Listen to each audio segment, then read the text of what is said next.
Larger summary than Fnet's tiny allowance.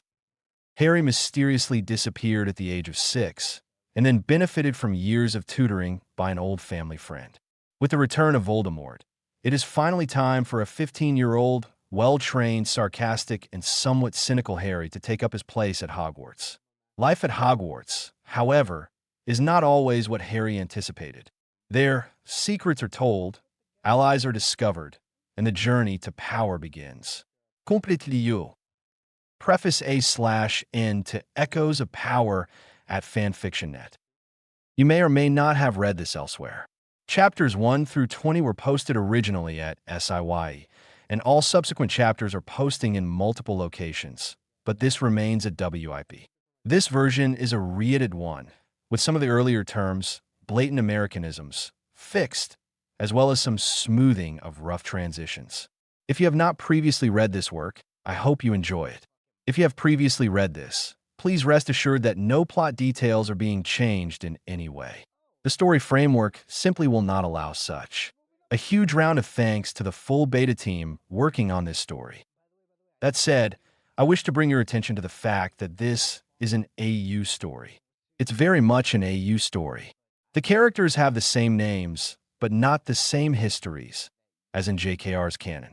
That means that if you can't handle the fact that all of the major characters are going to behave differently, for they now have different motivations, different histories, and correspondingly different dreams, then you probably want to go read something else. If you find you don't like what you're reading, it's quite simple. Stop reading. Go read something else.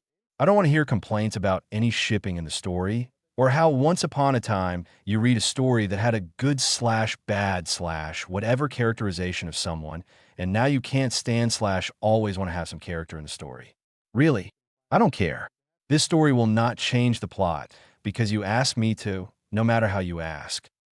For those that wonder why the preface A/N is so strongly worded here at FNet, let me explain that there is a growing trend of character bashing JKR's creations based on fanfic readings. Some people read so many poorly written stories involving character X, eventually coming to hate that character, that they then become jihadists in their efforts to make everyone else share their view. Those that refuse to share their view become targets of harassment, and so forth. It's really quite pathetic. However, as I have been repeatedly targeted during the writing of this story, I'm trying to fairly warn everyone off that tends to fall into that category. Really, how hard is it to understand that if you don't like it, just stop reading? I have disabled anonymous reviews and PMs due to the harassment levels involved. I don't need this type of disclaimer for the other sites I publish at. See my author page for details. Ultimately, the illusion of anonymity that the internet provides and FNet contributes to for how they handle accounts has led to this situation where people feel that social norms shouldn't apply to their abnormal behavior and views. Some of the chapters in this story carry A/NS that are downright patronizing, but they are targeted to select groups that do the most harassment and have warning labels on them accordingly. If you're still here and still interested in giving this story a go, by all means have at. You may run across some things that feel cliché or the like, but you'll need to consider how many clichés I am reusing versus how many other stories have copied what you'll find here. This story was completely plot sketched in 2005, with chapter posts begun during 2006, and several readers have pointed out how many things I introduced have become commonplace now. There are elements I borrow from others, but you'll see credit given when that happens. Part 1. Anger. Chapter 1.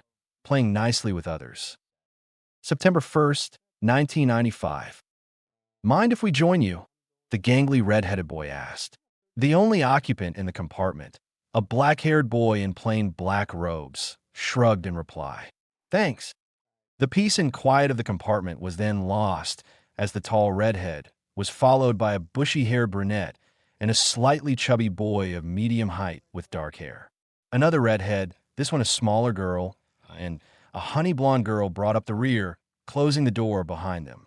After a few moments of chatter and confusion as trunks and other things were stowed away, the two redheads and the brunette sat across from the black-haired boy, while the blonde girl and chubby boy sat beside him. Hi, I'm Ron Weasley, by the way, the redhead said, extending his hand. The dark-haired boy looked at the proffered hand for a moment, then reached out and shook it with a grip that surprised the redhead. Jerking a thumb at the girl sitting across from him, Ron said, "That's my sister, Ginny." He then pointed to the brunette beside him and said, "This is Hermione Granger. Try not to let her questions run you ragged." Everyone chuckled slightly at this, while Hermione shot Ron a dirty look. "That's Neville Longbottom and Hannah Abbott." The two sitting next to him nodded in turn. The black-haired boy nodded to each of them in turn as they were introduced. "I'm Harry." Hermione shot Ron another dirty look before turning back to Harry. "I didn't know Hogwarts took transfer students. Where are you from? What year are you in?" "We're all fifth years." Harry gazed curiously at Ginny, then at Ron before asking, "Fraternal?" While Ron and Ginny looked at Harry in confusion, Hermione laughed. "No, they're not twins. Ron's birthday is in early September like mine, but Ginny's is in mid-August. Hogwarts will only accept you if you're 11 years old before the 1st of September. "Twins?" asked Ron.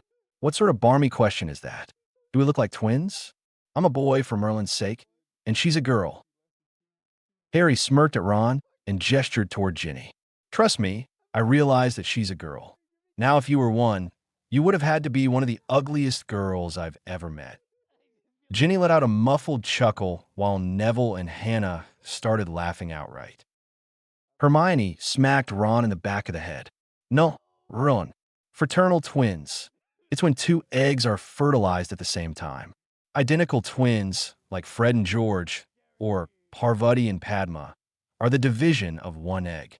Fraternal twins never look alike and frequently aren't the same sex." Ron looked confused, as did Ginny and Neville. "What? Twins that don't look alike? Is that some kind of muggle thing?" It was Hermione's turn to look puzzled. "What do you mean? Have there never been fraternal, non-identical twins in a magical family before?" Ginny shook her head. "That's impossible. I'll have to ask Professor McGonagall about it. Surely it's happened at least once, unless the magic is why. But muggles. Squibs?" Hermione trailed off, muttering to herself about what the implications of magic itself causing identical twins might be. Ginny looked back at Harry and asked, "Are you going to answer Hermione's questions?" Harry winked at her. "Sorry, I don't know how to use magic to make twins. I just know how to make them the old-fashioned way." Ginny glared at him while Hermione continued to stare into space. Hannah giggled.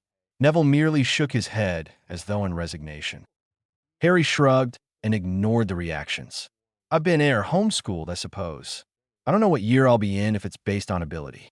But if it's just based on age, then I'll be a fifth year too." Harry looked at Neville. "Do they test for natural gifts before choosing which class to put you in, or just let you find out as you go along?" Neville shook his head. "I've never been tested, and I haven't heard about anyone else being tested." "Have you been tested?" Harry decided that that bit of information was definitely not getting out. "No, I've just heard of it." Hannah leaned back a bit before entering the conversation. "Why were you homeschooled?" "Everyone I know who got letters of acceptance to Hogwarts actually went to Hogwarts. Only the best students can attend. I know there are other schools, but they're a lot smaller and don't have Hogwarts' reputation." "Oi, homeschooled. That means no Quidditch," exclaimed Ron with a horrified look. "That's just wrong." Harry just shrugged in response. "It's a pretty complicated story, and I'd rather not get into it. There were really good reasons for it at the time, reasons that have stopped being so valid recently, so here I am." The abrupt termination to this line of inquiry seemed to put Hannah off, but only seemed to perk Ron's and Ginny's interest. "Oh," said Ginny, "you've got secrets. I can't wait to tell Fred and George. You'll be on your knees begging to confess before they get finished with you." Ron laughed at her and motioned for Harry to come closer. "Fred and George are our brothers. They prank anyone, anytime, anywhere, for any reason. And they pride themselves on finding out every secret." Ron smirked at Harry before continuing.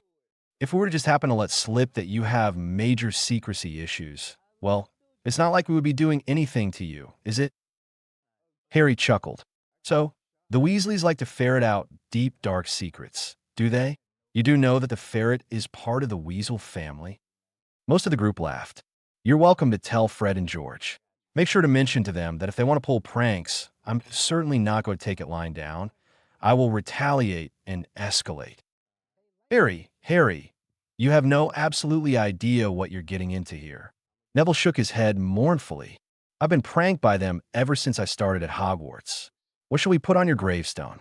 Here lies Harry. He thought he could prank the Weasleys. It doesn't sound too good to me. What's your last name, by the way?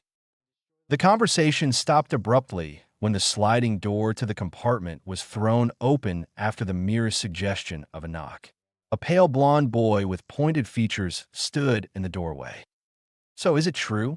My father said that Harry Potter would finally be on the train to Hogwarts, and this is the last compartment to check. That would be you, I suppose? The boy asked, looking directly at Harry after glancing around at the others. Harry merely quirked one eyebrow, inviting further information. Everyone else in the compartment just stared in shock, either at the blonde or at Harry. The blonde boy smiled broadly, strongly implying somehow that he knew that Harry had yet to identify himself to the others. This seemed to further shock the other students, who must have thought the blonde incapable of anything but sneering. I am Malfoy, Draco Malfoy. I'd like to help you adjust to the wizarding world.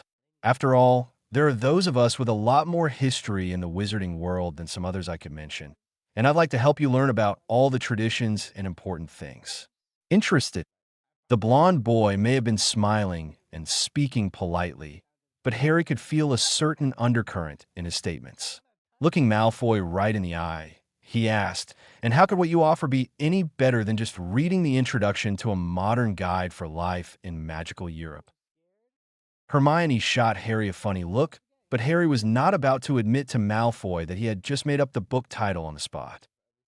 Malfoy smirked in a superior manner. That old book? Surely you realize that the author had far less knowledge than many of the old families possess. So you can see that it would be better for you to learn the truth about things in person. After all, very few families have as rich and as glorious a history to draw on as the Malfoys.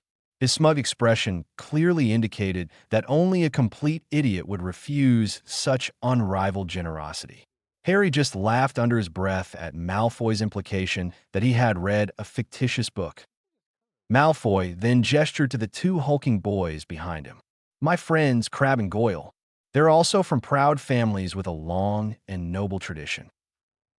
Harry studied the way the two boys positioned themselves and realized they were less friends and more muscle to be applied as directed. The two boys eyed Harry up and down before nodding briefly at him. Harry wondered if they were atypical in the magical world and actually knew how to fight as opposed to just looking imposing. Most of the magical people whom he had encountered in, or out of, fights had been completely hopeless when faced with someone who knew what they were doing. Harry looked back at Malfoy. Let me see if I understand what you're saying. I'll sum up, shall I? The blonde gave a decisive nod, as though commanding a particularly obedient dog. Harry gave him a bland smile. The others in the compartment looked quite worried that Harry was smiling, as it probably seemed very likely to them that he would follow Malfoy out. After all, Harry had never once smiled like that with any of them. You, Draco Malfoy, are offering to tutor me in the history and customs of the wizarding world to make sure I don't do something against one of your taboos. Harry paused while the blonde nodded. You, Draco, son of a Death Eater, proponent of racism and bigotry, will offer to be my best mate in order to report back to your Death Eater father and incompetent half-blood lord and master what I'm doing and am capable of. Malfoy started turning red as Crabbe and Goyle moved to stand next to their brain rather than behind him. You, slimeball extraordinaire, are suggesting that those of less than so-called pure blood and substantial wealth are barely worthy of being peasants in your new order. So you're also offering to try and brainwash me into your tripe-laden beliefs. I believe, after no reflection at all, that I'd have to say that's a big no in reply. Turning away from Malfoy, who had become almost Weasley-haired red in his embarrassment and anger, Harry looked at Ron and continued their conversation as though they had not been rudely interrupted. So, what are you saying about Quidditch, Ron? Ron just continued to stare at Harry, slack-jawed in amazement. Malfoy hissed vehemently and ground out through gritted teeth. You'll meet the same end as your parents, Potter. Your days are numbered. Just remember that I offered you the chance to be truly great. Harry merely laughed at the blonde and dismissed him with the merest flick of his hand. Run along now, Draco dear. You're about as big a threat as a well-bred miniature poodle, and your efforts at intimidation are pretty pathetic, and that is erring on the side of generosity.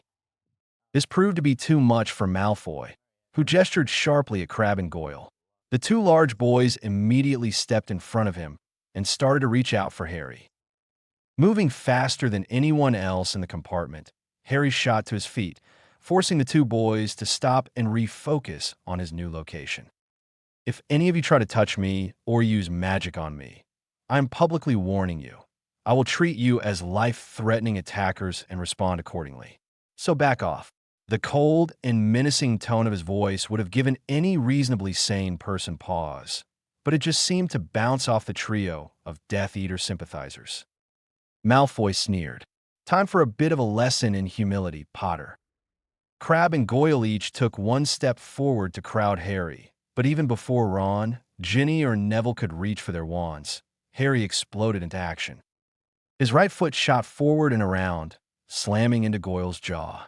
The pretend thug stumbled backward, straight into Malfoy. As Crabbe threw a punch, Harry deflected it and trapped it in his own right hand, forcibly drawing the arm to full extension.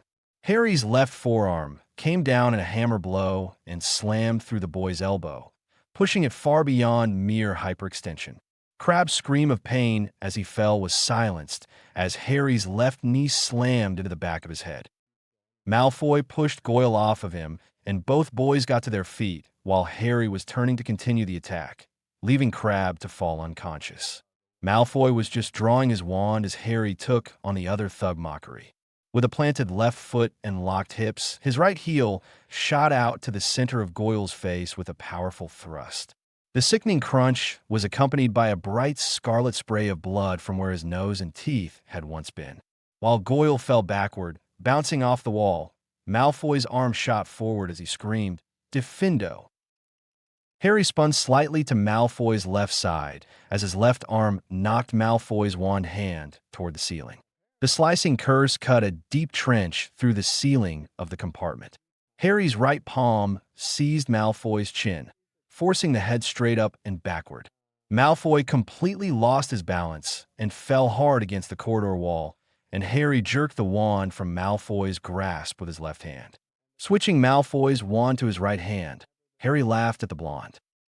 "Oh, would you look at that? The pure-blood Death Eater sycophant who licks the arse of a half-blood tyrant got his own arse kicked by a half-blood who didn't even need to use magic." The corridor was filled with other students, no doubt attracted by the screams from Crabbe and the sounds of a fight. Several gasped in apparent astonishment at the sight of the Prince of Slytherin leaning on the wall, completely humiliated. Malfoy surged up in anger and threw a punch at Harry. Harry blocked the pathetic attempt with his left arm while driving his right hand forward at Malfoy's chest. The blonde's wand shot off sparks and started hissing as Harry used it as a spike to nail Malfoy's shoulder to the wall.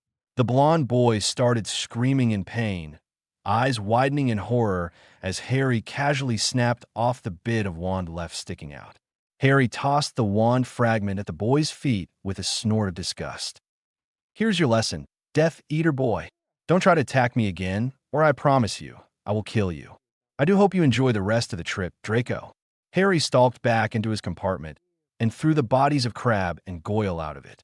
Glaring at Malfoy's piteous moans, Harry grunted in irritation. "If you don't shut up, I'll be forced to magically silence you. Stop whinging, you big girl's blouse. Act your age and not your shoe size." Malfoy obviously gritted his teeth in an attempt to stop moaning in pain and just sat sniffling and breathing heavily. Harry then slammed the door closed, effectively scaring off any would-be questioners. Wiping some of Malfoy's blood from his hands and onto his trousers, he looked back at some openly surprised people in the compartment, who were clearly in various stages of shock, some even half in and half out of their seats. Harry sat back down casually. What were you saying about Quidditch again, Ron? You're Harry Potter? Ron asked in a whisper. Harry just sighed, looked at them all, and flipped his hair up to expose the scar. Blimey, muttered Ron. Ginny said something very quietly that suspiciously sounded like "eep," while Neville just leaned away from Harry looking scared. Hermione's eyes became bright and focused on Harry, while Hannah had gone as pale as a ghost. I've read about you. You're in, Hermione began. It's all bollocks, Hermione. Just because you read it in a book somewhere doesn't make it true, you know. I've read everything that the standard books on the subject have said about me, and it's all complete tosh. Anything you read about me, specifically, was totally fabricated and has no basis in reality. Harry stared at her while she slowly reddened. Sighing again, Harry concentrated on the scenery passing by the window. Look, we were getting along perfectly fine before you found out that I'm some supposed mythical magical savior. No one really knows why that event happened, and I certainly don't think it's right for me to take the credit for my parents' sacrifice. So can you all please just forget all that boy who lived rubbish? A rather heavy silence settled over the compartment. Harry sighed in resignation. He just knew that actually living in a magical world was going to be very challenging to his limited patience and tolerance for stupidity. One of these days, he was going to have to let go of his frustrations, but not today. Why didn't you come to Hogwarts before? Hermione asked slowly. Harry just shrugged as he was rapidly becoming accustomed to doing and repeated himself. I already told you that it's complicated. Maybe someday we'll talk about it, but maybe we won't. Harry decided the safest place to rest his eyes was on the ceiling. That way, he was less aware of the intense scrutiny of the other people in the compartment.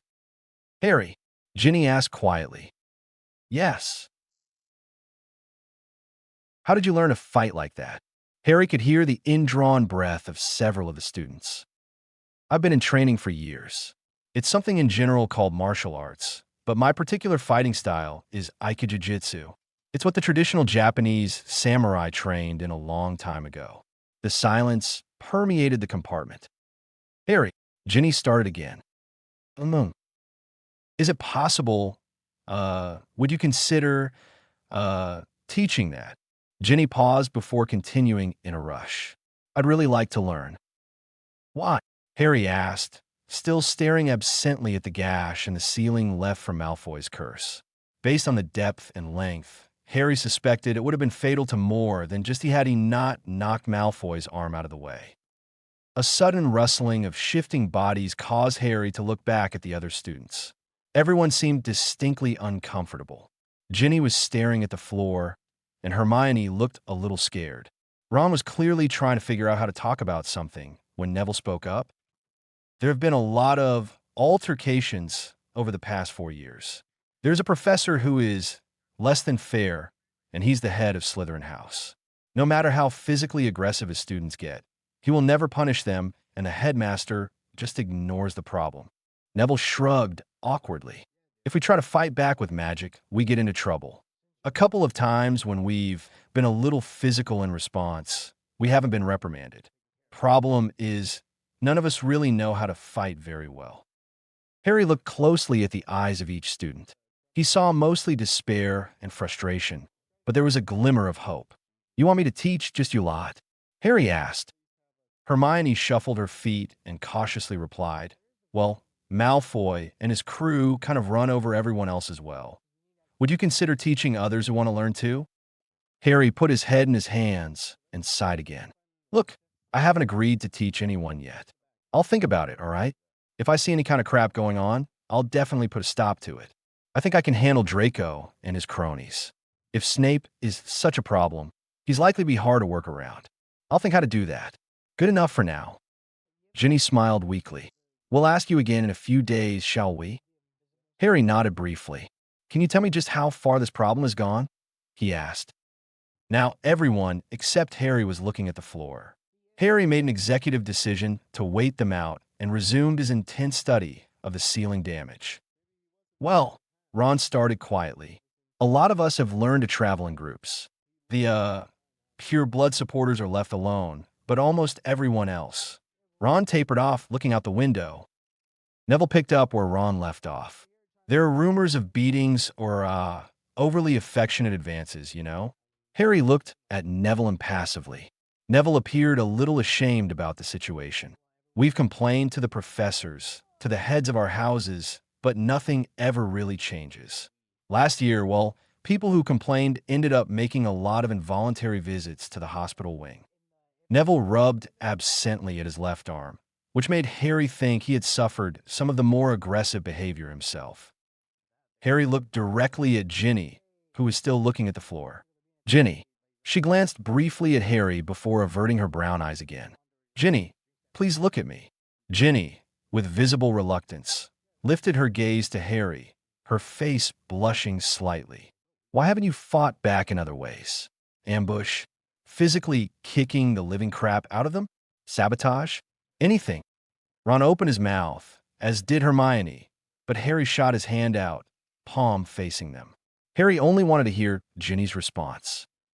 A sharp rapping on the compartment door caused everyone to look at the door, where a pretty Asian girl was looking through the glass. Ginny got up and opened the door. Cho, she said while nodding briefly. Cho stepped in and glanced at everyone before settling her gaze on Harry.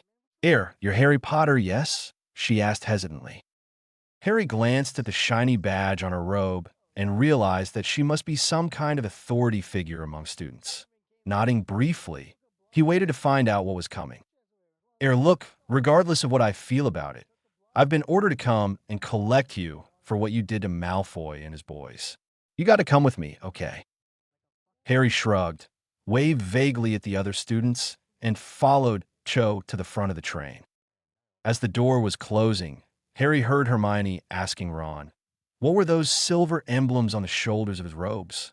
Harry smirked, looking forward to how the headmaster was going to explain to his students what was coming. The staff was already aware of his arrival, and Harry was pleased to see that some of his preparations would be coming in quite handy within a few hours. He was somewhat surprised Malfoy had ignored the embroidered mace on his left shoulder and the dagger on the right, given all his prattling about tradition and history. As Harry passed several compartments, he noted the many grinning faces. Several students looked up as he passed to give tentative nods or smiles. A pair of twin red-headed boys gave him a thumbs-up gesture and a mocking salute. Cho, wasn't it? Harry asked the pretty girl. She looked at Harry and nodded. I thought people were anxious or hesitant when I watched them milling around on the platform, but now they all seem to be smiling. Why? It's more than just being happy about going back to school, isn't it? Cho laughed quietly and said just one word. Malfoy. Ah, I see. Harry reflected for a few more moments before realizing that the new train carriage which they had stepped into had compartments, which seemed to be filled with green-trimmed students, who were all either outright hostile in appearance or carefully neutral in expression. The Slytherins seem rather concentrated, Harry noted as they left the carriage. They don't believe in mingling with their inferiors, Cho replied. Finally, she stopped outside the very first compartment on the train. You're going to be portkeyed to Hogwarts with Malfoy and his two sidekicks. Professor Snape is waiting for you in there. Best of luck. She smiled briefly at him. Harry nodded at her and stepped into the compartment. A tall but stooped professor with matted black hair, which looked a little unclean, glared at Harry as he entered. Potter, we meet at last, he said in an icy tone, a deep sneer on his face. Attacking other students, and you're not even at school yet. I'll see you expelled for this, I think. Harry deliberately yawned at the professor, completely underwhelmed at the feeble attempt at intimidation. As Harry continued to look impassively at the man that was flexing his jaw muscles silently, he suddenly felt a slight brush against his mental shields. Yelling inwardly in triumph, Harry merely raised one eyebrow and waited for the man to realize he was doomed to failure. After all, Harry had shields constructed after extensive training by the best tutors money could buy for 5 years now. Nothing could get in. Harry's mind was immune even to attacks from coordinated multiple opponents. Glaring hard at Harry, Snape apparently gave up his efforts and pointed to the rope which connected the 3 injured and unconscious students. Take hold of the portkey. We're going to Hogwarts now. Harry shifted his gaze to the tall man with a shaved head and dark skin standing in the corner. Snape briefly flicked his eyes in the same direction. Or Shacklebolt will be accompanying us. You didn't think a vicious assault on students would go unpunished, did you? Harry lazily grabbed the rope and watched as Snape waited for the Auror to touch it. Snape then tapped his wand against it, whisking them all straight to the hospital wing. Harry landed lightly on his feet and took a quick glance around the room. The matron of the hospital wing was standing nearby and quickly levitated the 3 injured boys into beds to begin working on them. We're going to the headmaster, Potter. Snape pointed to the doors and barked at Harry. Move, or I will force you. Harry merely rolled his eyes and gestured for Snape to precede him. Snape turned sharply, his cloak billowing behind him, and stalked through the doors. Harry followed at a quick pace, hearing the tall Auror fall in behind him, and started considering how to manage Snape. Considering what Ginny and her friends had told him, Snape was a major part of the problem with individuals like Malfoy. It was people like Snape who, either directly or indirectly, encouraged the blood purity dogma, which was poisoning the magical world in Europe. The man's casual use of legilimency was illegal, and Harry was curious how much rope he could provide Snape to hang himself with. At the very least, Harry felt he could fill quite a few evenings and weekends finding ways to improve Snape's behavior or, failing that, to induce a stroke or some other debilitating condition. Prison suddenly seemed like a kinder alternative for the man as Harry considered the point. Harry and his 2 escorts come guards entered the office space of the headmaster, who nodded briefly to apparently acknowledge the adult's presence. Dumbledore looked at Harry for a long moment and then pointed to the lone chair in front of his desk. As Harry sat down, Dumbledore pointed to each person in the room in turn. Mr. Potter, these are Professor Sprout, the head of Hufflepuff House. Professor Snape, whom you have met, is the head of Slytherin House. Professor Flitwick, the head of Ravenclaw House. And Professor McGonagall, the head of Gryffindor. Senior Auror Shacklebolt is here as an official witness and, if necessary, will press charges and arrest anyone who may be found to require trial or expulsion. Is this quite clear? The twinkle Harry had heard so much about was nowhere evident in the headmaster's eyes. Harry nodded his acceptance. The headmaster surveyed Harry and then continued in a very serious tone. Mr. Potter, you are being accused of the attempted murder of 3 students. You will be charged and arrested if you cannot justify your actions to us. Snape looked ready to murder with his bare hands. Headmaster, there were witnesses. Why are we even having this discussion? Potter should be expelled, his wand snapped, and charged with attempted murder. The headmaster glanced at Snape briefly before looking at the Auror. Kingsley, as head of the Wizengamot, I would like to request that you commit your memories of these events to a judicial pensieve for later examination by the full Wizengamot, in case any trial may be necessary. Is this agreeable to you? Yes, Professor Dumbledore. It is. Harry was mildly surprised that the tall Auror had a quieter voice than he had expected. It was not the rumbling bass one would expect from such a physically powerful character. His voice was soft and, in some ways, almost melodious. Very well. First, Mr. Potter, I would like to hear the events that transpired from your point of view. Please be aware that you will be subject to questioning, and anything you say here may be used in evidence against you, should the decision be made to go to trial as a result of what has happened today on the Hogwarts Express. Harry casually surveyed the people in the room. Sighing slightly, Harry thought it was high time to start cleaning up things around Hogwarts. Headmaster, before I do that, I would like to officially confirm what Hogwarts will do to any student who makes an attempt to violently assault another student. This is separate to whatever the Ministry or the law may pronounce. The head of Slytherin, your Professor Snape, indicated that the prescribed punishment included expulsion and wand snapping. Would you please confirm that what I have been told is correct? Dumbledore looked momentarily surprised before his features settled back into a blank mask. In turn, each of the respective heads of house agreed as Dumbledore asked their opinions. Any student found guilty of such an offense would be expelled, and their wands snapped if found guilty. Snape seemed to be positively gloating. Okay, now is that just for today's little scrum? Or would that apply to all students at all times when they are officially in the care of Hogwarts, be it on the train, field trips, classrooms, or whatnot? Harry was listening carefully as he was looking forward to using this conversation many times in the future. Once again, the assembled professors and the headmaster all agreed with this comment. Excellent.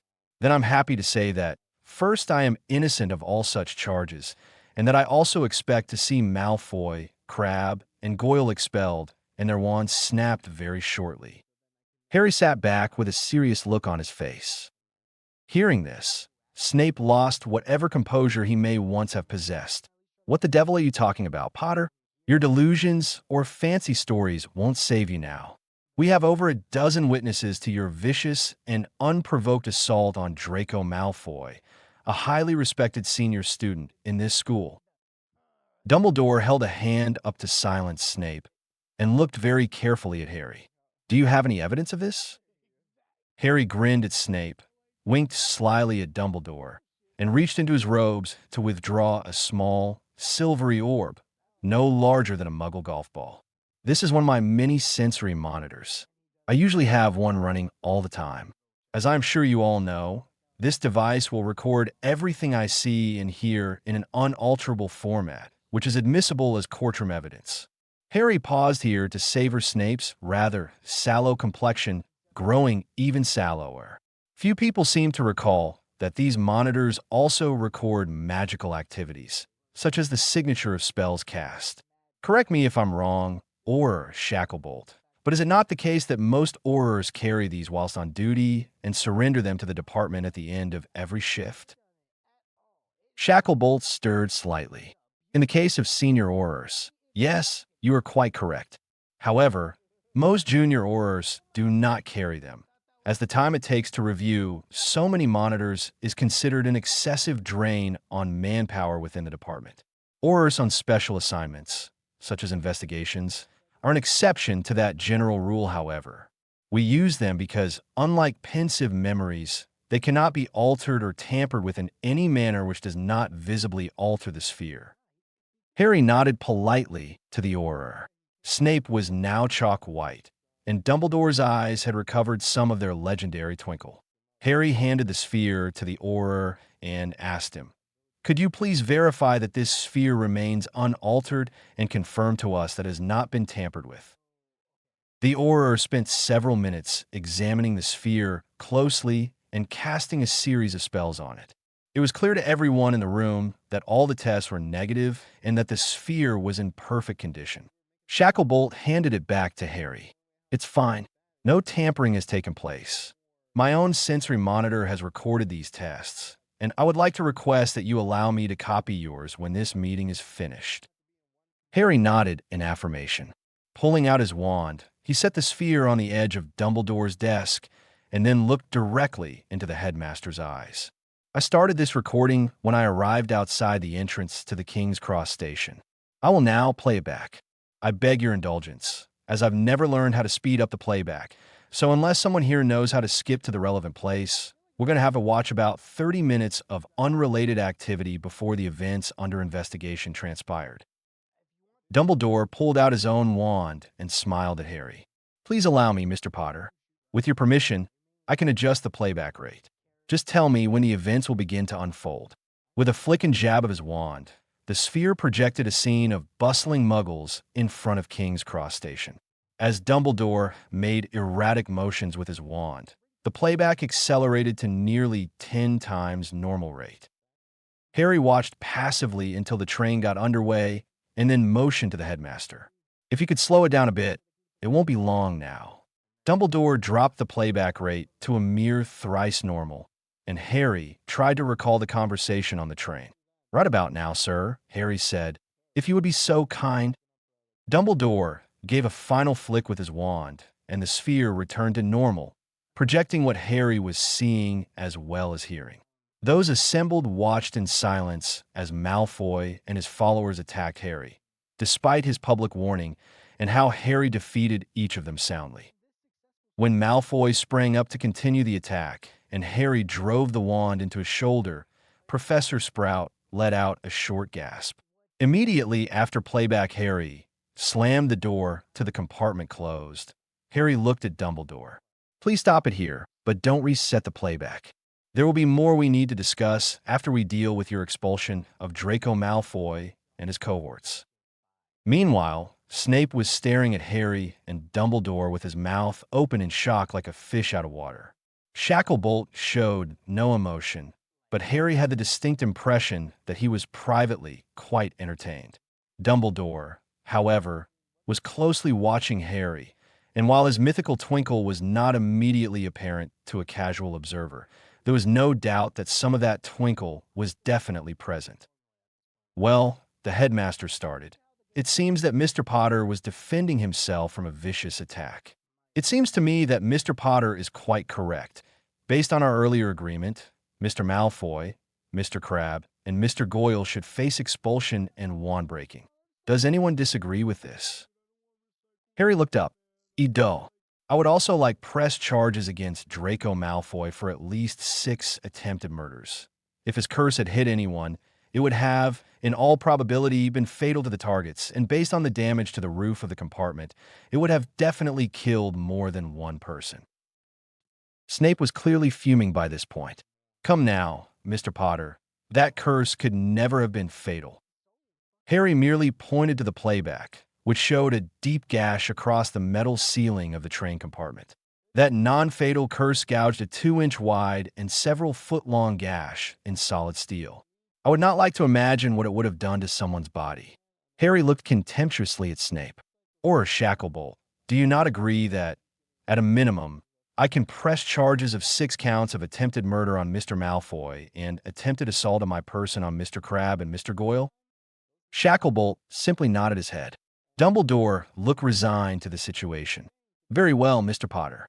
I hereby declare those 3 students are expelled and that their wands to be snapped. Furthermore, I remand them into the custody of Auror Shacklebolt for processing as soon as this meeting is over. Is there anything else related to these events which we need to deal with? Or may we release Auror Shacklebolt now?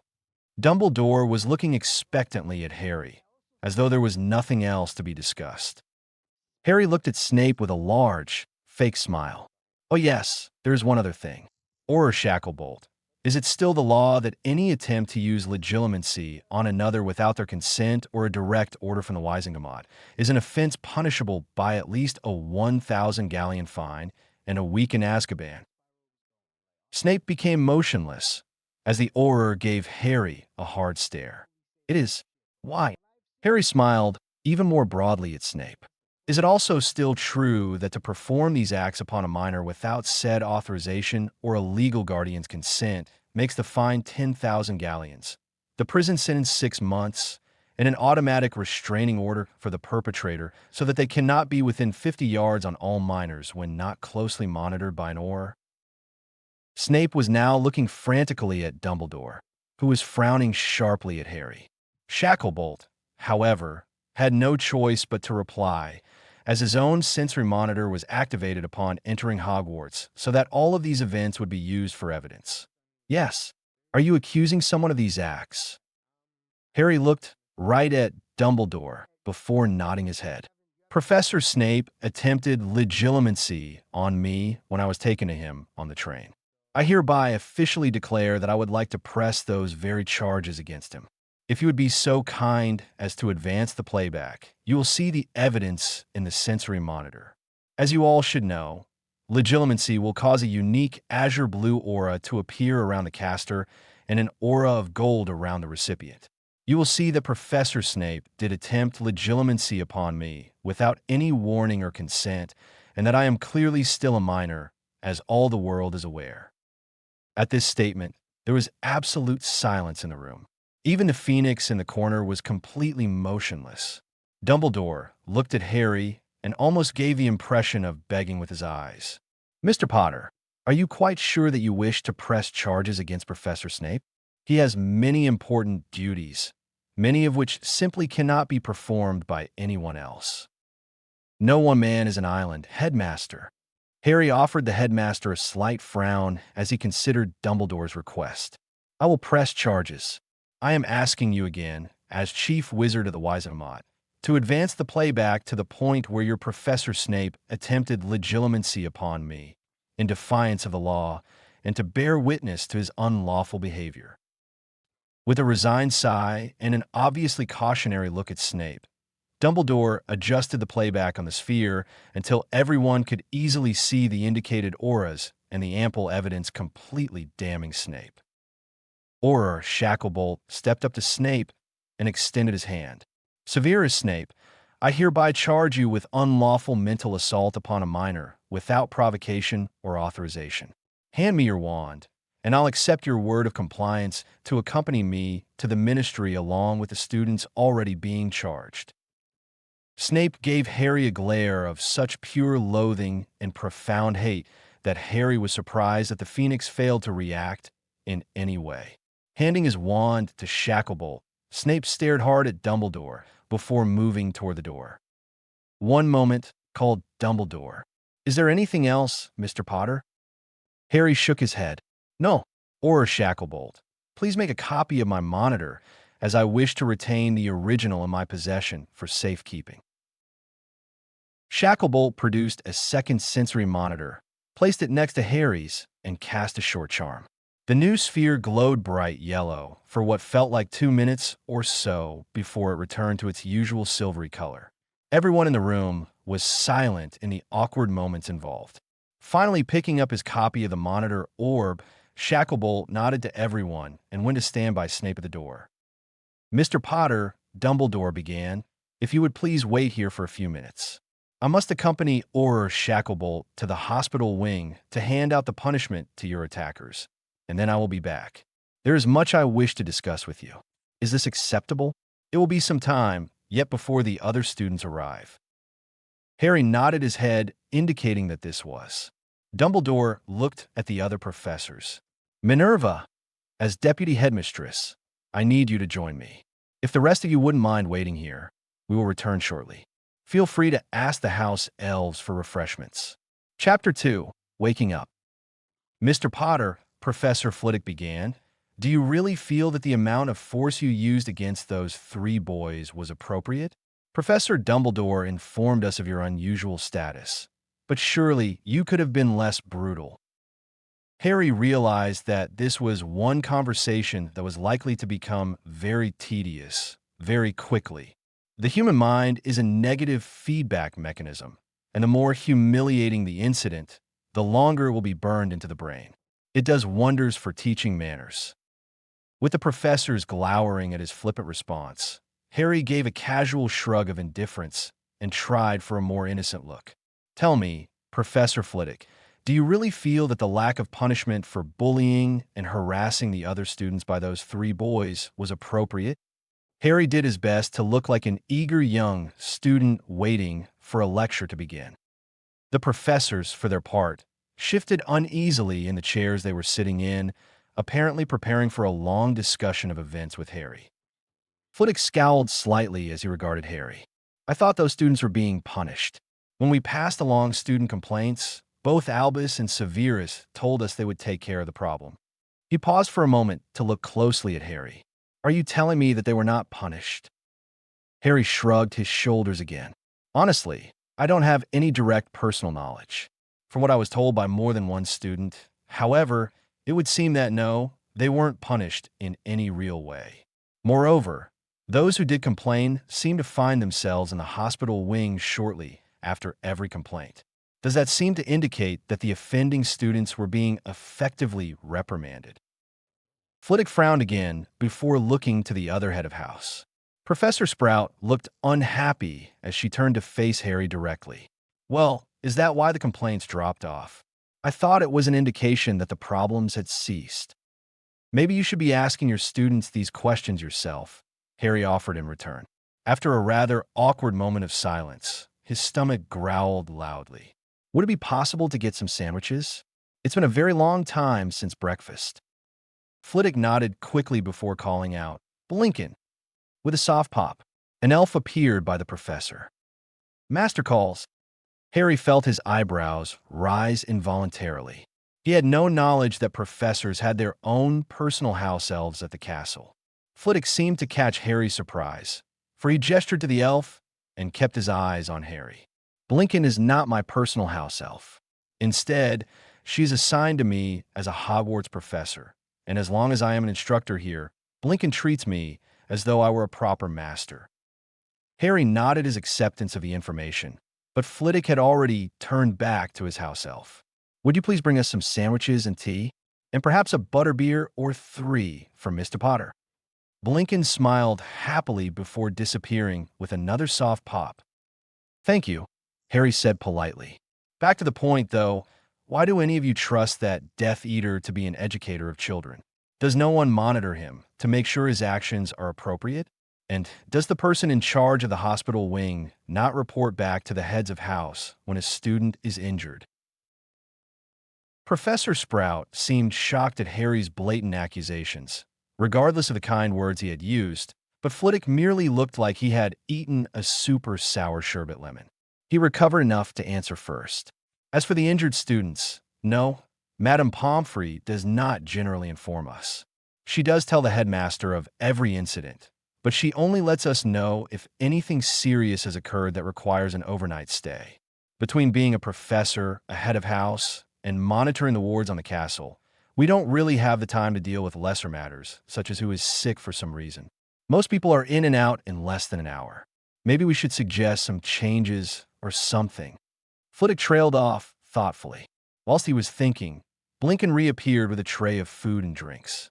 After setting it down on an end table, the house elf returned, presumably, to her usual duties.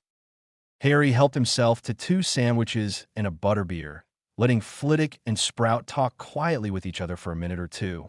It seemed utterly ludicrous that a person nominally responsible for keeping track of up to 100 students would receive no notice of injuries, ailments, or other problems concerning those very students. Students here were clearly dumped into a sink or swim pool, and if what those on the train had said was true, no effort had been made to harpoon the sharks. This suggested deeper problems, and Harry was disinclined to get involved. Perhaps finally agreeing to attend Hogwarts was a mistake after all. It would certainly make things difficult for his own plans if he were constantly dealing with idiots and their fumbling attempts to neutralize his own resources. After devouring 2 sandwiches, during which he somewhat absently noting how rich the food was in flavor and basic quality of ingredients, Harry decided he wanted to get the rest of his answers regarding Snape before Dumbledore returned. He cleared his throat briefly to get the attention of the other 2 professors. Would you mind answering a few of my questions about Snape? Harry asked politely. Flitwick sat back and studied the ceiling. What makes you think he's a Death Eater? Harry smirked. Please, as the head of the so-called brainy house, don't act like an idiot. Sprout huffed and shifted noisily at Harry's flagrant disrespect, but Flitwick sighed before looking back at Harry. Honestly, because Albus Dumbledore swears that Snape can be trusted and is a spy for our side against you-know-who. Snape seems to be bitter and twisted most of the time, but I have to say that he's first-rate at potions and their applications. I'm not sure he knows how to teach, but he does know the material better than many who are entitled to be called potions master. He's nearly as good as his original mentor. Harry slowly let his gaze move to the fireplace. Thank you for your candid answer. In reality, the evidence of Snape being a spy goes both ways. Personally, after reviewing the evidence and many pensive memories from different witnesses coupled with events from this summer, I don't trust him. I think he's either working for himself or is in truth actually aligned with Voldemort, especially since his rebirth. What? Flitwick shot to his feet, and Harry realized for the first time just how diminutive the man was. What are you talking about? And what do you mean that Voldemort has been reborn? Any opportunity to reply was curtailed, as the merry trilling of the phoenix in the corner indicated that the headmaster was returning. Moving his chair so that the back faced the solid wall rather than the door, Harry waited patiently. After mere moments, the headmaster and deputy headmistress walked in together. Both returning professors picked up a cup of tea before seating themselves next to Flitwick and Sprout, forming a semicircle of professors facing Harry. Mr. Potter, Dumbledore began after sipping from his teacup, Do you realize that the charges you are leveling against Professor Snape are going to make a great many things very difficult? In fact, you may be placing the lives of many innocents at risk. Clearly, Dumbledore was less than pleased with Harry. Harry smiled blandly at the headmaster. This was going to be fun. I prefer to think of it as eliminating a major risk of serious injury or death for the students under your care. Or do you think that some lives are intrinsically more valuable than others? Dumbledore blinked twice before returning to an external state of calm. And what are you referring to? Severus is not a threat to the students here. Harry continued his bland, mindless smile. He hoped that it would irritate the headmaster, as legend held the man to be nearly unflappable. You mean that letting his Slytherin slugs terrorize, brutalize, and sexually abuse other students without reprimand was helping all those students in some magical way? Dumbledore sat back in his chair. I have no idea what you're talking about. Professor McGonagall shifted in her seat, leaning forward to look more closely at Harry, a stern and disapproving gaze making his hackles rise. Really? Harry felt his irritation truly rising now. So you're telling me that you didn't receive unceasing reports from the matron of the hospital wing of injuries to students? Suspicious injuries? You did not notice the lack of Slytherin student injuries? You did not notice the steady stream of accusations of student abuse from the other heads of house to your not as tame, you think, Death Eater? Harry's voice had become increasingly cold. For a man who is reported to be extremely observant with at least a genius-level IQ, as well as supposedly being very bloody sneaky, I find your statement to be fallacious at best. Harry was still very irritated and on the verge of a dangerous state of anger. At the same time, he was inwardly pleased to see Dumbledore visibly reacting now and starting to look ever so slightly annoyed. What do you know of Death Eaters or Severus? Dumbledore's own voice was frosty. Heard any new prophecies lately, old man? Harry casually drawled in imitation of Malfoy's superior attitude. Dumbledore's look of utter shock caused Harry to make a mental note to send a copy of his sensory monitor to his tutors. Otherwise, no one would believe that Harry had caught Dumbledore completely bent out of joint. Professor McGonagall, however, recoiled as if slapped. Show some respect, Mr. Potter. We're school in session. I would have you in detention for a month. She seemed honestly upset and affronted at Harry's casual and mildly insulting demeanor. Harry stared back at McGonagall. Oh, and how should I address someone who is clearly lying to me? And, for that matter, lying to all of you? Someone who has been withholding critical information from me for a great many years now. Harry then turned his attention back to Dumbledore. For a leader of the light side, I'm not very impressed. McGonagall appeared amazed that anyone would talk back to her, let alone a student. Dumbledore showed increasing signs of anger and irritation. I believe it is time that Mr. Potter and I had a frank discussion in private. I ask you all to please leave us and to verify that everything is prepared for the student's arrival in a few hours. Harry and Dumbledore continued to stare at each other balefully as the other professors departed. When the door closed, the headmaster abruptly stood and moved behind his desk, sweeping his wand in dozens of intricate movements whilst muttering under his breath. A palpable feeling of power soon permeated the room. Very well, this room is now secure from listening and scrying attempts. Let's be frank with one another, Mr. Potter. Very frank. Dumbledore stared hard at Harry for a long moment. Harry merely yawned in the face of Dumbledore's ire, much like he had with Snape. Their efforts at intimidation were completely inadequate. He was quite pleased with how things were going thus far and saw no reason to change tactics, yet.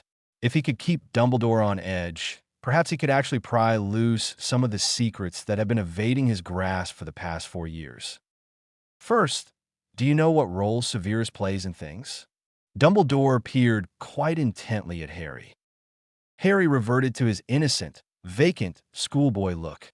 Of course, you think he spies for you, but in reality, you don't really know who he works for. It could be you, it could be Voldemort, it could be himself, or it could even be me. Isn't that fun, guessing who he supports today? Harry was almost positive that the combination of his facial expression and deliberately light voice was grating on the headmaster's nerves like nothing else in recent memory. Dumbledore remained standing and glaring at Harry.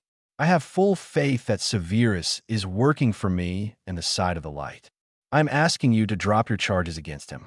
We think that Voldemort is coming back into power, perhaps even seeking to gain a new body. I need the information that only Severus can provide.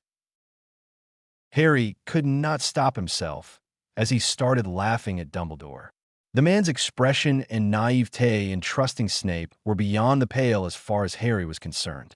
Dumbledore's demeanor gradually became more angry, and were Harry easily intimidated, he might have stopped laughing sooner.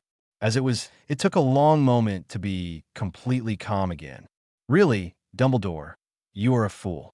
Has Severus not told you yet that Voldemort has regained a new body? What? The roar of irritation and the magical charge in the air caused the furniture to shake slightly and the phoenix to take to the air, singing a calming song to placate Dumbledore's temper. You will tell me what you know. Now, Harry smiled with a grin more appropriate for a drunken gambler stumbling into a major casino. Oh, I will. Why should I? Harry nonchalantly began a leisurely inspection of his fingernails.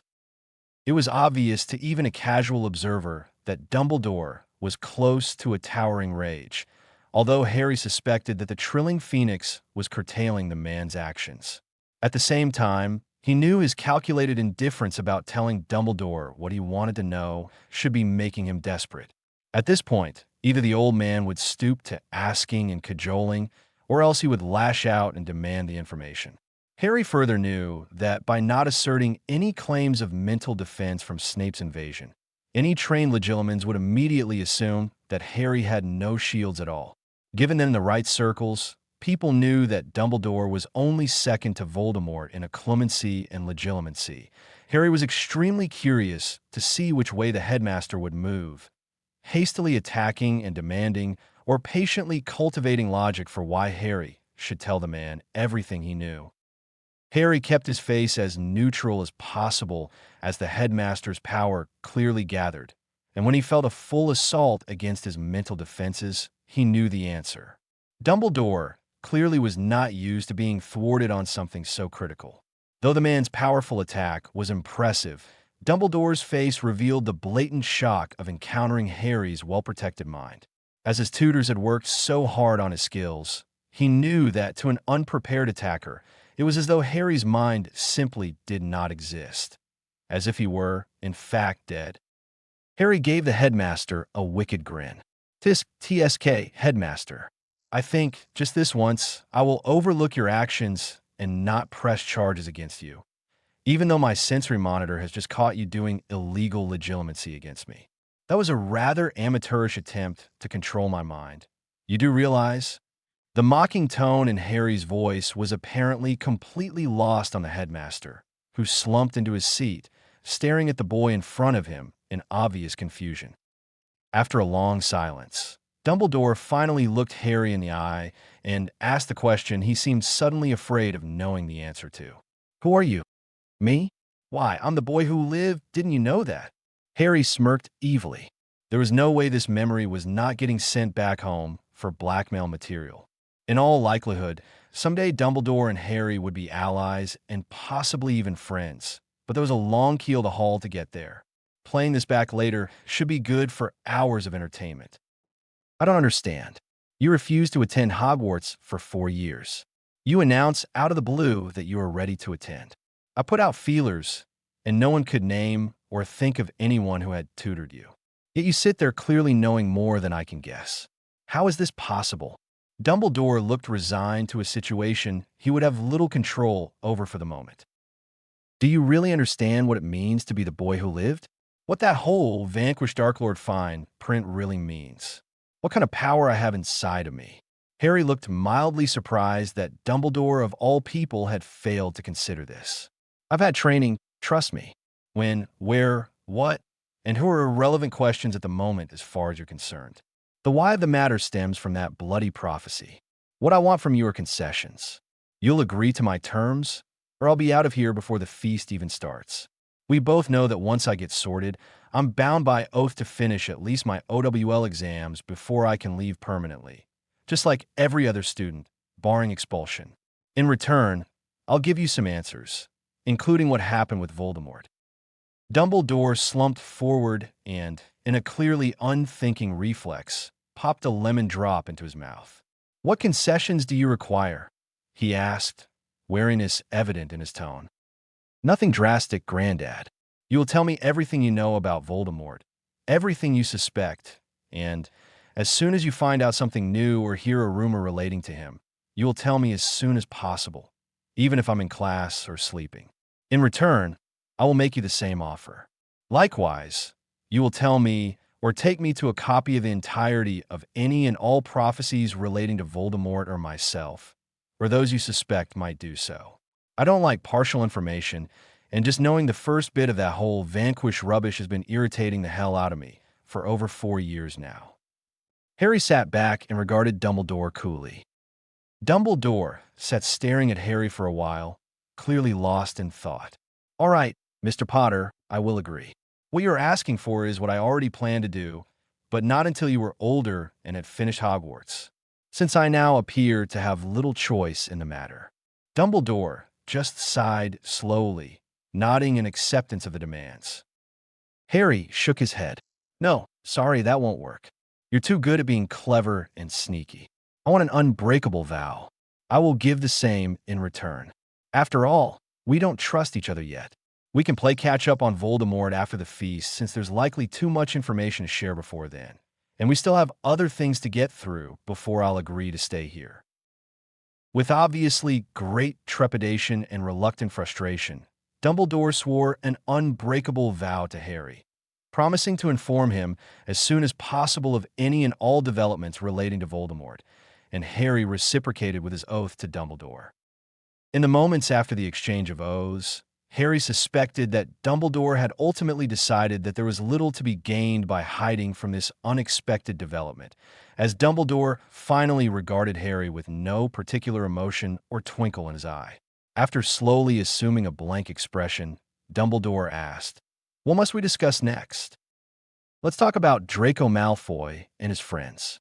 Why did you let them get away with so much?"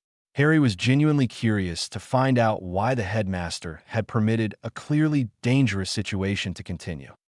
Dumbledore leaned back into his chair, tinting his fingertips as he seemed to collect his thoughts. "Mr. Potter, would you mind if I call you Harry, since we'll clearly be seeing quite a bit of each other?" Harry waved his hand in an indifferent motion, and Dumbledore continued. "Harry, have you ever given someone a second chance?" "Of course. Then why should I not give the same opportunity to those children who have been brainwashed into believing as their parents do? Do they not deserve the opportunity to learn for themselves that those beliefs are invalid? Or should we condemn the child with the parent, even though the child has never properly learned right and wrong?" Dumbledore paused, looking expectantly at Harry. Harry wanted to groan with the oversimplification that Dumbledore was making.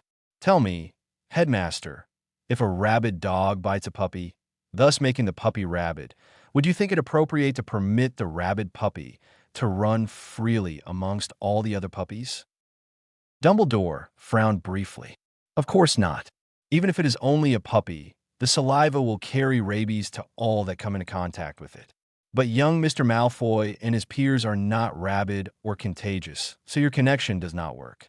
By your own example and actions on the train, you are implying that we should eradicate someone for their acts, even when they have no knowledge of the real right or wrong. That is what I cannot condone."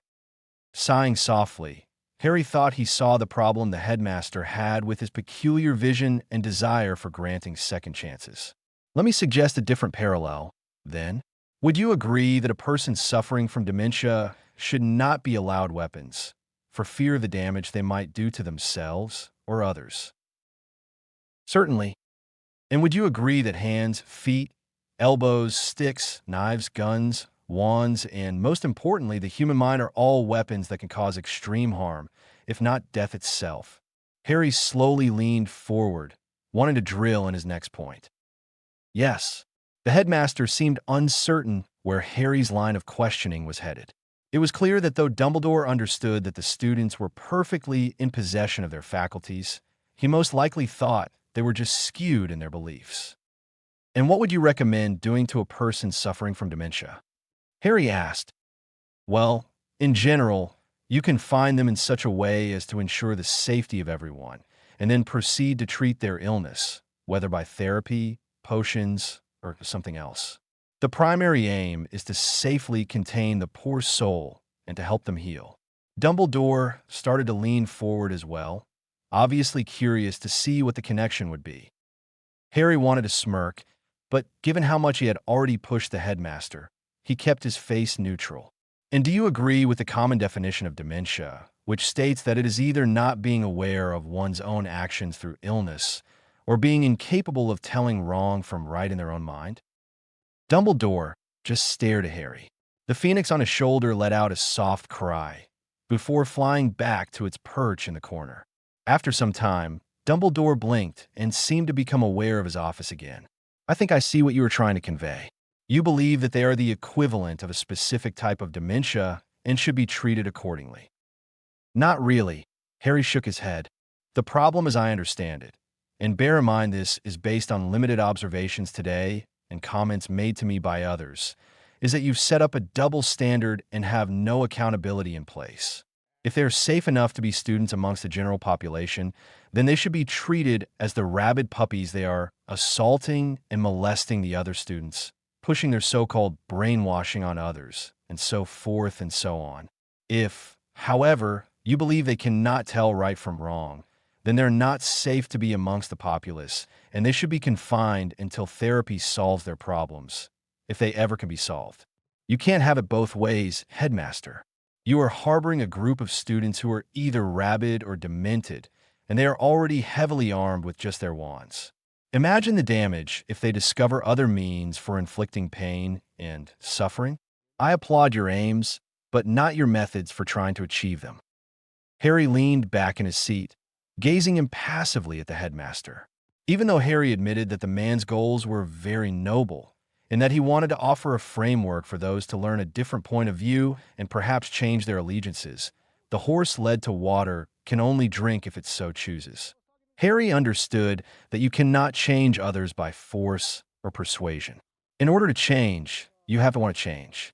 The lack of repercussions to the problem cases only encouraged further assaults and cemented the abuser's sense of superiority. It had taken years to really understand some of the underpinnings of how this magical society in England worked, even with the combined minds of his muggle and magical tutors. As to whether the fundamental problems could ever be fixed, none of his mentors could agree. The situation inside of Hogwarts, however, needed to be fixed, or this next war with Voldemort would be lost, even if Harry and his group won all the battles. Dumbledore walked over to the window, obviously oblivious to the world as he absently petted the phoenix and stared out through the thin glass. Harry waited patiently for the headmaster to truly understand the point, taking the opportunity to study the contents of the man's office.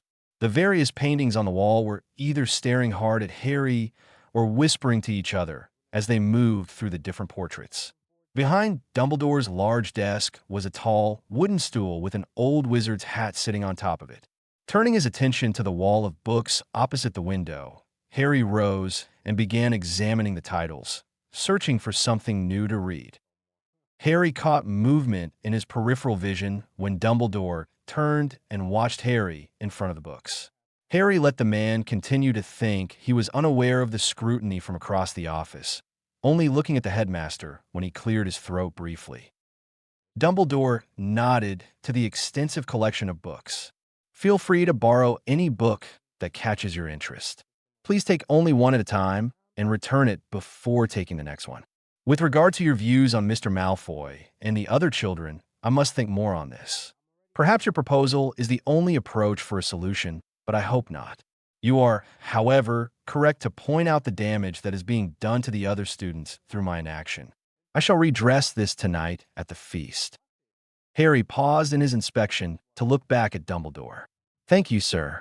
There was no reason not to be polite, now that he had successfully pushed Dumbledore off balance enough to listen to what people told him instead of selectively hearing what he probably thought was being said.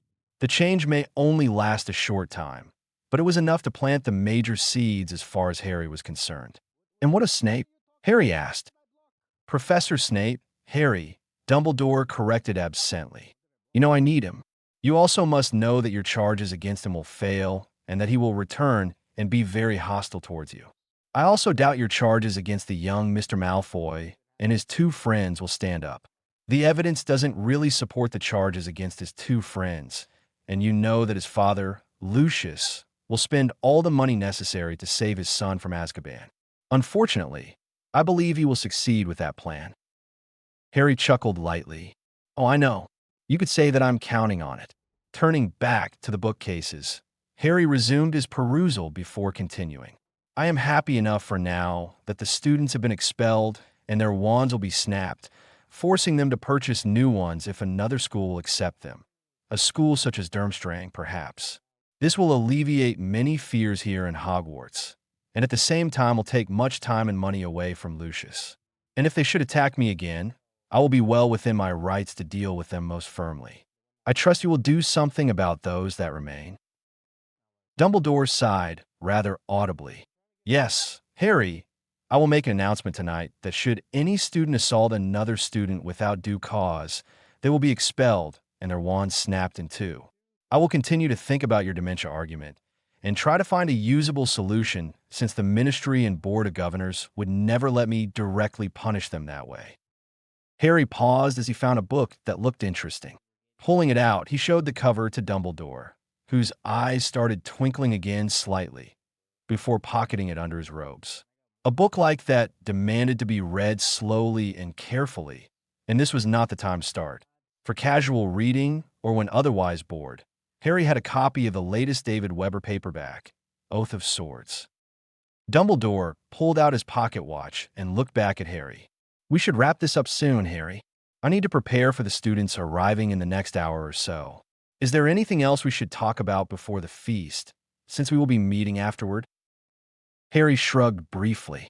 "We need to talk about what subjects I'll take, but we can do that later. We should discuss my living arrangements, although I assume that has to wait until I've been sorted. I would like your permission to freely come and go from the grounds when I am not required to be at a school function. I won't skip lessons, and I will keep up with my studies.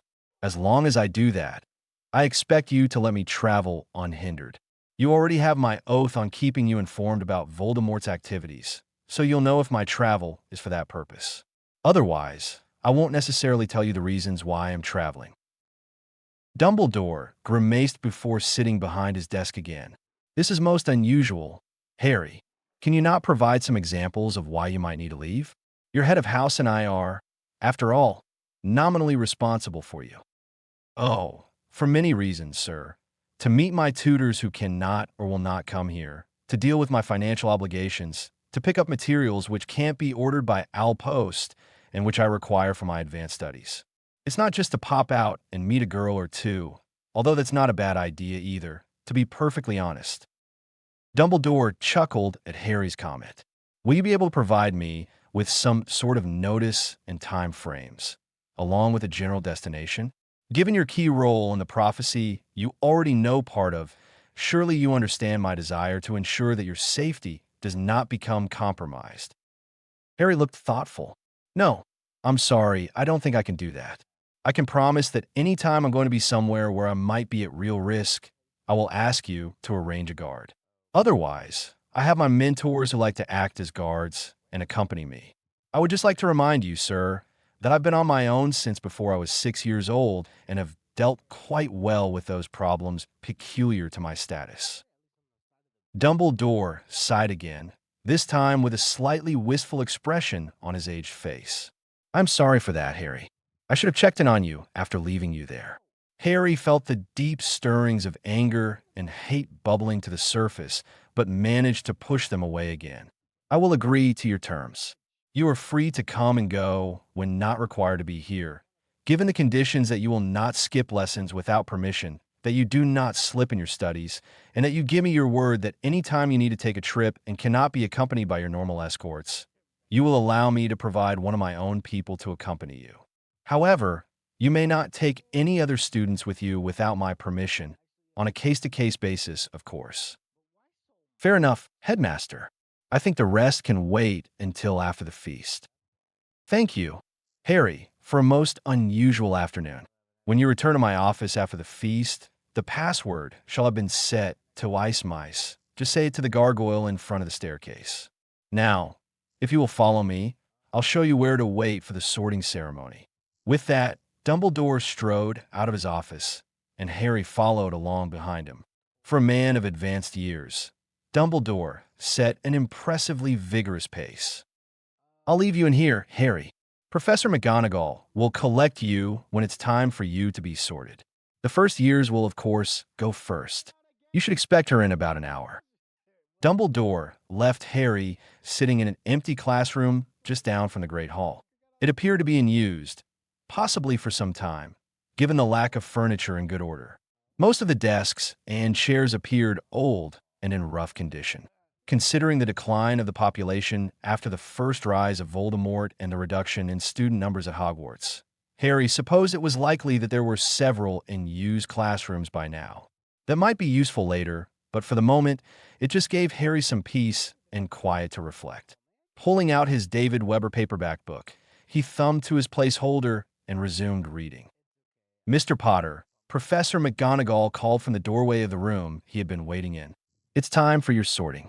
Come with me, please. Harry got to his feet, looking forward to the impending spectacle.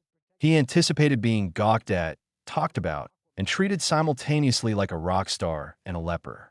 Replacing his bookmark, he pocketed the volume and followed the professor down the hall.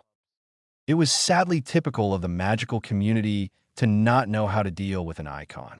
The media had blown the events when he was only a year old out of proportion. Combine that mystery with the many random conspiracy theories on why he had declined to attend Hogwarts earlier, along with rumors of dark arts rituals, and everything became crazy. Why they even cared about what flavor of sweets or brand of dental floss he preferred was a bit beyond his ken, but it was his lot in life. There was little he could do about it for now. As Harry followed the deputy headmistress into the Great Hall, he was amused to find every eye riveted on him. It left him with a mild urge to do something theatrical, but knowing the way his life worked, he was sure something would happen without any deliberate effort on his part. He strolled to where McGonagall pointed him, toward a tall and uncomfortable-looking wooden stool, whereupon perched a dilapidated pointy hat. Harry distinctly recalled that he had seen both in the headmaster's office earlier. McGonagall whispered to him as they walked past the tables filled with gawking students. It's tradition. When I call your name, you sit on the stool and place the hat on your head.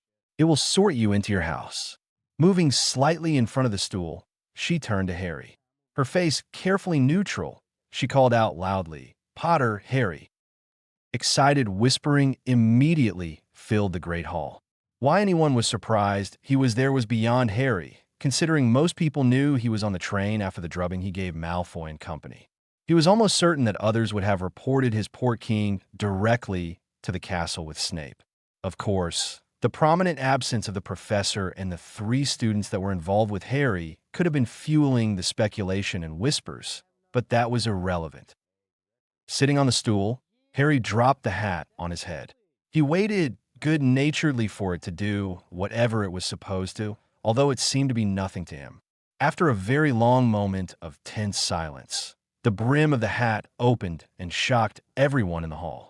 Where are you, Mr. Potter?" the hat asked. "You're on my head, so obviously I'm underneath you," Harry patiently replied. "Really?" the hat asked back. "Something I can help you with?" The hat became quiet for nearly another full minute. During that time, Harry scanned the students and saw that they were perfectly silent, waiting intently to see what would happen next. Apparently, no one had ever witnessed or heard of the hat casually talking like this. Looking at the head table, he noticed that every single person at the table seemed to be in a mild state of shock, except one. Dumbledore alone seemed to be unperturbed, but he was instead slowly shaking his head from side to side as though hopelessly lost in his own back garden. "Merlin!" the hat exclaimed. I can't find you at all. How is that? Harry shrugged, whilst examining his nails again. As I don't know how you work, I'm not really the best person to ask, now am I? Have you had any occlumency training? The hat demanded. Quite. Harry idly pulled out the small book from under his robes and began turning to where he had left off reading. So let me know when you're ready to get on with this. Look, I've had occlumens under me before up to level 3, I might add, and I've been able to read them just fine. In fact, I can see shields and the consciousness of people, but for some reason I can't see you. I don't suppose you'd lower your shields, would you? The hat seemed mildly depressed about the whole situation. Since I don't really know you and can't see your brain either, why would I want to do a thing like that? I'm at level 5, by the way. Harry felt his question was perfectly reasonable. Just because everyone else was stupid enough to put a sentient and heavily enchanted object in control of their brain did not translate to his following the same pattern of blind faith. Having found his place in the book he was thumbing through, he resumed his reading from earlier that morning. He had yet to make much progress in the book. For some inexplicable reason, he somehow kept being interrupted. Level 5? Really? Right, said the hat. Opening the rip in its brim all the way, the hat yelled out, "Conference!" Dumbledore looked surprised once again, a situation he was probably starting to find unpleasantly common today, and stood up. Walking down to the stool, he looked hesitantly at the hat. Well, Floppy, what seems to be the problem? Floppy dropped the volume of its voice down to a near whisper before replying. Albus, Mr. Potter, and I need to have a long talk. This could take hours. You need to start the feast whilst we chat. Dumbledore looked almost ready to cry, or perhaps curse, at this. By the rules and regulations, the feast can't start until every student has been sorted. Can't you just sort him and talk later? Harry was not quite certain, but he thought Dumbledore might even be starting to whinge faintly. That's fair. So long as we all agree it's a temporary sorting. He'll be properly sorted later. Does that work for you, Mr. Potter? Floppy seemed to be getting almost excited by this turn of events. In the meantime, you'll be wearing me until you trust me enough to let me sort you properly by letting me in your mind. If that means I can go eat, then yes, let's do that. Do I get to call you Floppy? It seemed a bit of a silly name for a hat, but since the hat appeared to be sentient to some extent, who was he to complain? Harry was quite hungry and wanted to get something to eat immediately. If he waited much later, it would make his evening training more difficult. Much of the workout he needed to do would be rather unpleasant on a still full stomach. Right then, you call me Floppy, and I'll announce your temporary sorting. Any of the houses have a particular appeal to you, Mr. Potter? Floppy asked. Truth be told, Harry felt no particular affinity to any of the houses, but he was going to have to choose one if he wanted to eat. It really doesn't matter. How about the one with the Weasleys? We were trying to talk about Quidditch earlier, but got interrupted. That works. Floppy almost seemed to take a deep breath before it shouted out. Temporarily Gryffindor. Unlike the other students, there was no burst of applause for this. Most people, even the staff, were looking at each other in confusion over the disclaimer that the sorting was temporary, especially after the initial odd behavior of the hat. Dumbledore looked at Harry and motioned him toward the Gryffindor table. Congratulations, Mr. Potter. Please join your new house for the feast. Harry, with Floppy still on his head, strolled over to the Gryffindor table. As he approached, Hermione, Ginny, Neville, and Ron slowly stood and began clapping. Gradually, the entire table was clapping, and the Ravenclaws and Hufflepuffs soon joined in. The Slytherins were fairly universal in their glares. Not popular with the Slytherins after that train incident, are you? Floppy asked quietly, slowly drooping down over Harry's right ear. Meh, Harry said with indifference. Spotting an empty seat between Ron and Ginny, Harry dropped down into the spot with Ginny on his right side. Ron offered a half smile, and Ginny looked at him sympathetically for a moment, eyeing the hat that was draped over his ear with a mixture of curiosity and irritation. Harry was almost certain she was muttering about the hat under her breath. As Dumbledore returned to the center of the head table, He clapped his hands together once and announced in a loud voice, "Tuck in." Harry piled food on his plate, ignoring the many strange looks he was getting from everyone around him. Hermione, sitting across from him with Neville, looked ready to explode with questions and speculations. Harry smirked at her. "Anyone seen Snape or Malfoy?" he asked in a loud voice, a look of innocent inquiry on his face. A zone of silence descended over the Gryffindor table at Harry's question. Everyone looked at him askance before they scanned the hall, looking for the missing people. Whispered speculation started up again, but at least the focus was off Harry for the moment. "That was rather Slytherin of you, Mr. Potter," Floppy whispered. Ginny jerked back slightly, and Harry suspected she was the only other person to have heard that statement. "Tell me, Floppy," Harry whispered back, casually pouring some juice for himself at the same time. "In all of your 1,000-odd years of sitting on little kids' heads, did you ever not sort someone into one of the 4 houses? I mean, doesn't that get old? I doubt most people really can be identified by such a trite idea as bravery or cunning or raw intelligence or basic loyalty. Most people should be a mix. Why can't you sort someone into multiple houses? Or better yet, no house? Isn't there something more to life than a label? Could you just make up a new house and call it Floppy Hat or something?" Ginny looked at Harry thoughtfully as Hermione leaned in closer, probably trying to hear the conversation accurately. Ron blissfully stuffed his face with food as fast as he could and was obviously paying attention to nothing else. Neville was watching Hannah with a slightly wistful expression on his face, seemingly lost in his own mind. Harry would almost swear that Floppy chuckled. "Now, that's an interesting question, Mr. Potter." Chapter 3, Declarations. With a noise that Harry would later swear sounded distinctly like a burp, Floppy turned into a sombrero big enough for 3 to get shade under. To complete the look, the sombrero was a garish red, as though it was mocking the house with whom Harry was currently sitting. 2 long ties came down and wrapped themselves under his chin. A small tear opened up on the right strap near his ear. "You're the first person to ever ask me about that, Mr. Potter." Harry shuddered slightly as everyone at the Gryffindor table stopped eating and stared at the hat on his head. Laughter slowly started ringing out across the Great Hall, and next to him, Ginny choked on her pumpkin juice. Slapping her back slightly harder than was strictly necessary, Harry gave her the evil eye before giving it up as a bad job. Harry pulled out his wand and turned his spoon into a moderate-sized mirror sitting on the table. Staring closely at the reflection on his head, he let out a slow sigh. "You do realize no one here has been to Mexico other than you and me, right?" Floppy made an inarticulate sound before twisting into itself and turning into a tricorn hat similar to what colonial warriors wore during the 1700s. Its color was more orange than red. England lost the war with the American colonies. "Hasn't anyone told you?" Harry was almost certain he heard burping now. The hat almost seemed to melt before shimmering back into a blood-red bowler hat. All right.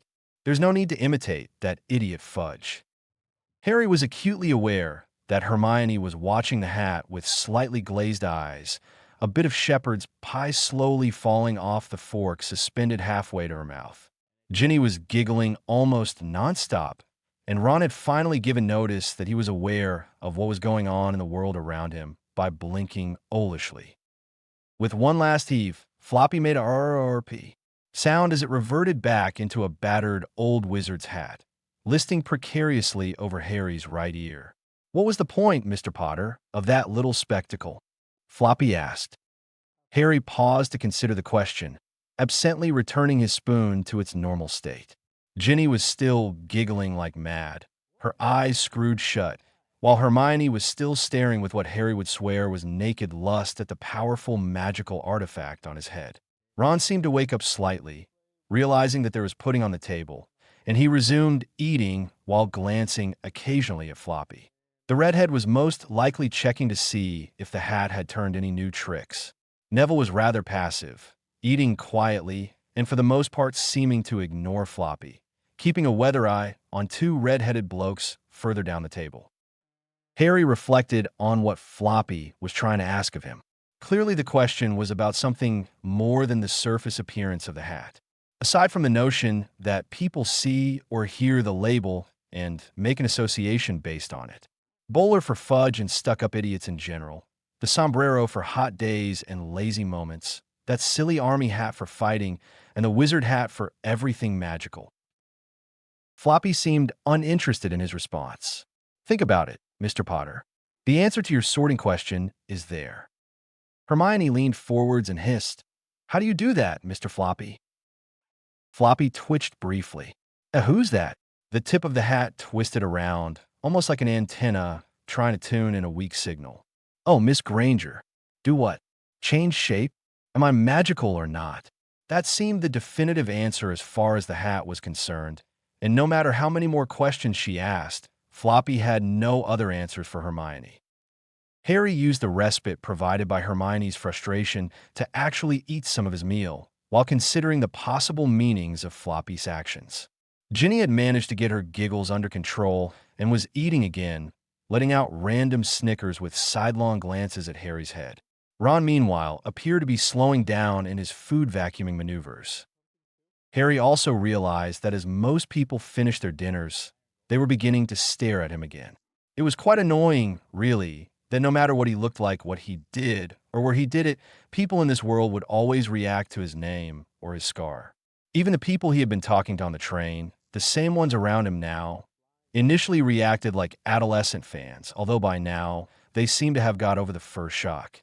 He was almost certain that he could slap his name on dragon dung, and it would sell faster than Honeyduck's best chocolate bars. On sale now.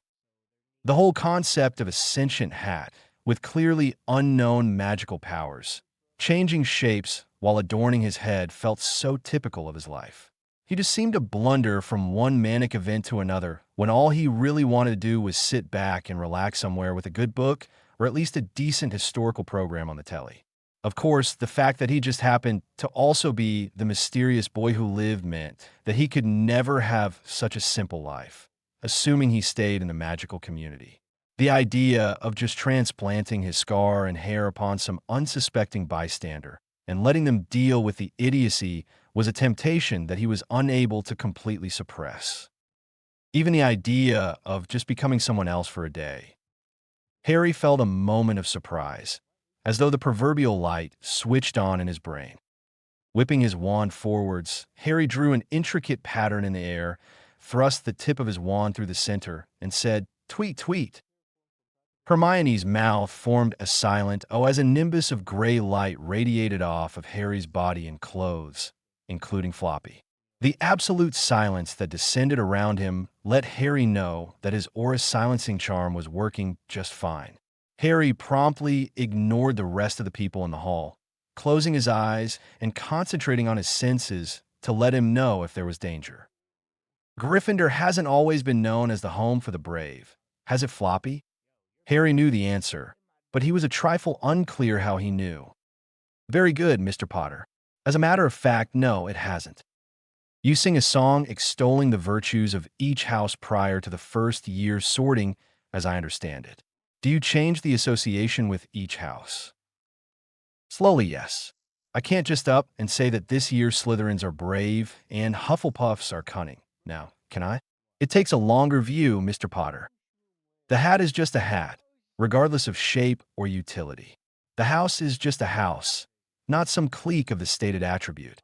It's a place to live, to meet people with similar values, and hopefully grow a bit, but not where everyone is brave or cunning or some other label. Harry felt the rightness of the statement, but there were many open questions. So the stated sorting, bravery, brains, loyalty, sneakiness, that's just superficial, a cover to keep people from asking questions, isn't it? You might be onto something, Mr. Potter. Floppy almost sounded smug, although Harry was less than positive he could read meaning into the hat's speech patterns. For all he knew, Floppy was exasperated with his lack of intelligence and was just humoring him. Right, so that explains why someone as cunning as a flobberworm wound up in Slytherin. I fail to see how Malfoy could ever be thought of as sly, cunning, or sneaky. What with the stories I've heard over the years and his actions on the train? Harry let his sentence taper off meaningfully. Yes, well, not everyone can be what they want to be. Now, can they, Mr. Potter? There's more to this, I can feel it. Godric wasn't known for his bravery, was he? Nor was Salazar, some evil snake plotting to take over the world every night. Harry knew this was a tangent, but it might help him resolve Floppy's little puzzle. Ideas change with time, and values change as well. As human beings, our perceptions of life evolve, and our society is forced to adapt to fit the new standards. Conflict arises from the old battling the new. Harry felt like he was facing a brick wall. The answer was there, just on the other side, but he had no idea on how to approach it. I think that's enough for now, Mr. Potter. The answer will come to you. Just give it some time. You'll get there in the end. Floppy twirled his tip slightly. I think you should return to your classmates, Mr. Potter. They're growing somewhat alarmed at your lack of response to their questions and your most interesting display of magic. Harry opened his eyes quickly and then immediately leaned back. Hermione was standing prominently, leaning over the table, and appeared to be about to hit him. Flicking his wand one more time, the glow dissipated and sound returned to normal. What? He asked the bushy-haired girl. Hermione sat down sharply, blushing slightly. Across from Harry, Neville piped up, "She was going to smack you to see if you were okay. I tried to warn her not to, but once she gets an idea in her head." Neville trailed off with a hesitant smile at Hermione. Hermione's blush deepened, and then she seemed to realize something. "There's no spell I've ever heard of that called tweet, Harry. That's not even close to Latin. What was that?" Harry nodded to Neville, understanding that curiosity was Hermione's driving force in life. He looked blandly back at Hermione. "Well, clearly, you haven't been reading the right books. Now have you?" Hermione's eyes slowly widened at the implications of the innocuous question. Before she could ask anything in response, two other red-headed boys that looked perfectly identical came up and leaned around her. Now, Hermy love, you can't keep young Harry to yourself all night," the one on the left said. Harry squinted slightly at the boy, trying to get an impression to tell him apart from his brother. The other one on the right piped up, "Yeah, Hermy, we all need to talk to such a glowing inspiration of the light." He stood with an expression of slack-jawed, drooling hero worship on his face. Harry had seen similar expressions that unfortunately were genuine, but it was easy to spot the signs here of artistic imitation. Still, it was a good bit of acting, and he could feel the grin forming on his face. "To right, brother mine. Makes me all tingly inside, knowing there's such an illuminating figure around." Shaking his head solemnly, the first red-headed boy looked up at the head table. "There's only so much twinkling us poor students can take before we all run screaming for the outer darkness." A long pause took place as the twins simply shook their heads in sorrow at each other. "Oi, manners, brother, manners. Introduce us." The one on the right was now staring pointedly at Ron, who was looking puzzled. Ginny reached around Harry and smacked Ron lightly on the back of his head. "They're asking you to introduce them to Harry, Ron. How you even find the dinner table sometimes." She rolled her eyes. "Fred," she said, pointing to the one on the right, and George, now pointing to the one on the left, "are our brothers. I think we mentioned them on the train." She then pointed to Harry. "This is Harry Potter. He wanted us to warn you not to prank him or to try to pry his secrets out, or else he'll fight dirty to get even." She put on an angelic smile as she faced Harry. "Did I get that right, Harry?" Fred and George exchanged evil grins while Harry felt like quietly leaving the room. Putting on his best poker face, Harry looked back at Ginny and said, "I think your halo is stuck around your ankle, Ginny." Ginny's face flushed a dark red at being called out so directly and so smugly. Harry could tell payback would be coming later for that comment. You might want to try that look on someone susceptible to temporary insanity induced by batting eyelashes. Harry smirked at her, daring her to do her worst as her flush approached the color of her hair. Turning back to Fred and George, Harry slowly looked them up and down. "Pranksters, eh?" Fred leaned over with his hand extended. Harry could swear he saw a flicker of movement as the hand came closer, but was uncertain as to what he saw. Ignoring the impression for the moment, Harry briefly shook hands with Fred, who merely smiled and said, "Pleased to meet you, young Harry. Although given the lovely shade of red our sister has become, I'm sorry to say this may be the last time I meet you as well. I think you're about to be the boy who got hexed to death." It was George's turn to lean over as Fred took his hand back. "Quite. It was a pleasure knowing you for a few moments, Harry. Do be sure your insurance is up to date, right? Ta-ta." The twins scampered back off to their end of the table while Harry ignored the fuming girl beside him. Ron and Neville, however, stared at Harry, somewhat horrified, and slowly edged away from him. Harry glanced at Ginny to see her eyes squinting dangerously, and he decided to go for broke. Winking at her, he retransfigured his spoon, this time into a halo, and cast an oscillating floating spell and random color change spell upon it before setting on her brow. He watched in amusement as the halo sat at a lovely 45-degree angle a few inches above her head before it began slowly twirling, giving the impression of an angel who lost all rights to have a halo in the first place, as it repeatedly cycled from yellow to green to black. Ginny's eyes bulged, and Harry was certain the payback would be spectacular. She ripped the halo off of her head and furiously tried to reverse his magical modifications. Meanwhile, Ron and Neville actually fled to the other end of the table. This left two prime openings, one next to Harry and another across from him, which were immediately filled with two pretty girls who introduced themselves directly. "Hi, I'm Lavender. This is my friend Parvati." Both girls blushed slightly. "Welcome to Hogwarts, Harry." Lavender's voice oozed saccharine goop as she tossed her hair outrageously. Harry wondered what she would do if he called her on her posturing. Realizing that he had one fuming girl on his right, he failed to see how it could get any worse with another one on his left, so he just jumped right in. Harry adopted his best clinical voice. "Nice to meet you. I notice you keep flipping your hair over your shoulder. Did you know that's been proven to be a clear sign of attraction and flirtation in attempt to win a date or even a mate?" Lavender blinked once before smiling as if she held the world in her pocket. "Is it working?" she asked, leaning forward slightly to enhance the effect of her feminine assets. Harry decided it was time to really start messing with heads. "I don't think so. Ginny doesn't seem to be that interested in you. Have you tried flirting with Hermione yet?" Dead silence met this statement. Lavender seemed to be stuck somewhere between horror and mortification. Parvati choked on her juice and coughed violently. Hermione looked like a deer caught in headlights, while Ginny had gone from a deep, angry red to ghostly pale in the blink of an eye. Deciding it was time to exercise the better part of valor, he concluded by grabbing his goblet of pumpkin juice and stating blandly, "Well, then again, maybe it is working with Ginny. She's certainly not angry with you for flirting, whereas she seems downright hostile to me. I'll leave you girls to get better acquainted. Let me know how it goes." Harry rose promptly, yet walked casually back towards Fred and George, his senses on high alert, expecting a major assault on his person at any second. Once he reached Fred and George, who were staring with admiration at Harry, he chanced to look back to see all four girls with their heads bent together, whispering furiously. Fast and crisp hand gestures frequently punctuated the discussion.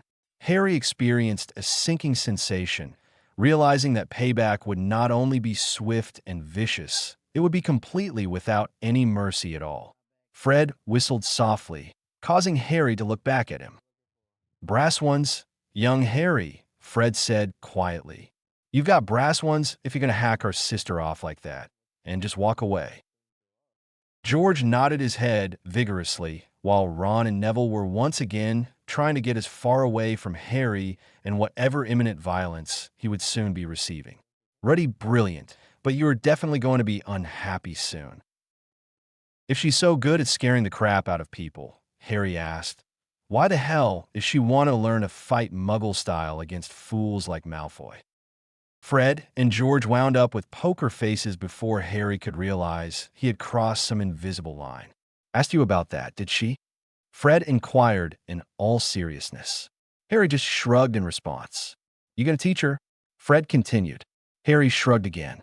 "We three need to talk later, Harry, before you decide anything." "Clear." Harry took a long moment to stare at Fred and George individually and nodded slowly as it became apparent just how serious they were over the topic. Excellent. Now, since they appear to be delaying your imminent and no doubt painful doom until after the feast, why don't you join us? Fred rapidly oscillated back to being the extreme, jovial extrovert. George pushed the fellow next to him down a bit, and Harry sat down beside him. While everyone was shifting places and trying to make a little more room, Harry casually swapped his goblet of pumpkin juice for George's. After all, if one of them had done something during that brief flicker of movement, it was only fair that they pay the price for trying to prank him. Harry made a slight production out of reaching for his goblet before raising it to Fred and George and offering a toast.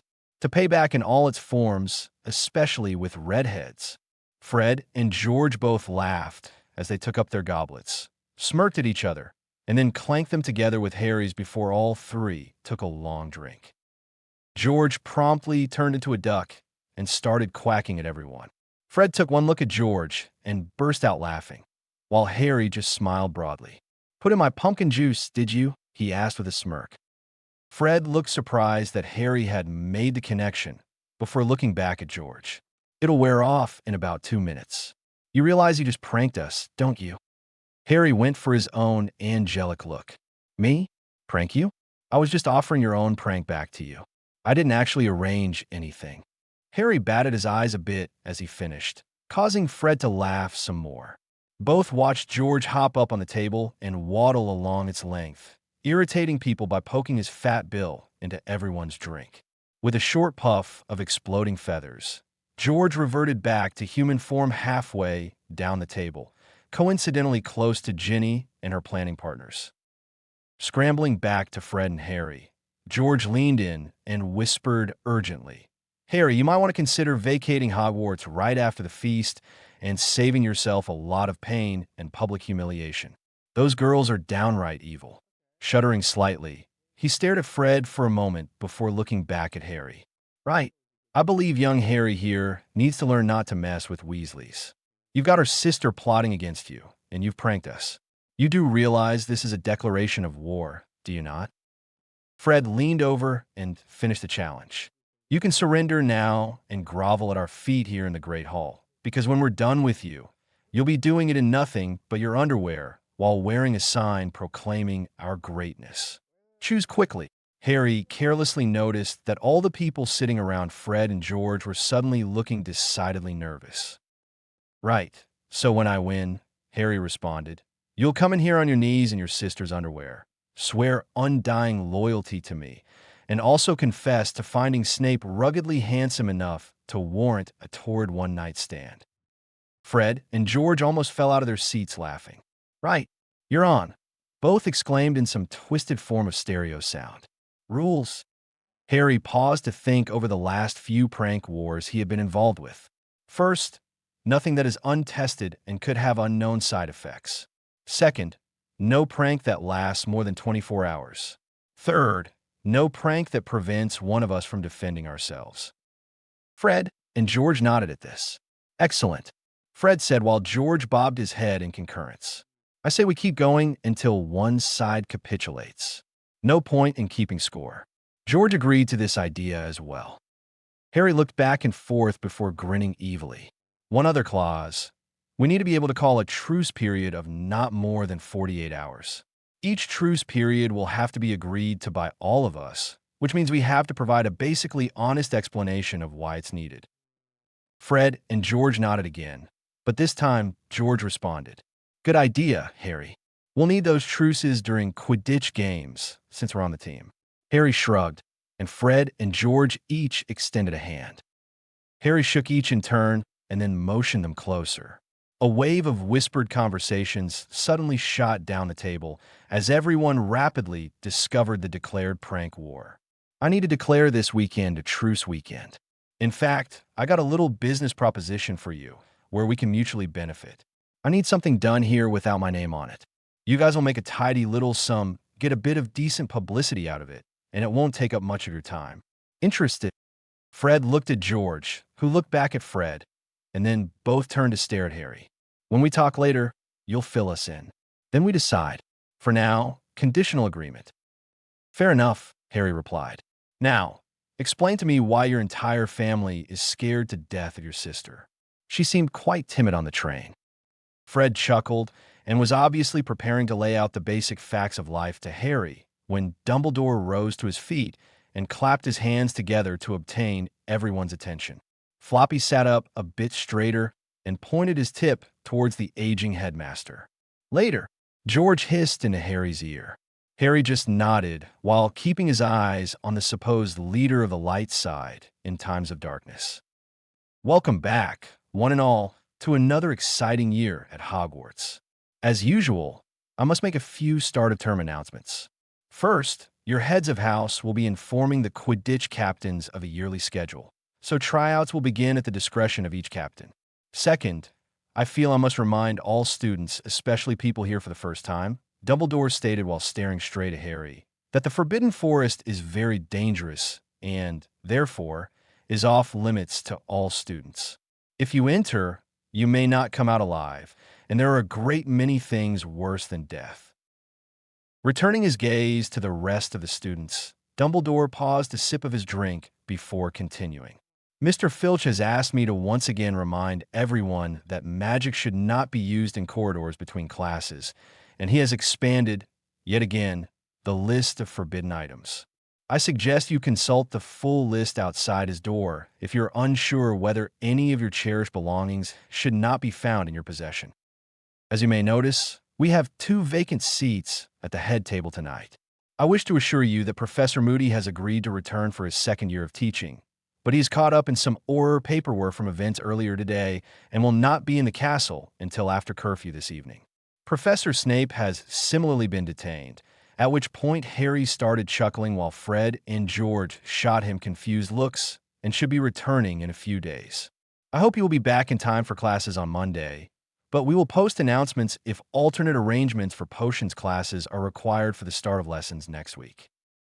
Dumbledore paused once more to take another sip of his drink while many quiet conversations started again, most speculating about the location of the Slytherin head.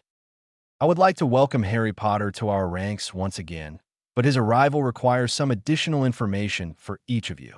As some of you have no doubt noticed, Harry does not wear a traditional school uniform. Indeed, we are very lucky to have with us, for the first time in over 200 years, a young man on the path to becoming a full war mage. Dumbledore hesitated, unsure of what level of reaction such a statement might generate, but from the complete silence and somewhat baffled looks, it appeared that most families had long since forgotten about the discipline. You will note that his outfit consists of robes in simple black, with 2 silver emblems on his shoulders. The mace on the left shoulder represents a sworn oath to the war mage training and values. This oath is both magically binding and recognized around the world. It is a most difficult and strenuous training regimen, and there has not been a new member sworn into their ranks for over 150 years now. I suggest that those curious to know more should consult the library's historical section, where you will find many references on what this lifelong oath entails. Of much greater significance, however, is the fact that once a war mage has been trained sufficiently, they carry on the right shoulder a dagger emblem. This emblem symbolizes their legal right to respond to any attack upon their person and their right to use lethal force in response to anything they consider to be life-threatening. Dumbledore gravely looked over the student body, which was sitting in silence, many now openly staring at Harry. For his part, Harry tried to project bored indifference to all the attention he was getting. He quietly sat while Floppy's tip slowly rotated in a circle. It had been a very long time indeed since he allowed something as trivial as unwanted attention to affect his external behavior. I must repeat that warning. Every person in this room must understand that when a war mage is entitled to wear both symbols, as Mr. Potter is, any attack, even in jest, may be seen and responded to as life-threatening, justifying the use of lethal force in retaliation. Dumbledore again paused to let the full implications of his statement sink into everyone. Harry could suddenly feel several eyes on him, as Fred and George frowned heavily. Glancing back up the length of the table, He could almost swear that Ginny's evil I was actually working on him. The Slytherin table seemed mostly indifferent to the comment, while many of the other students looked slightly nervous. The only exception to this is when you are in classes with Mr. Potter and a teacher specifically asks Mr. Potter to participate in a class exercise, and all of you are following the professor's instructions. If you go beyond the confines of the approved exercise, be prepared for consequences. Each of you should be aware that his use of force, be it magical or physical, is fully permitted under the law. Mr. Potter also has the right to detain someone who is acting against the law and remand them to the Aurors for questioning and, if necessary, prosecution. In many ways, Mr. Potter resides outside the law and is immune to many of the normal procedures. Again, I refer any of the more curious amongst you towards the library for more information. At this time, there are no other war mages in training, nor are you likely to encounter any, so I see no need to continue elaborating on this topic. Rest assured that Mr. Potter is not someone you wish to trifle with. Dumbledore quaffed from his goblet, letting conversations pick up once again. He looked at his staff, pleased with their lack of reaction to this news. Of course, Harry had required the headmaster to inform his entire staff of the situation upon submitting his letter accepting enrollment at Hogwarts, so they should be used to the idea by now. I must now also relate an important piece of news which many of you will be disturbed to hear. In a unanimous decision, the heads of house have agreed that any student found assaulting another without due cause will be summarily expelled from Hogwarts and have their wand snapped. If it is deemed appropriate and the wounded parties involved so wish it, we will also remand the offending students to the Aurors for prosecution and trial. In accordance to this decision, Mr. Malfoy, Mr. Crabbe, and Mr. Goyle have been expelled from Hogwarts, and their wands have been snapped. Each is currently in the custody of the Aurors. Mr. Crabbe and Mr. Goyle are facing assault charges, and Mr. Malfoy is facing multiple attempted murder charges. Due to these and other events, Professor Snape is presently dealing with the Aurors and will be returning to us when the initial issues have been resolved. Harry had to applaud the headmaster for the way in which he could tell the complete truth, yet simultaneously lie so beautifully. Any real understanding of a situation was dependent upon the truth, but the skew in understanding centered on how the truth was told. While Harry was not expecting a standing ovation at the news regarding Malfoy, at the very least he had anticipated some show of gratitude considering the bevy of rumors he had heard both on the train and prior to arriving at the platform that morning. As it was, he was not prepared for the expressions of raw fear on most of the students' faces. Many of them glanced nervously at the Slytherin table, obviously trying to disassociate themselves from these events. Meanwhile, most Slytherins glare at Harry with pure, undiluted hatred, and it seemed abundantly clear that Dumbledore's warning would be tested many times over the weekend. Apparently noticing the tension in the room, Dumbledore brought the announcements to a rapid close. Now that we have all been properly fed and informed, everyone enjoy your weekend. Prefects, please see to the first-year students. Mr. Potter, please accompany me back to my office, where we will discuss today's events. Harry nodded briefly at Fred and George before rising and walking with Dumbledore back to his office. He had the sinking feeling that the factions that would be arrayed against him would doubtless fail to heed the headmaster's warnings. The likely result would see the hospital wing becoming a hotbed of subversive activity aimed at eliminating his presence from Hogwarts with all due haste. Chapter 4. Harsh Reality.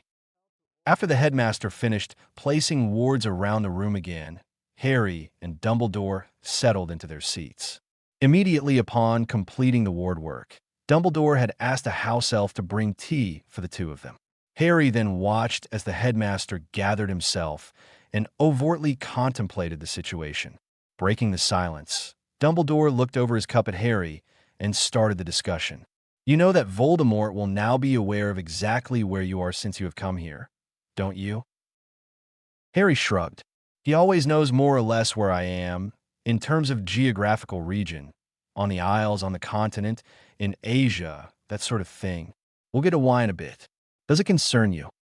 Dumbledore stared out through the window near his phoenix before looking back at Harry. It will bring more attention to Hogwarts, but after the events with the Triwizard Tournament last year, I'm not overly concerned. I spent a great many weeks the prior summer strengthening and reworking the wards on this school. It still remains a major target of his. Irritated, Harry looked Dumbledore straight in the eye. We both know Voldemort couldn't care less about Hogwarts as a building, or even as a school. Dumbledore sighed heavily. How are you aware of this? Harry smirked and simply raised his left eyebrow. My mentors and I worked it out some time ago. Dumbledore stood and paced behind his desk for a few minutes before clearing his throat. Harry felt that the conversation was really about to begin, so he put his cup down on the tray and gave his complete attention to the headmaster. I spent much of dinner contemplating the mutual oaths we have sworn, Harry. I still feel it was rash and that we will end up regretting this before long. But I think there's a way we can work within the oaths and still have time to do what we need to do. Do you realize that I could sit here and talk to you for nearly 1 year without interruption and still not cover all the details of what I know about Voldemort? Harry looked back at him in mild surprise. You know him this well? And yet he still is among the living? I find this hard to believe. Dumbledore shook his head. Soon, you'll understand how I know so many details. What I want to discuss first is our pact. I have come to the conclusion that so long as we both agree to, shall we say, delay relaying some information, the unbreakable vows should not be triggered. As Harry started to look angry, Dumbledore hurried on. For example, I think it more pertinent to discuss his major background points rather than what he had for breakfast on September 15th, 1942, don't you? Harry checked his rising anger to think about this. Clearly, Dumbledore knew exactly what Voldemort had for breakfast in 1942, which spoke volumes on how much the headmaster really knew about his opponent. That said, Harry felt that they should probably start with the major points that were most relevant and deal with the more minor details later on. As far as Harry could tell, it was either that or just agree never to discuss mindless trivia at all. All right, Headmaster, I see the point you're making. How do we go about this? Dumbledore sat back down and raised his wand before him. I hereby declare that, with the agreement of Harry Potter, I shall limit the scope of our conversation to the major points of Voldemort's history and related prophecies until our next agreed-upon meeting. Dumbledore looked expectantly at Harry. Harry shrugged before raising his own wand. I hereby declare that I agree to limit the discussion with Albus Dumbledore to only the major points of Voldemort's history and related prophecies until our next agreed-upon meeting. Dumbledore nodded at Harry. All we need to do is substitute the relevant bit of what we're going to be covering at the beginning of each meeting, and we will both be fine. The key here is that you and I both feel that we have done as we stated, for if one of us has doubts that we were told the full information as related to the topic, the consequences of breaking the oath will kick in shortly. For this reason, we need to ask each other if we're satisfied with the discussion before we end the meeting. I understand, and I agree to this, Harry said. The major highlights and the prophecies are enough for tonight. Prophecies always tend to make me cranky for hours after learning of them anyway. I won't be fit for company by the time we get through with them. Dumbledore nodded again. Very well, Harry. Let's begin. I trust you are familiar with a pensieve? Good. I prepared some time ago various critical memories of interacting with Tom Marvolo Riddle. Ah, you already know his true name? Excellent. And we shall begin with his early history. Harry was fascinated as he traveled through a web of stories, facts, insights, and pensive memories detailing the incredible life of Tom Riddle, more recently known as Voldemort. Harry could empathize with many of the points of Riddle's early life, yet he could not agree with Riddle's views on magic, power, and the rights that it may or may not convey. Floppy would twitch periodically during their discussion, but the hat never spoke. After detailing the return visit where Riddle asked to become Dada Professor, Dumbledore proceeded to give a very broad overview of the First War, the major battles, and basic tactics each side used. Following his narrative, Dumbledore fell silent for quite some time, gazing steadily at Harry. Harry knew the conversation, which had already been quite dark, was about to become even more unpleasant. It is because of my pride and arrogance, Harry, that your parents are dead. That simple statement was the equivalent of a bomb going off in Harry's psyche. His already barely suppressed anger with the headmaster rose like a snake, screaming for immediate retribution. Harry shot to his feet, his magic control so erratic his aura manifested itself in a glowing, shimmering pattern. Harry's wand was raised, dangerously close to the headmaster's face. He was shaking with rage and fighting to regain control over his emotions. Breathing heavily, he slowly ground out from clenched teeth. You will explain now. Dumbledore looked sadly at Harry before pouring both of them another cup of tea. He then pulled a small bottle of Ogden's finest fire whiskey from his desk and dispensed a generous portion into each cup. Keeping one eye on a still shaking Harry, Dumbledore took a short sip and slowly spoke. We were in the middle of the First War against Voldemort. Hogwarts was in need of a new instructor for divination, and I was at the Hog's Head in the nearby town of Hogsmeade. My brother runs that pub, and I was using an upstairs room there for an interview. Previously, we had met there with some of our spies, as it was better on their part to not be seen entering or leaving Hogwarts. Dumbledore sighed again before telling the most damning part. I collapsed the wards after the last meeting, and Sybil Trelawney arrived for her appointment some 15 minutes later. I doubted she had any real ability, so I failed to take any precautions to ward the room. She suddenly fell into a trance and gave a prophecy. A spy for Voldemort overheard the first part of the prophecy, Harry, and this information led to the attack on your family. This prophecy is the reason they were targeted, the spy the reason Voldemort found out, and my own arrogance that nothing critical could possibly happen was why anything was revealed in the first place. Harry managed to gradually force his rage back into its customary box and sat stiffly, his breathing heavy. Reaching out, he blindly took a long swallow straight from the fire whiskey bottle before picking up the cup of tea. He nodded once at the headmaster, telling him with his eyes to continue his tale. Dumbledore tapped the side of his pen sieve, saying, "This prophecy foretold your birth, Harry. Observe." The ghostly figure of a woman rose from the surface of the pensieve and spoke in an unearthly voice. The one with the power to vanquish the Dark Lord approaches. Born to those who have thrice defied him. Born as the 7th month dies. And the Dark Lord will mark him as his equal. But he will have power the Dark Lord knows not. And either must die at the hand of the other. For neither can live while the other survives. The one with the power to vanquish the Dark Lord will be born as the 7th month dies. The figure sank back into the silvery depths of the pensieve. Harry rose and paced the room for a few minutes before sitting back down and drinking his tea. The signs are apparent. I understand the implications. Was I the only candidate? Dumbledore shook his head briefly. No, Neville Longbottom could also have been the one with the power. Yet Voldemort marked you. Harry nodded absently while looking at the phoenix. It trilled quietly, helping Harry settle back to a more even keel. You said at the beginning of this meeting there were prophecies, plural. How many are there for tonight? Dumbledore held up 4 fingers. Harry inclined his head and motioned for Dumbledore to continue. The headmaster looked somewhat nervously at Harry, the first palpable emotion he had displayed this evening. Harry, he hesitantly said, the major thing I have not told you is that Severus Snape was the spy who overheard the first part of the prophecy and subsequently told it to Voldemort. Later, when Voldemort announced his intention to attack your family, Severus came to me and revealed everything.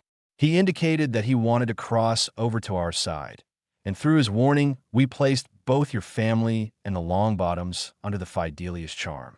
Severus harbored an intense hatred of your father, Harry, but he owed your father a life debt, and this was how he chose to try to repay it.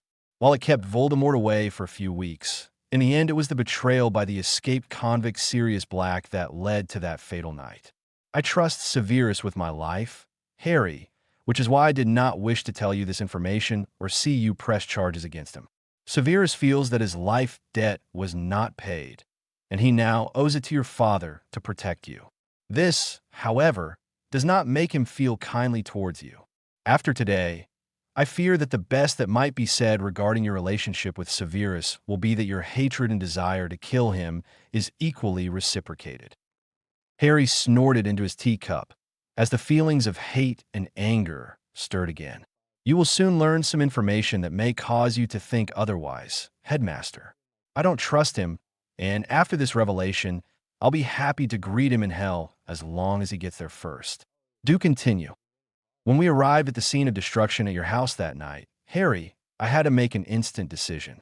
It was clear to me that Voldemort was not, in fact, dead, although the Ministry refused to hear my warnings. When I determined that the scar on your forehead was the result of a failed killing curse, I conducted many tests to try to understand how you had survived. Further tests suggested that it was caused by the selfless, willing sacrifice of your mother for you. There's a rare type of blood magic warding that can be performed, and I knew that if my suspicions were correct, if I were to place you with blood relatives of your mother, you would remain safe from any direct attack by magical means. Alternatively, I could place you with a magical family, and you would likely have grown up with an inflated head full of propaganda and would have been a puppet of the Ministry for your entire life. Those were dark times, Harry, and you were the only beacon of light that was available.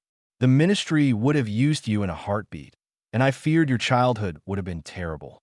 You were technically a ward of the state, and I knew I must act before the Ministry could. So I decided to place you with the only blood relatives you had, those of your mother, and seal the blood war between you and your Aunt Petunia to keep you safe. They became your legal guardians, leaving the Ministry powerless. I then turned my attention to discovering where Voldemort had fled. Harry was distinctly displeased, and he once more had to work hard to keep his anger in check. When he allowed himself to experience the emotions, what little he remembered of his life at the Dursleys still left him in a towering rage.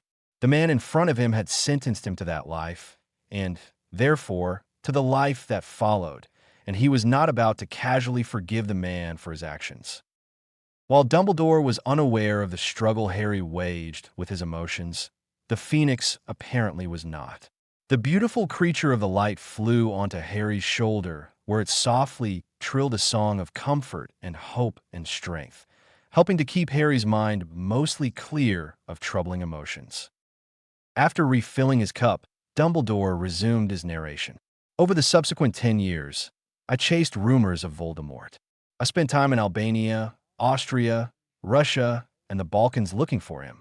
I never found him, but several times I found signs of his passage. I even unearthed some signs that he might have been in England as recently as 4 years ago. Before today, my best intelligence placed him somewhere in the forests of Albania, reportedly without a body, yet possessing whatever life forms he could to continue a bitter, powerless existence. Every break I can arrange to take from this school, I use to continue my search. I know he's out there, biding his time, waiting to strike and come back more powerful than ever. Earlier, you indicated that he has already regained his body. I'm most anxious to hear what you have to tell me. Before that, however, let me share the other 3 prophecies that I believe are of immediate importance. Dumbledore paused to stir the pensieve in front of him again. Approximately 2 years after you were born, Trelawney again made a legitimate prophecy.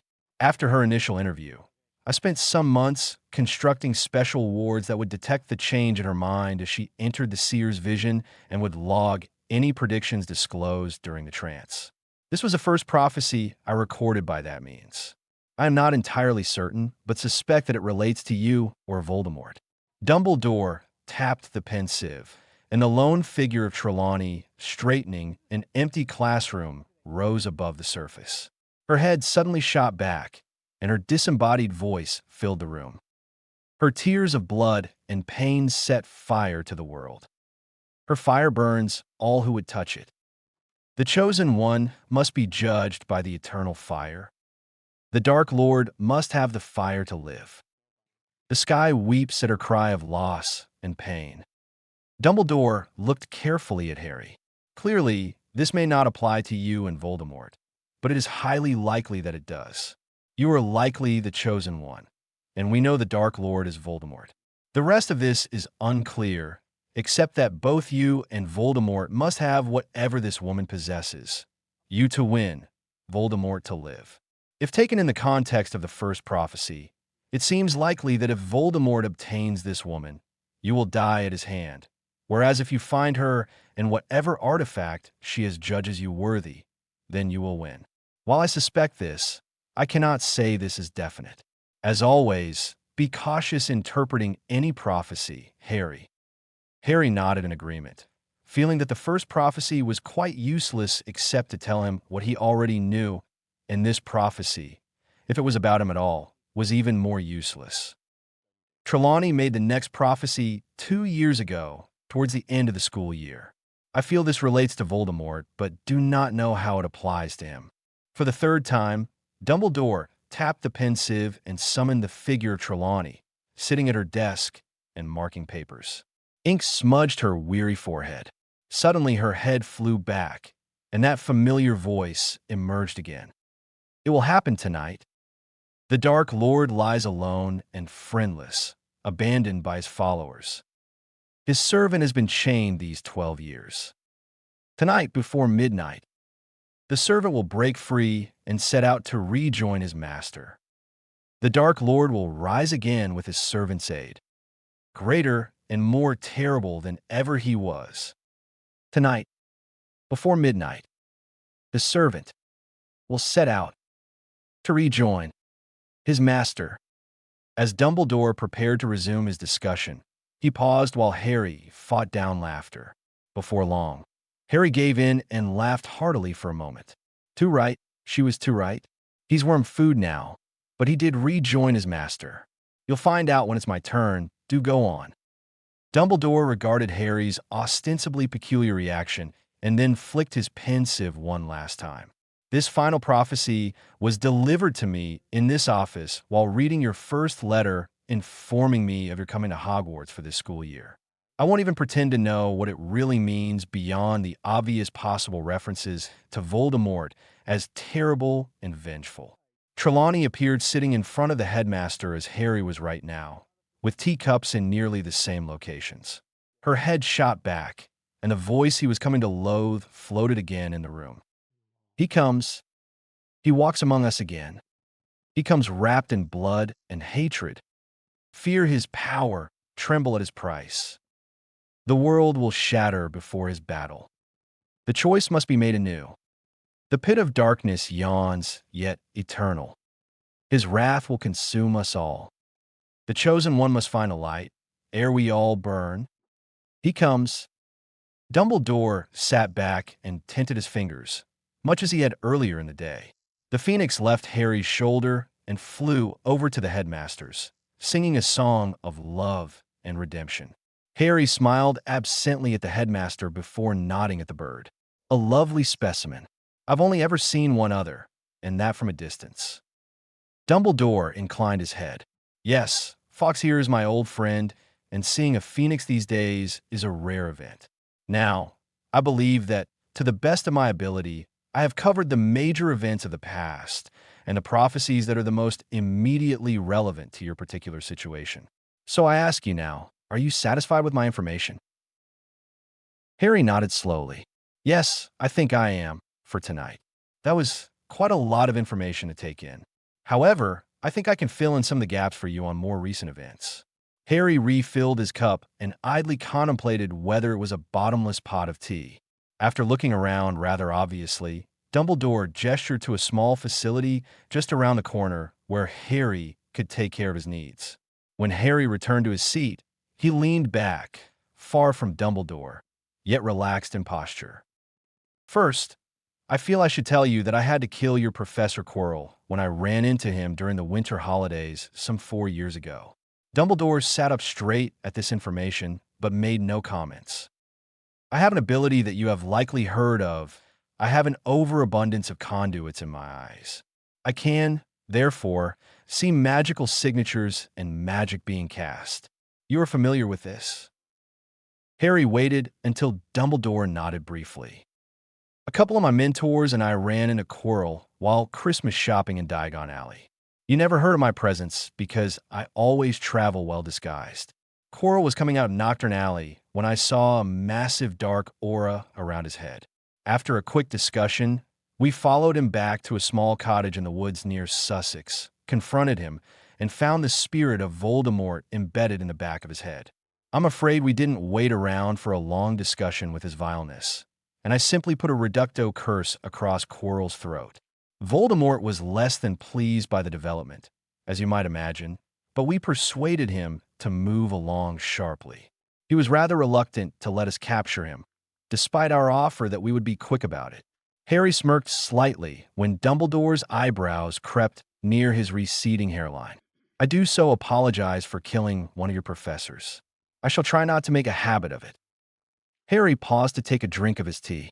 I must also confess to being part of the reason why Lucius Malfoy no longer uses his cane for strictly cosmetic purposes. Yawning slightly at the late hour and from the prior night's lack of sleep, Harry continued his terse summation of recent events. We were hunting down a particularly nasty dark arts text and found ourselves in Borgin and Burke's about 3 years ago. It was towards the end of August, I think. Anyway, that Pratt and his malodorous son were there arguing with Borgin while we waited for service. I recognized a tantalizingly familiar dark aura leaking out of his coat pocket, so my mentors waylaid him in the alley. His son was obliviated, as was Lucius, so they don't know the exact details, but we recovered a very dark artifact, the school diary of one Tom Marvolo Riddle. After conducting experiments for the better part of a year spent, we discovered who Tom really was and made the most disturbing find of all. That diary was a Horcrux, one created expressly to return Riddle to a new body by draining the life of another wizard or witch. Dumbledore had a look of horror on his face as he stared at Harry. A Horcrux. Unfortunately, that tells us why he survived when the killing curse failed. What it doesn't tell us is how many, because he's obviously created more than one. Harry smiled thinly at Dumbledore. That, combined with the events this past summer, is why I am here, Headmaster. I need to know what you know, so we can do something a bit more permanent about his scalliness. Scalliness? Oh, right, the rebirth. We'll get there, but for now, he looks like a half-snake, half-man abomination in gene splicing. I take it you know as well as I do why he opted for a new form that most probably has a lower than normal body temperature.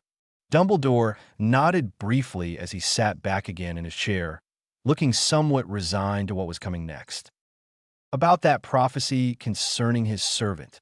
I'll spare you the details for now.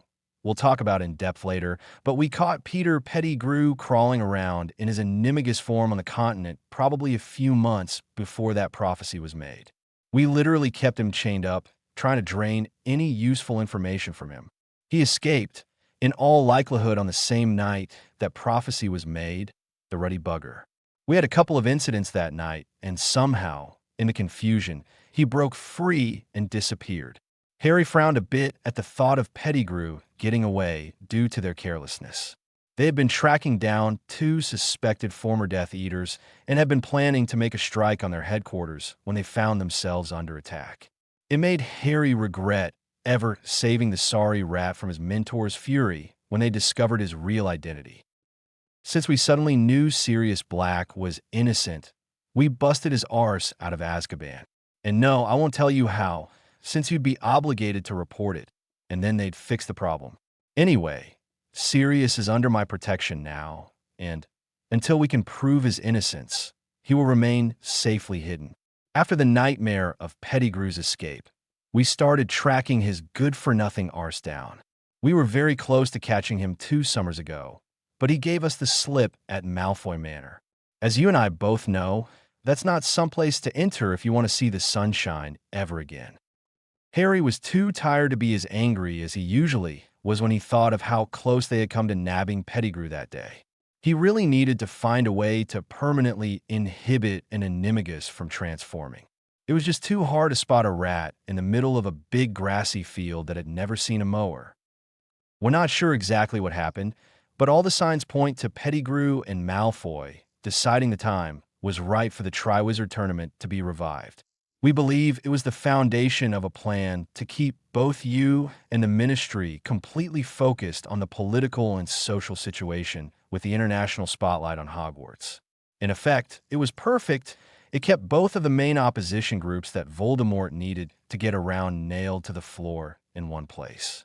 All it took was Lucius lubricating the right people with some galleons, and suddenly it seemed like everyone had the same idea at the same time. No one thought Voldemort was really alive, so no one was actively on guard. You all fell perfectly into his plans. Harry took a long swallow of his tea before placing the empty cup back on the desk. He felt that if he had any more of the damn drink, he would explode. While you all were prancing around and dealing with the press, eventually celebrating the victory of that Diggory kid, we were trying to keep tabs on all the known suspected Death Eaters. It was clear they were planning something major, and it looked like it was going to culminate on the same night as the third task. Harry stopped to pour himself a cup full of fire whiskey. We had caught wind of Pettigrew that day. Harry looked back out the window for a moment. My favorite mentor, your former partner, and I ran across him, seemingly by accident. We followed him to a town called Little Hangleton, where we planned to capture him and find out what the hell was going on. Harry took a healthy mouthful of fire whiskey from his cup. It was an ambush. We were completely set up. Lucius and Knott were waiting, and Pettigrew turned on us when we least expected it. It was a short fight since we were not fully prepared and had expected nothing in the middle of a Muggle village surrounded by Muggles. Harry finished his fire whiskey and walked over to the window. That was the moment when Nicholas Flamel died. I was knocked unconscious right after watching him get killed. Harry put his hands out, feeling the rough stone of the window embrasure, the smooth, cool glass, the weathered wood holding the panes in place. I woke as Lucius, Knott, and Pettigrew were conducting a ceremony to bring back Voldemort. Lucius tossed in a bone from Riddle's Muggle father, and Pettigrew chopped his hand off as flesh of the servant. Knott used my blood, forcibly taken, to bypass the protection that my mother may, or may not, have given me when she gave up her life in order to save mine. Harry could see the events that night clearly in his mind. When Voldemort stood proud in his new and ugly-as-sin carcass, all of the dark marks on his servants' arms became crystal clear instead of the indistinct blob shape they had been in the intervening years. It was obvious to anyone with a mark that their master was back and was ready to kick some arse. Harry turned to look at Dumbledore. I saw Snape's mark earlier. It's just as clear as all the others. He knows, old man. He's known since that night that Voldemort is back. Albus stared at his desk, an expression of immeasurable weariness on his face. Harry turned back to the window before finishing.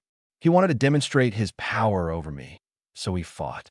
He didn't know that I had been in war mage training for a few years and was surprised by how well I fought back.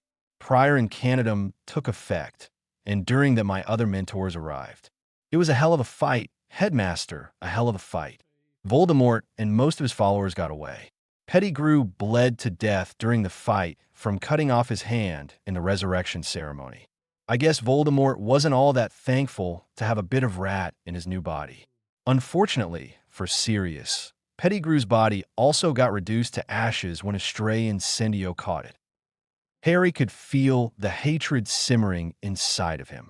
It was distant, quiet for the moment, but still present.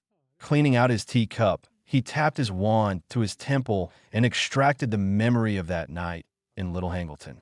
Here's a copy of the ceremony. You might see something we overlooked. Harry stretched for a moment before looking back at the headmaster. That was the end. We all knew it. The cat and mouse game we've been playing was just not working. That's why I'm here. I'm pissed. I'm ready to kill some people, and I need to know more than I do. Harry looked hard into Dumbledore's eyes. I've killed quite a few people now, Headmaster. I'm not done yet. You know the oath I took when I started down this path. You know what it means in the long run. Dumbledore just watched Harry with a soft, sad expression. Slowly, he nodded his head. Right. One last major thing for the evening, then. You know the basics of occlumency and legilimency. But what you don't know is that this ruddy scar is a direct link from my mind to Voldemort's. For as long as I can remember, I've had flashes of intense pain or heard faint echoes of screaming. My mentors realized the true cause about 5 years ago, and I began the most intensive study of occlumency ever known. I would imagine you think the level designation is probably nonsense, but I'm living proof it's not. I'm level 5, have been since earlier this summer. My mentor was at 7 before he died. It helps, but the connection is on the inside, not the outside.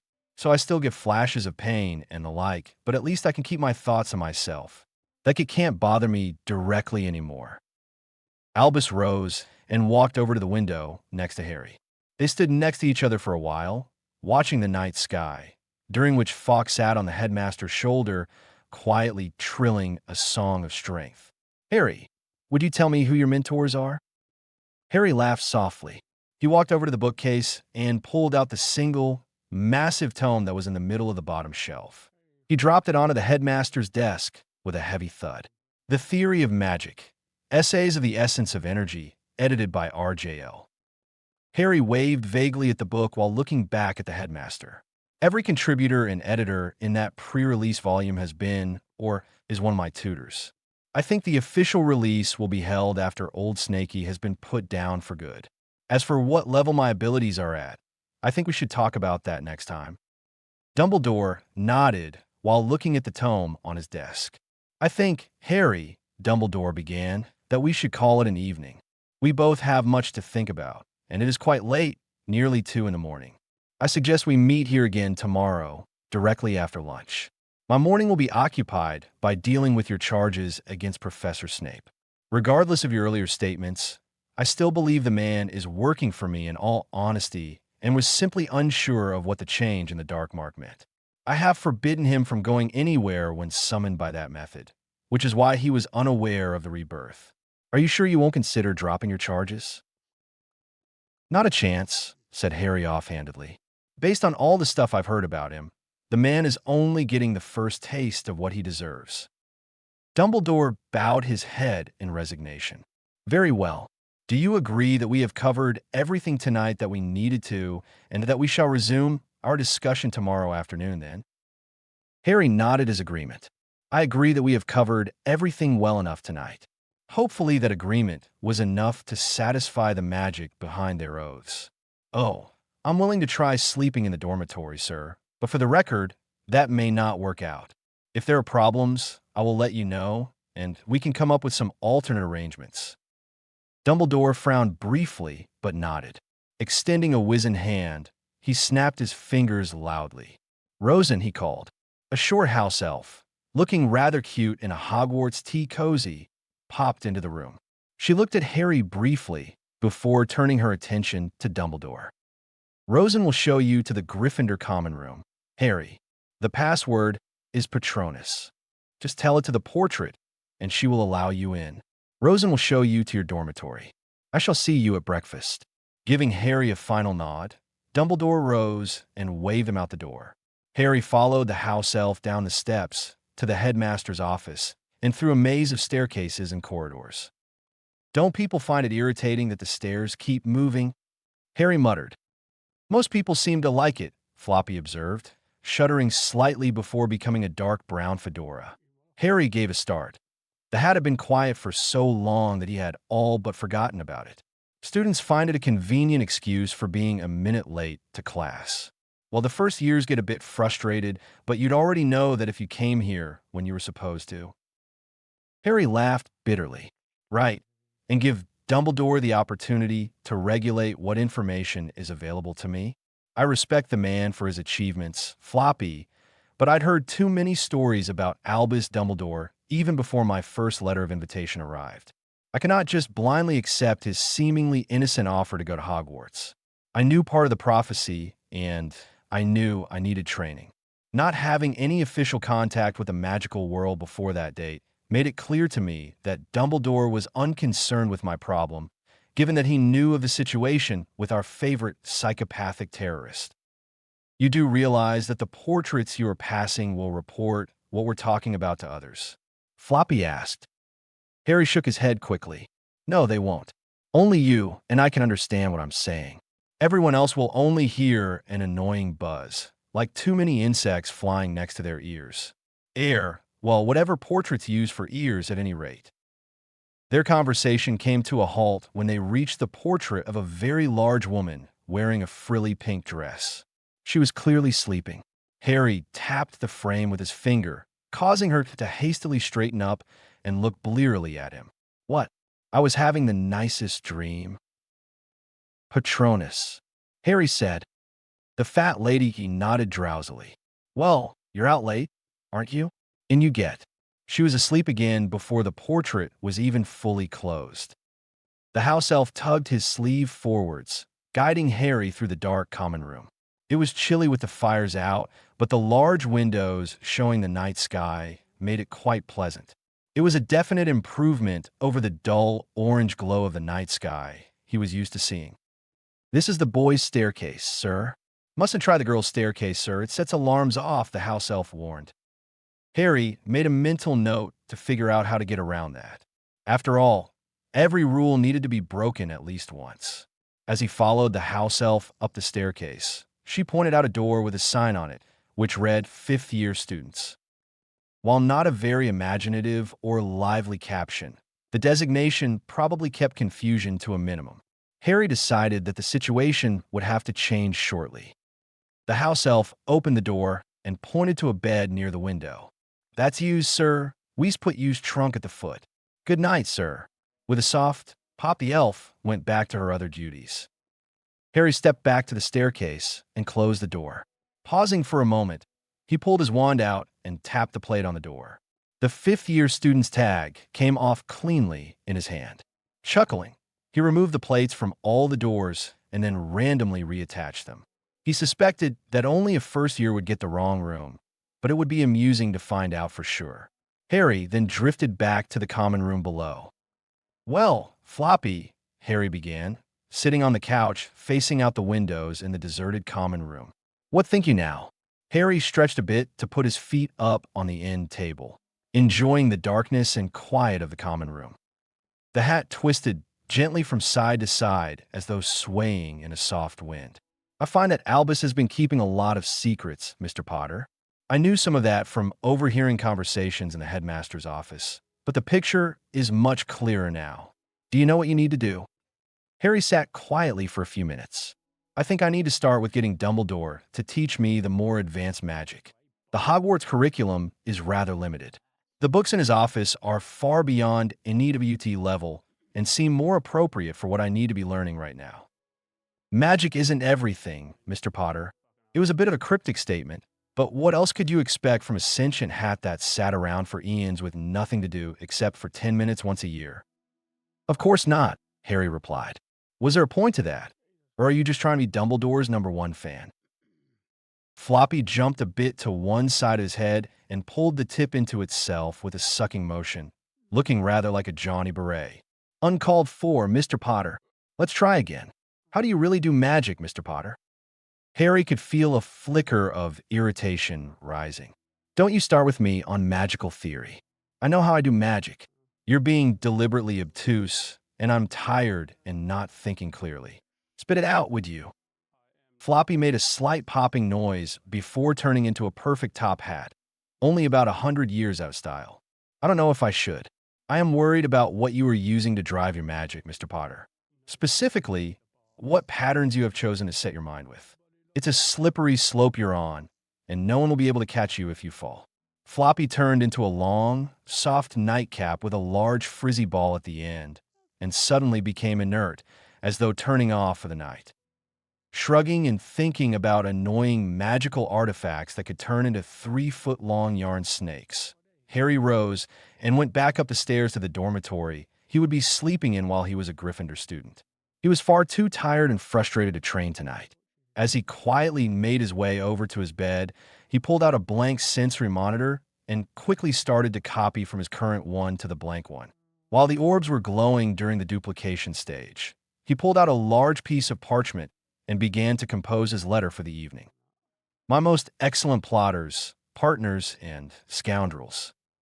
I must start this letter by saying you each owe me 100 galleons. You all swore that it would take me at least 3 days to get Dumbledore unhinged. I am happy to report that it took less than 3 hours from when I first met him.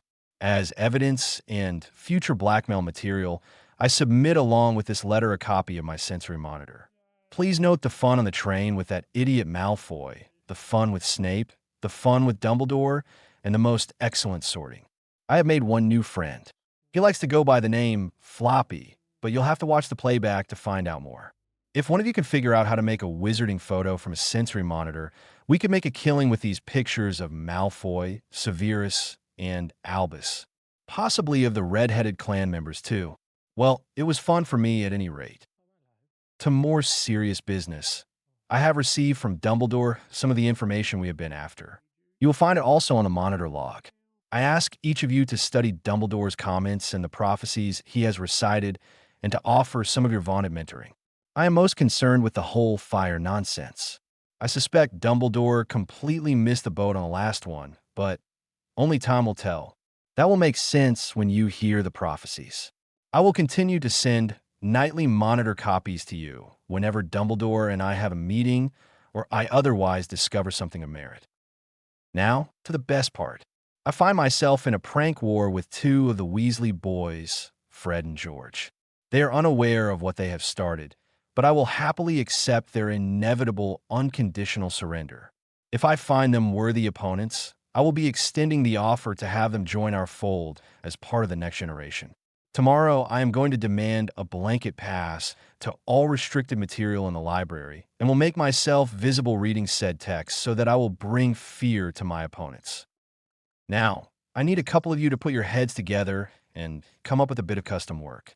I have effectively put Snape on notice that his days are numbered, and I expect him to come back fighting when the Aurors finally release him. In the interim, my guess is that I have 3 days before Dumbledore and Fudge spring him, and I cannot waste this time. I am looking specifically for some enchanted objects to be made and for one custom prank spell for use on Snape, which I'll describe below. The object should be comfortable enough to be worn, manufactured in such a way that every student can have one, and, most importantly, ready by Sunday afternoon. Price, as you know, is immaterial on this. I need them to have the following properties. Harry spent another 5 minutes finishing off his letter before rolling it up and sealing it with a bit of hot wax. Pulling out his wand, he moved the tip through several intricate motions before tapping his trunk, causing it to spring open. After a few moments of digging, Harry pulled out a small box, roughly 2 feet on each side and 1 foot tall, made of a gray slate rock. Lifting the cover, Harry deposited his letter inside, along with a copy of his sensory monitor for the day. He then gently closed the lid, tapped the top of the box, and said zing. With a brief popping noise, the top of the box flickered gold for a second before reverting to a dull gray. Returning the box to his trunk, then closing the trunk and tapping the lock once with his wand, Harry stripped down to his boxers and crawled into bed. "Good night, Floppy. We'll talk more tomorrow, right?" Harry asked. "I look forward to it, Mr. Potter," the hat replied, draping itself across the pillow like something from a Dr. Seuss story. Chapter 5, A Rolling Stone. The pain in his leg was throbbing slightly as Harry moved slowly down the pavement. The air was crisp and cold. His jacket was too large, and the wind was more biting and less enjoyable than it should have been. While December was only gone in part, it was going to be a long holiday at home soon. The houses were nice enough in an abstract way from the outside, but the people on the inside had long since shown their nature. Limping a bit as he moved closer to the end of the road, his eyes scanned the area for the other neighborhood children. Harry wanted to just get home in peace and not be bothered by the usual factions. He felt ambivalent about the weekend starting, but maybe he could get some rest for a change. As he turned and moved up the walk to one of the perfectly replicated houses, he could vaguely understand why so many people would enjoy a house like this and what made the area desirable. It was modest but large enough for a growing family, built of superior materials with a bit of garden, not jammed in like the terraced houses with their shared walls. The garden was clean, the leaves of trees and blooms of flowers long since fallen, but the order and overall impression of careful cultivation endured. It was a safe haven from the elements, a place of privacy, a place of refuge, and a place of love, if your name was other than Harry Potter at any rate. Opening the door carefully, he tried hard to make sure that any dirt that had accumulated on his shoes was knocked off on the entry mat. Otherwise, he would be cleaning the floors for hours before dinner. Closing the door behind him, he moved into the corner by the hinges. He struggled a bit with his oversized coat before he could get on the foyer hooks. Only recently had Harry been able to stand on tiptoe to reach the hooks. His right leg shook a bit from the strain, but he managed to get the coat hung without falling down. Harry could hear voices coming from the kitchen, his cousin's piping voice with a nasal whine, his aunt's voice echoing to drown out any of his words as her own words became increasingly shrill. It was normal in many respects, ever since starting primary school at the beginning of the year. Dudley always came home whinging about how the teacher treated him unfairly or how Harry had caused Dudley to do something which got Dudley in trouble. It always amounted to punishment of one degree or another, followed by another long lecture. It mattered little what the truth was. Harry had firmly learned that lesson by the end of the first month. If his aunt decided the offense was severe enough, like the time he got a star on his paper for solving a hard puzzle and Dudley had none, she would tell his uncle. As long as his uncle remained ignorant of Dudley's latest claim, Harry would get dinner and then spend the evening in the cupboard.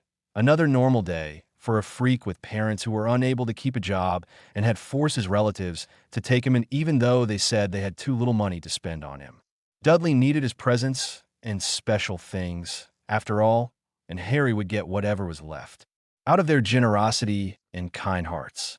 His parents had been so stupid and ungrateful that in a drunken stupor, they had driven into a tree, killing them both, leaving him as a burden, an unwanted mouth, and no money, a problem that they had graciously deigned to try and solve.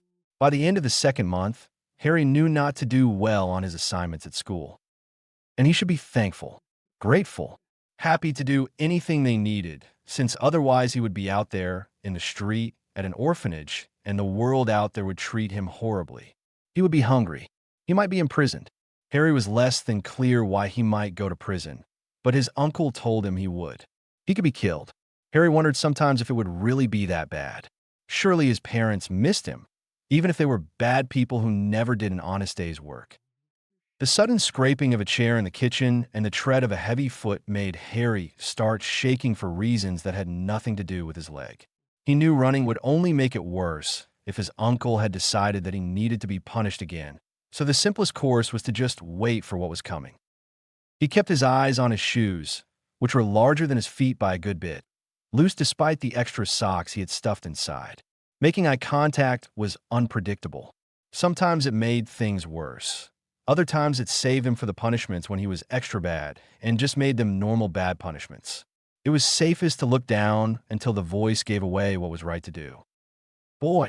The shout drowned out the whinging and screeching of his aunt and cousin in the kitchen. The deadly rage in the voice told him everything. A heavy silence descended, and Harry knew this was a time to keep his eyes down. "Get over here." Harry shuffled to stand near his uncle and could see Dudley smirking at him through the kitchen portal. His aunt was moving around the kitchen, preparing dinner. The desire to know why his uncle was home early never crossed his mind. Harry risked a quick glance at his uncle's face. It made him wish he had kept his eyes down, for his uncle saw the glance. He knew it was going to be worse now. The deep purple of anger was so vibrant Harry had never seen the depth of it before. "Dudley told me you asked to see the school nurse today. Is this true?" His uncle's voice had gone from deafening to sibilant whispering, a promise of pain soon to come. Harry shook his head quickly. "No, Uncle, I didn't ask. I swear." The backhand left Harry dazed and staring at his uncle from the floor.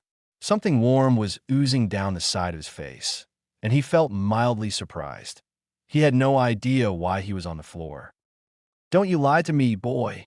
A spot on his uncle's forehead began throbbing slightly, an oddly fascinating pulsation making the red and purple skin bulge unpleasantly, almost like a maggot trying to break free from a rotting carcass. A foot made heavy contact on his already injured right thigh, and Harry cried out involuntarily. "What did you tell them?" His uncle screamed at him, drawing the foot back for another blow. Harry's memory was a little scattered, and panic started to set in. Nothing. The teacher took me. I didn't ask for her. The foot landed again, and Harry curled into a fetal position to try and protect himself. There would be no real rest this weekend. After all we do for you. Get up. Now. Harry struggled to his knees, then his feet. His uncle was holding a belt by the end, the shiny buckle glinting in the afternoon sunshine from the window as it dangled freely. Harry could see the dust particles swirling in a crazy dance of jubilation as his leg and back ached from the kicks his uncle gave him. Harry was shoved hard into the wall before his uncle ripped the door open to his cupboard, throwing Harry on the floor of the cupboard. The whistling snap of leather cracked across his back with the buckle digging painfully into his shoulder. He cried out, unable to stop the tears. "I'm sorry, Uncle.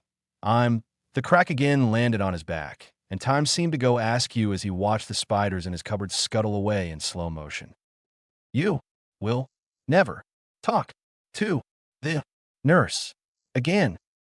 Each word was accompanied by a crack, and Harry could hear the giggles from his cousin in the background. The sound of pans on the stove made a strange counterpart to the whistling belt, floating giggles and grunts from his uncle. Harry tried to look up one more time to explain, to say that he tried to avoid going, to say anything at all, but all he saw was the buckle coming back down, now arcing toward his head. Harry shot out of the blankets into a half-kneeling position, his heart pounding in his chest so hard he thought it was trying to escape. His forearms were extended, crossing in front of his head, warding off the blow that would never land. His lungs were burning from trying to inhale great gulps of air. He could feel the adrenaline pumping wildly, his body ready to fight to survive. Sweat was trickling down his face. His old scars gave minor echoes of pain from injuries long past, a subtle reminder of days gone, but not forgotten. He hated thinking about the Dursleys and his life there from before.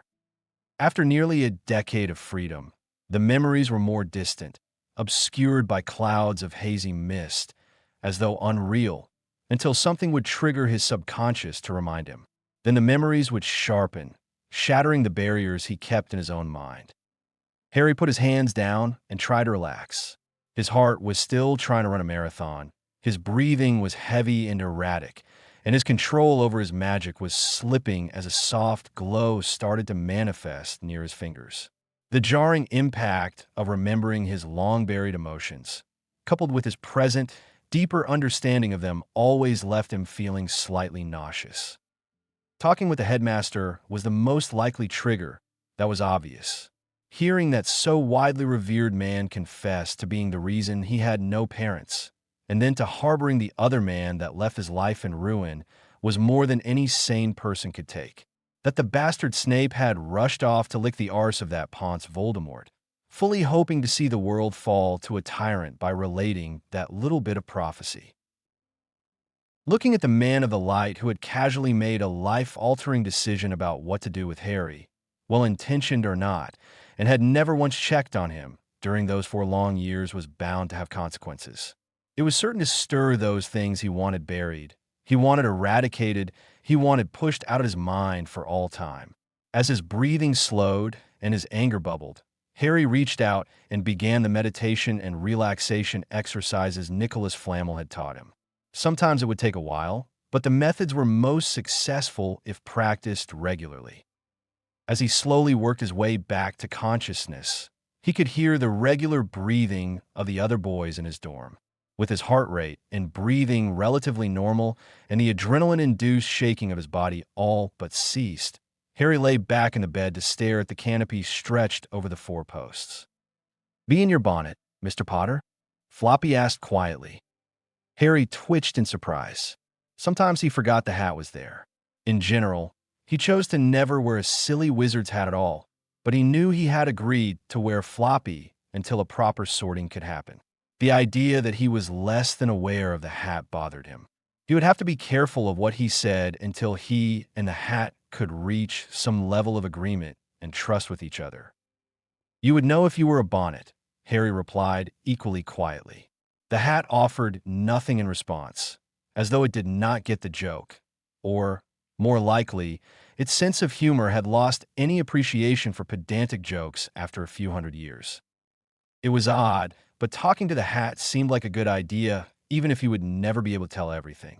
Just some dreams, Floppy. Just some dreams. Do you normally wake up from dreams ready to kill people, Mr. Potter? Harry smiled wryly at the hat's attempt to probe him verbally rather than mentally. Depends on the people, Floppy. I thought you couldn't tell what I was thinking or feeling. Floppy pulled the long, frizzy nightcap tail into itself, shuddered momentarily, and turned into a baseball hat with a brim pulled down over his eyes. Do you think I was made yesterday? And I thought you could see. The tone Floppy used lacked the dry sarcasm Harry expected, but instead carried hints of disappointment. Look, how do I know I can trust you? After all, you serve the school, and Dumbledore runs the school. Harry lifted the brim of the cap slightly, so he could see the gray pre-dawn light filtering in from the window. How do I know that what we talk about won't come back to bite me later? A fair challenge, Mr. Potter. I am, by design, not allowed to speak of what I learn when talking to people. Just as I cannot tell you what drives Mr. Ronald Weasley, I cannot tell the headmaster what drives you. Floppy lightened in color from dark blue to pale beige. There should always be someone to confide in, Mr. Potter. I am here for that purpose, though they never use me anymore except to sort the students. What? Harry was puzzled at the last statement.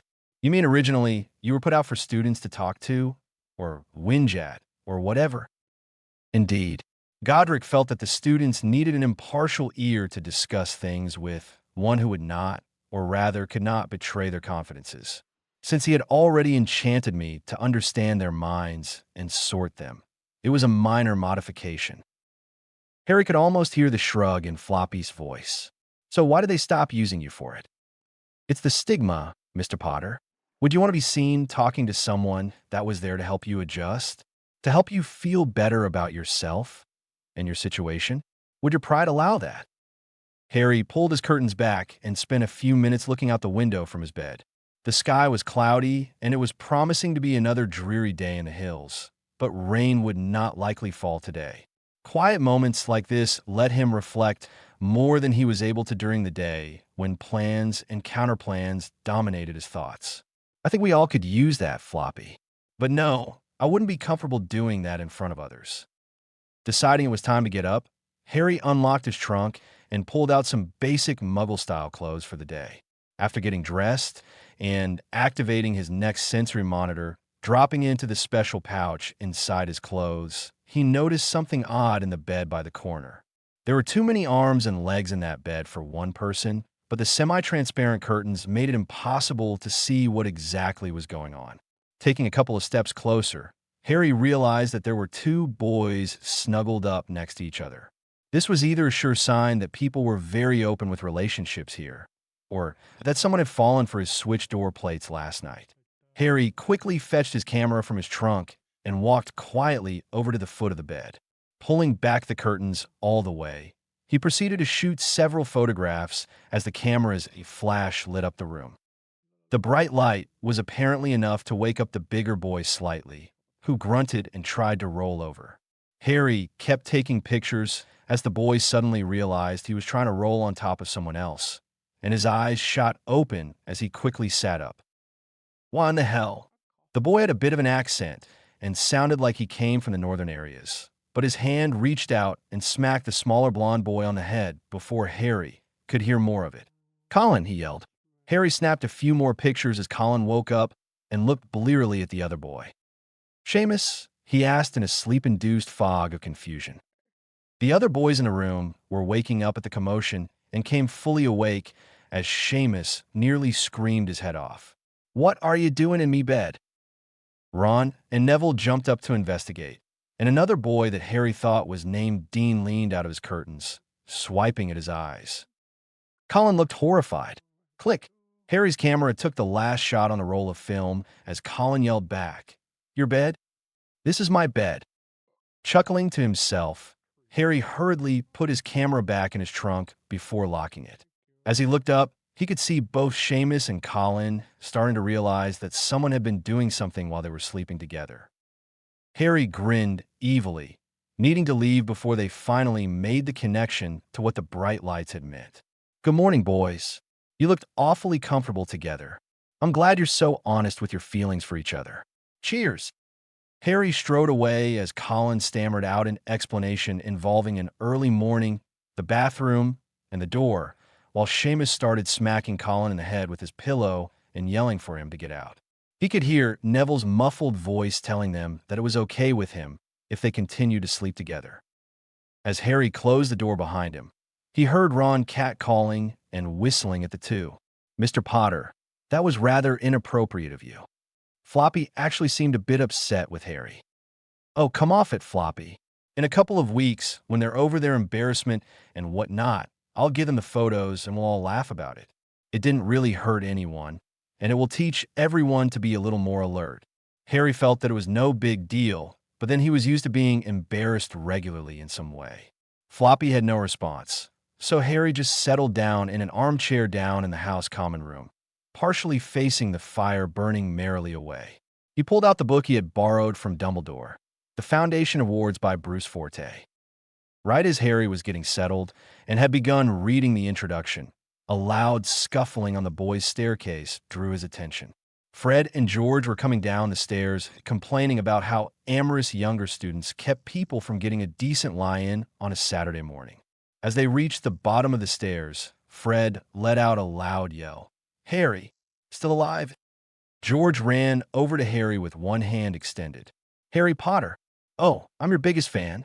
Would you autograph something for me?" His batting eyelashes and simpering demeanor had Harry chuckling. Before he could respond, however, there was a yell from the girls' staircase that sounded faintly like "Potter," which was rapidly followed by a thunderous clattering. Fred and George just looked at each other, both confused by whatever was going on. The sound of running footsteps caused all three boys to look at the girls' staircase as a fiery redhead shot into the common room. Her long hair streamed behind her. Her wand was clutched tightly in her right fist and emitting random sparks, and her eyes were flashing as she marched over to Harry. Fred and George took one look at their sister before diving behind a sofa on the opposite side from Harry. Harry smirked at the girl who was almost literally on fire. "Why, good morning, Ginny. Sleep well." Ginny marched up to him, her teeth clenched together tightly, clearly fighting an inner battle not to point her wand at him. "You owe me, Potter, you owe me," she hissed at him. "Oh." Harry raised his left eyebrow, amused to see Fred and George peeking over the back of the sofa. "You set us up. You provoked me, embarrassed me, and then fled before you could get your just desserts. And then Dumbledore tells us we can't get payback." She was breathing heavily through her nostrils, obviously torn between the urge to hex him and damn the consequences that Dumbledore had cautioned everyone about, and leaving him alone. Harry suspected that if her brothers were the pranksters of repute they seemed to be, she would intrinsically know that it was more logical of her to bide her time and strike when he was least suspecting. Her glare, however, said everything her words did not. "You. Oh, me." Harry chuckled. "That's what this cute little display is about. Your hostility to a little flirtation." Harry shook his head theatrically while Fred and George ducked back behind the sofa, paler than he recalled seeing anyone with such fair skin. Ginny, if possible, became even more enraged. "Right, so what if I give you the freedom to try to get back at me under the same rules as Fred and George?" Ginny's wand was beginning to rise steadily as a glint of malicious intent crept into her eyes. "Aha," Harry cautioned her. "This weekend is declared off limits. If you want it on the game, you'll have to wait until Monday." Harry sat back to watch the fuming girl, once again amused that her brothers held her in such fear. It seemed very inconsistent with her fearing other people like Malfoy, but surely there was a logical explanation in there somewhere. Ginny stood staring at Harry for a long period of blatant irritation, although he could tell she was slowly regaining control of her ire. "Fine, this is a two-front war, Potter. You'll be begging me for mercy when I'm done with you." Harry laughed at her, before looking at Fred and George, who had just now peeped back over the sofa. "And what should I ask her for if she gives up first?" Harry called to them. Fred and George frantically shook their heads in a warning, but Harry was enjoying the idea of a three-way prank war. It was reminiscent of being back home. I know. If you can't get your payback on me within a month, Ginny, then you have to do whatever I ask of you for a weekend. Fair. Ginny shook her head. I'm not agreeing to that. You could ask for anything. Harry waved her complaint off. Fine, fine. You have to do anything that Fred and George and Ron agree to. How's that? Ginny looked dubiously at her brothers, who were finally coming out from behind the sofa. As long as Ron agrees, all right then. His judgment I trust. What are you three doing at this hour, anyway? Fred winked at Harry before standing straight and throwing his chest out. Harry here has a little business proposition for us. Ickle Gin Gin. Harry chuckled quietly at the nickname. It was another wonderful inconsistency in these people that they went from fear to antagonizing their sister so casually. Ginny squinted closely at them before sitting down across from Harry. Motioning her brothers down, she looked back at Harry with a smirk. Let's hear it then, Potter. Oh, I didn't know you were joining the twins in this. Harry smiled blandly back at her, causing her smirk to become a frown. George just sighed dramatically. She's bound to worm her way into it sooner or later, Harry. Might as well include her in it now to minimize the damage later. Harry looked at Fred, who just nodded in acceptance. Looking back at Ginny, Harry nodded briefly. Right then, you lot go get dressed. Meet me here in 10 minutes, and we'll talk over breakfast. Yeah. The three Weasleys nodded in turn and ran off to get dressed. Is it me, Floppy? Harry asked. Or is that family completely mental? I already told you, Mr. Potter, I'm not at liberty to say what I know about others. Harry thought that Floppy sounded downright smug. Yeah, Harry muttered as he looked longingly at the book in his lap. So much for some quiet reading. I thought you'd spend the morning thinking about the headmaster's comments last night, Mr. Potter. Harry was unsure if the hat was being slightly reprimanding, but that was one area he was not interested in thinking about right now. Oh, I was certain you wanted me to while away my time pondering your words of wisdom, Floppy. Harry was striving for a breathless and idolizing voice. Should I pay more attention to the old man instead? Really, Mr. Potter, must you be so difficult? Floppy made a loud popping noise before reverting back to the wizard's hat once again leaning over his right ear. Fred and George came and sat back down across from him, winking while they waited for Ginny. Fred leaned over and asked quietly, So what was the commotion in your room earlier? Ginny arrived before Harry could answer. Commotion? What commotion? Harry, Fred, and George rose and walked with Ginny out the door. Well, Harry said, I was curious to know how many people actually read those little plaques on the doors. You know, fifth-year students and whatnot. So I swapped them around last night.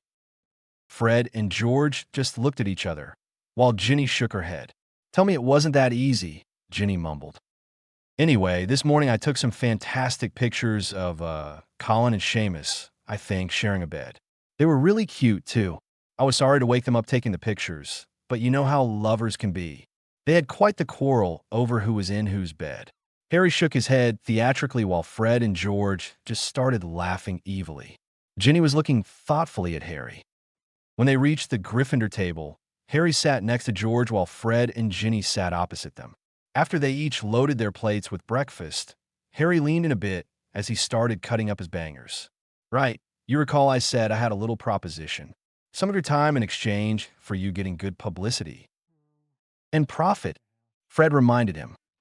Harry nodded. And profit, but that conversation has to wait until tomorrow. Let's meet down here around this time for breakfast then, and we'll talk about that part of it, right? The three redheads nodded back at him. Right, so let's get to it. Harry pulled his wand out and waved it in a few intricate patterns before putting his wand back.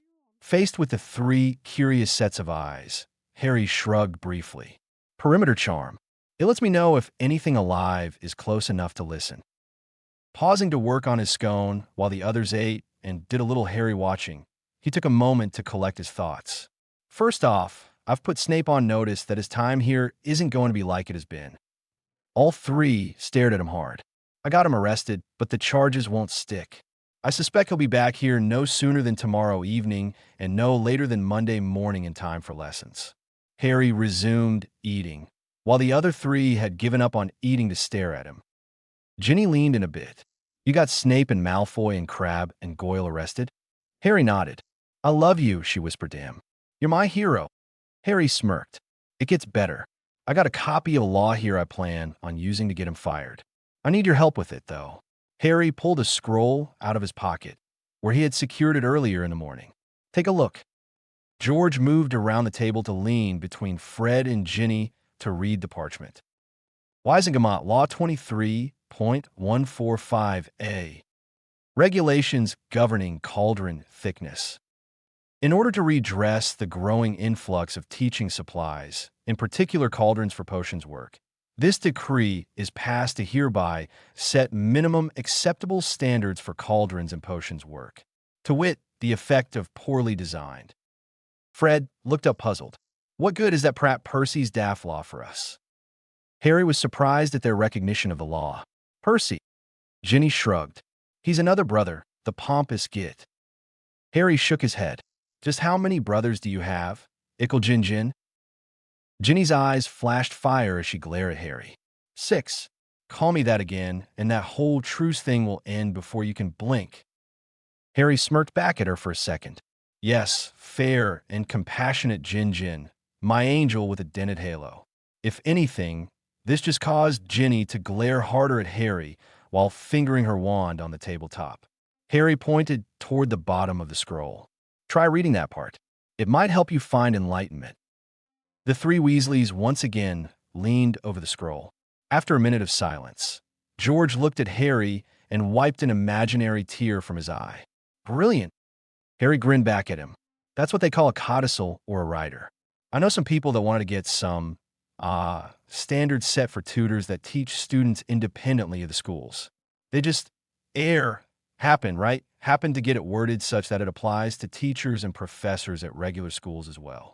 Then they slipped it into this other bit of business on cauldrons. An oversight, I'm sure. Harry was enjoying the fierce looks of conspiracy from the other three. Fred nodded his head. A shame, really. We'll have to point that out to our brother sometime next century. George and Ginny both put on solemn faces as they nodded along with him. Fred rolled the parchment up and handed it back to Harry. Okay, so we need witnesses to report on his teaching methods and how he deals with students. How do we set that up so there won't be any debate over the witness's honesty? If possible, Harry's grin became even more evil. Ever heard of sensory monitor? George whistled. Blimey, Harry, those are expensive. Something like 5,000 galleons. Harry nodded. I have a few. In fact, I have one running right now. Due to recent events, I never leave home without it. Looking around, he noticed that the Great Hall was slowly starting to fill up a bit with other breakfast seekers. Right, we need to wrap this up. I want you to find one volunteer in each year of Gryffindor. They'll with a monitor during their potions class. Each one is able to hold just over 30 hours of material, so we ought to be able to get a whole week's worth of his lessons in just one of these babies. Tomorrow, after our breakfast meeting, I'll take you off to show you how to work it. But you have to get the volunteers first. Clear? His three conspirators nodded back at him. Harry flicked his wand a couple of times to release the proximity alarms. Ginny leaned over briefly before Harry could go back to his breakfast. One quick question. We're still students with little money. How are we going to bring charges against them? How will we get out of here to do that? Harry smiled beatifically at her. Trust me. The three Weasleys shook their heads and resumed their seats, while Harry finished his scone and started helping himself to some fruit and more bangers. He listened to the playful banter of the three siblings. It was quite sharp and pointed at times, yet friendly and caring in a way that made him miss his mentors a bit. As he sat back from his second helping of breakfast, Hermione, Ron, and Neville strolled in and sat next to them. Ron noticed Harry glancing around a bit and sat down next to him on the other side from George. Looking for Seamus and Colin, Harry? Ron asked. Harry nodded vaguely. Ron chuckled a bit. Colin is hiding from Seamus, and Seamus is trying to figure out how to get your trunk open to get that camera. He spent a good 5 minutes cussing you out. I think I even learned a couple of new ones." Harry just shook his head. Rising to his feet, he replied to Ron, "He's welcome to try. If he can get past the locks and protection spells, he's welcome to it. I've got to run, so I'll see you all later." Harry looked over at his trio of evil plotters. "And I'll talk to you a lot at lunch, right?" Hermione looked up at Harry expectantly. "Where are you going, Harry?" "I was hoping we could talk a bit about those spells you cast yesterday." Harry winked at Neville again, before leaning over the table. "I'm off to London. Need anything?" Hermione looked puzzled. "London? But how?" Harry pulled out his wand, traced a couple of patterns in the air, before looking at Hermione and saying, "Magic," while simultaneously disappearing with a soft pop. Hermione looked outraged. "You can't apparate in Hogwarts," she nearly shouted in a shrill voice. While the other students looked alternately puzzled and impressed, Harry struggled to stay as still as possible and not laugh. If he moved too quickly, the disillusionment charm would cause ripples in the air, giving away his position. It was a hard fight, but he managed to slowly walk out of the hall and stroll past the gates of Hogwarts before truly apparating to the back entrance of the Leaky Cauldron at Diagon Alley. Harry stood around waiting for the back door to open so he could enter the pub unobserved. Since this was the main entrance to Diagon Alley, it usually only took a minute or two. As an old crone came out of the pub, Harry slipped inside and scanned for his friend. Spotting him by the exit to Muggle London, Harry moved over slowly and tapped him once before whispering in his ear, "Outside." The thin man with slightly graying hair and jeans and a t-shirt rose and walked out into Muggle London. Harry followed him.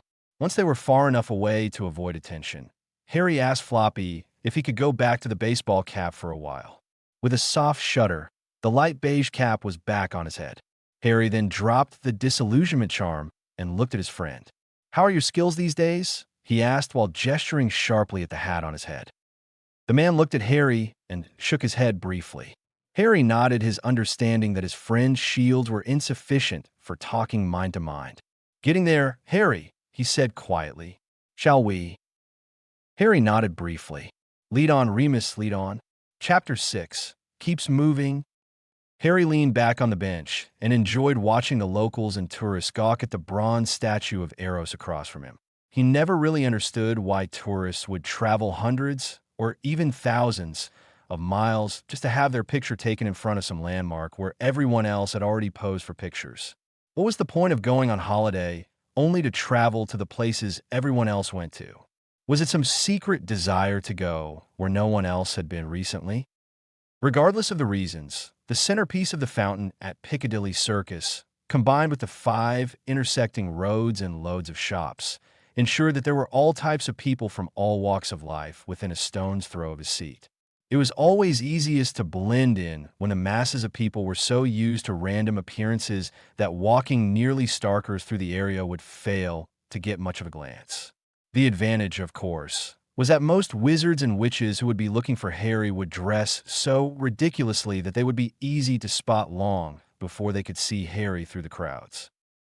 Enjoying a bit of sunshine warming his clothes and face, Harry watched a big black dog dart in and out of clumps of people. Fat gulls and pigeons would squawk in indignation as they flew into the air, but the dog paid their protests no mind. Turning his attention back to his companion, Harry suddenly realized how tired he was. They had been having this conversation since arriving a few hours before. They would get up and move periodically so as not to stay in one place too long, but the subject matter was unpleasant regardless of the setting. "But do you understand, Harry?" Remus had a concerned glint in his eye that made Harry slightly uncomfortable. They're still trying to decide what to do since Nicholas died. This situation has never happened before. "Yes, Remus," Harry sighed. "I'll try to keep a low profile for the moment." Remus reached out and clapped Harry on the shoulder firmly. "Thanks, Harry. This bit should blow over soon, and by then, some of those other pieces ought to be settled. You can always get things done. Just don't be directly involved in anything political." Harry nodded, watching a few people milling in front of the row of Chinese restaurants. "Look, I need to be getting back to work on my conspirators in training. Will you have those things I asked for finished by tomorrow?" Remus Wolf whistled, causing the big black dog's ears to perk up. Making a come-hither gesture toward the dog, Remus smiled at Harry. Of course. I can't wait to hear how well they work. With our afternoon free, you should have them in the box when you wake up. You do know they won't really stop any attack at all, right? Harry shrugged. It will let people know, and knowing is half the battle. Remus finished Harry's sentence and chuckled. All right, Harry, don't quote that at me anymore, please. Harry smiled and then leaned down to hug the big dog blithely, sitting on his feet. I'll be in touch with a letter tonight, if anything of importance happens. I don't know if Dumbledore plans to talk about anything of merit today, and honestly, I'm not up for another session with him after yesterday. It took a lot out of me to push him that hard, even if it was fun, but listening to him after dinner was harder than anything since this past summer. Harry was unable to shake the somber mood that the memories of the summer had evoked. Remus looked closely at Harry for a moment. Don't overdo it, Harry. You've made your point. Now back off and let him have a chance, right? Harry nodded and tossed his head toward the restaurant row. There would be plenty of deserted alleys back there from which he could leave. Harry and Remus looked on as Padfoot romped into the clusters of people milling and shopping. Harry was happy to be out in the sunshine, surrounded by people that had no clue who he was, why he was there, or what was at risk. The illusion of normalcy was always pleasant when he allowed it to eclipse his natural instincts to be paranoid. When Remus gave a quick nod, Harry ducked into the alleyway, made sure it was empty, disillusioned himself, and apparat back to the gates outside Hogwarts. Only allow your enemies to see what you want them to see. Sun Tzu may, or may not, have actually existed, but some of his doctrines were practical at all times. The scholars could argue about who wrote it, but Harry was much more concerned with how it applied to his everyday circumstances. Taking care to move stealthily, Harry strolled back into the Great Hall at Hogwarts. Lunch appeared to be in full swing. Most of the hall was packed, and as he entered, he picked up snippets of conversation. The Slytherins seemed ominously quiet, with no real conversation taking place. A handful of them near the head table were whispering quietly, but the rest seemed to be either eating or watching the hall. As Harry passed the Hufflepuff table and walked toward Gryffindor, he heard bits of dialogue that could have been about anything. Says that there aren't any more real ones. Past that, would you? I mean, really, what? Dumbledore's been out all morning. Flitwick was... No. When did he do that? I heard he was taught. Took her an age to start fixing his... While not in the general habit of eavesdropping on random people, and even though none of the conversations seemed particularly sensitive, Harry was surprised that no one really seemed to be trying to prevent others from hearing their discussions. Well, no one that was at a table other than Slytherin. Harry slowly walked directly behind Hermione. This was going to be unpleasant since it required a shortcut with the wand movements, but it should make the time needed to release the disillusionment fast enough to not give away his trick yet. Concentrating briefly, Harry made a sharp flick and then smacked his hand hard before making a loud pop. Noise. Hermione jumped up from her seat in shock while Harry smiled blandly at her, a short but intense sensation of heat flashing across his skin. Hermione, is something wrong? You seem tense. Harry tried for a worried expression, but he was less than positive it was working since the corner of his mouth kept smirking despite his efforts to control it. Hermione glowered at Harry before calming down. You can't apparate in Hogwarts, Harry. Harry feigned shock. You can't? Are you sure about that? A bead of sweat was slowly rolling down the side of his face despite the cool temperature in the Great Hall. Neville was smiling at Harry behind Hermione's back, while Ron was vainly trying to drown his laughter in food. The end result was a bit of food spraying across his plate to the mild disgust of the people sitting around him. Hermione, however, stamped her foot. Yes, I'm sure. It says so in Hogwarts a history.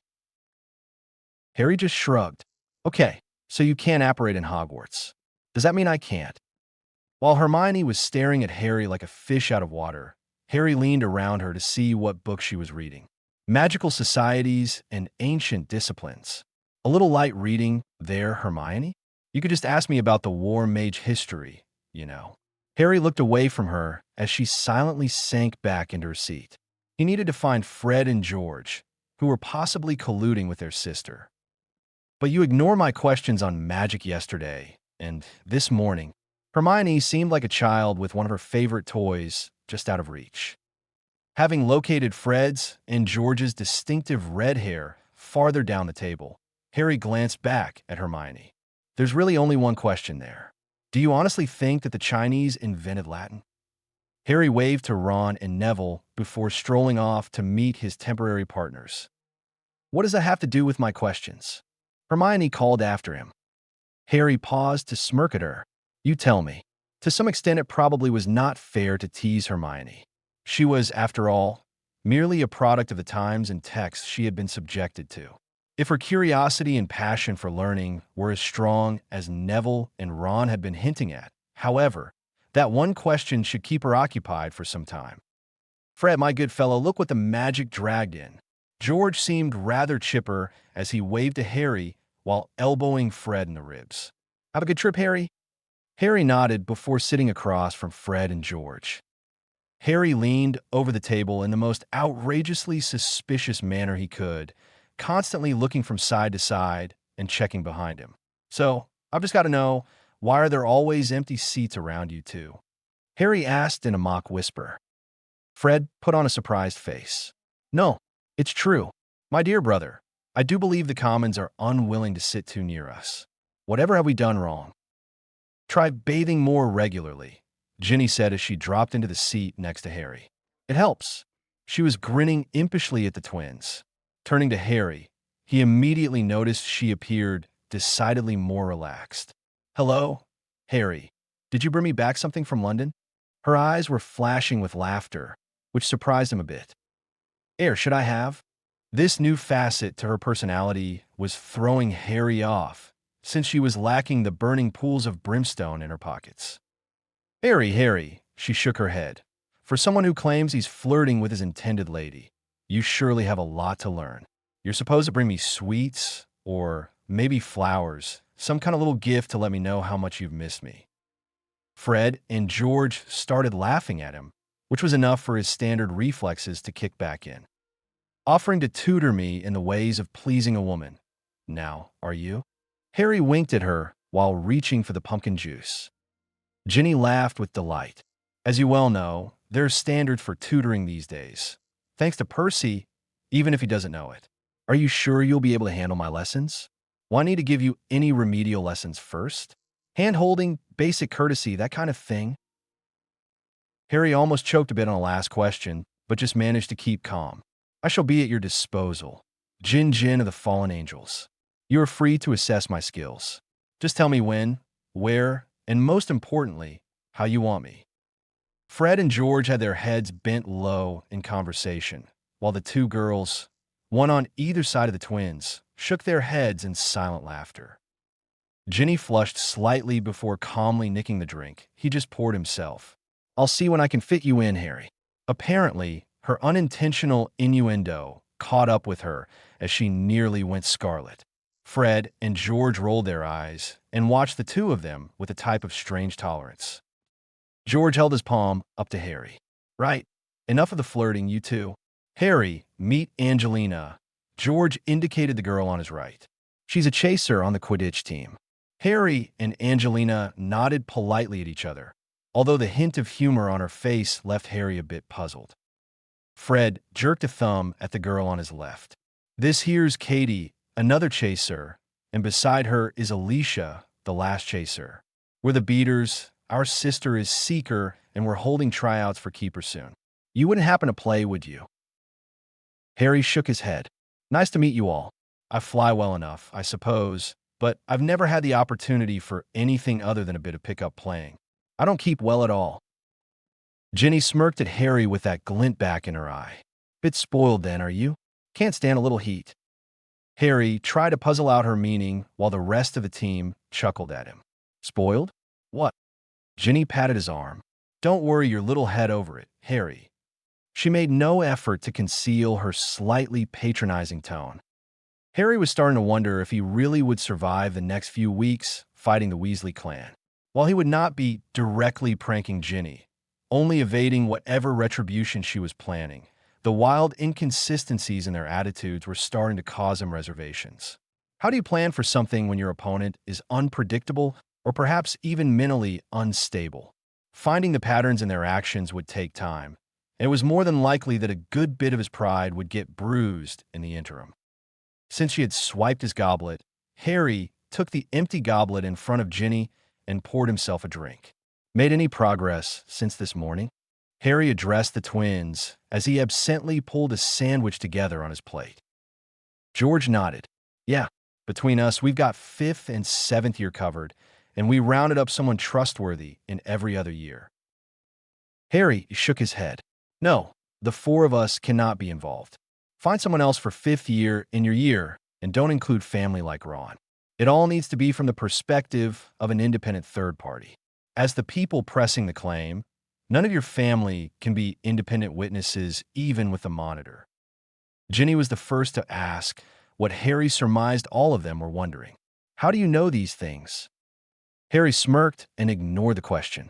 So, here's the plan. You 3 find a rest of the volunteers and then plan on spending a good hour or 2 with me after breakfast tomorrow. I'll show you what you'll need to teach your volunteers. Right? George and Ginny agreed, but Fred spoke up. Let's not be hasty, Harry.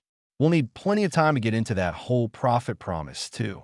Harry started to nod, but was distracted when he realized that Ginny was munching on his sandwich. Harry laughed at Ginny's pilfering and Fred's determination to discuss the profit issue. Right, but that's over breakfast, and we're talking about after breakfast. Now, if I could just manage to eat something for lunch today.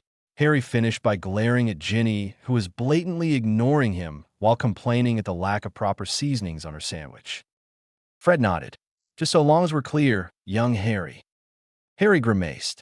He was going to have to do something about that whole young bit the twins prattled on about. I need to go train for a bit. Ginny, love, help yourself to the rest of my lunch, won't you? I think I took too much to finish by myself. Harry swept his hand at his plate of crumbs before rising to leave. As he faced the doors out of the Great Hall, Harry was confronted with a startling sight. Every Slytherin student was silently staring at him. Grinning, Harry pulled Floppy the baseball cap from his head, then waved it before him in a sweeping bow while keeping his eyes on the Slytherins. When he put the cap back on his head, Floppy instantly changed back to an old wizard's hat hanging over his right ear. Humming tunelessly, he sauntered out of the Great Hall and toward the staircases, always keeping at least one eye on the Slytherin table. As Harry climbed the maze of staircases, he kept glancing over his shoulder to make sure he had no trackers. When he reached the second-floor landing and started for the stairs to the 3rd floor, he noticed George coming up behind him. What is it, George? George looked puzzled. How do you know I'm not Fred? Harry shrugged. Trade secret. George frowned at this, but ignored it for the moment. Fred's keeping Ginny occupied for a few minutes, so I can come and talk to you, Harry. We need to have that long talk really soon, so how about now? Harry looked at his watch and thought about it. Dumbledore had not been in the Great Hall, so he was still at the Ministry dealing with the problem of keeping a fractionally domesticated Death Eater in the building. Harry had skipped his training last night, then had to meet Remus and Sirius this morning, and it was probably going to be another late night this eve. Harry just shook his head. Sorry, I've got to train. So how about during tea tomorrow instead? George nodded his head. Right, that works. Where are you going to train, by the way? Need a secret passage or something? Harry just grinned back. I'm looking for a secret room that a mentor of mine told me about. He said he heard rumors about it even before he got to school, and it took him almost 6 years to discover the place. George whistled softly. A secret room, eh? We found passages in and out of the castle, around the castle, and through the castle, but so far no secret rooms. Let us know if you find it, right? Harry kept grinning. I'll think about it after you surrender. George leaned back as though horrified. Never.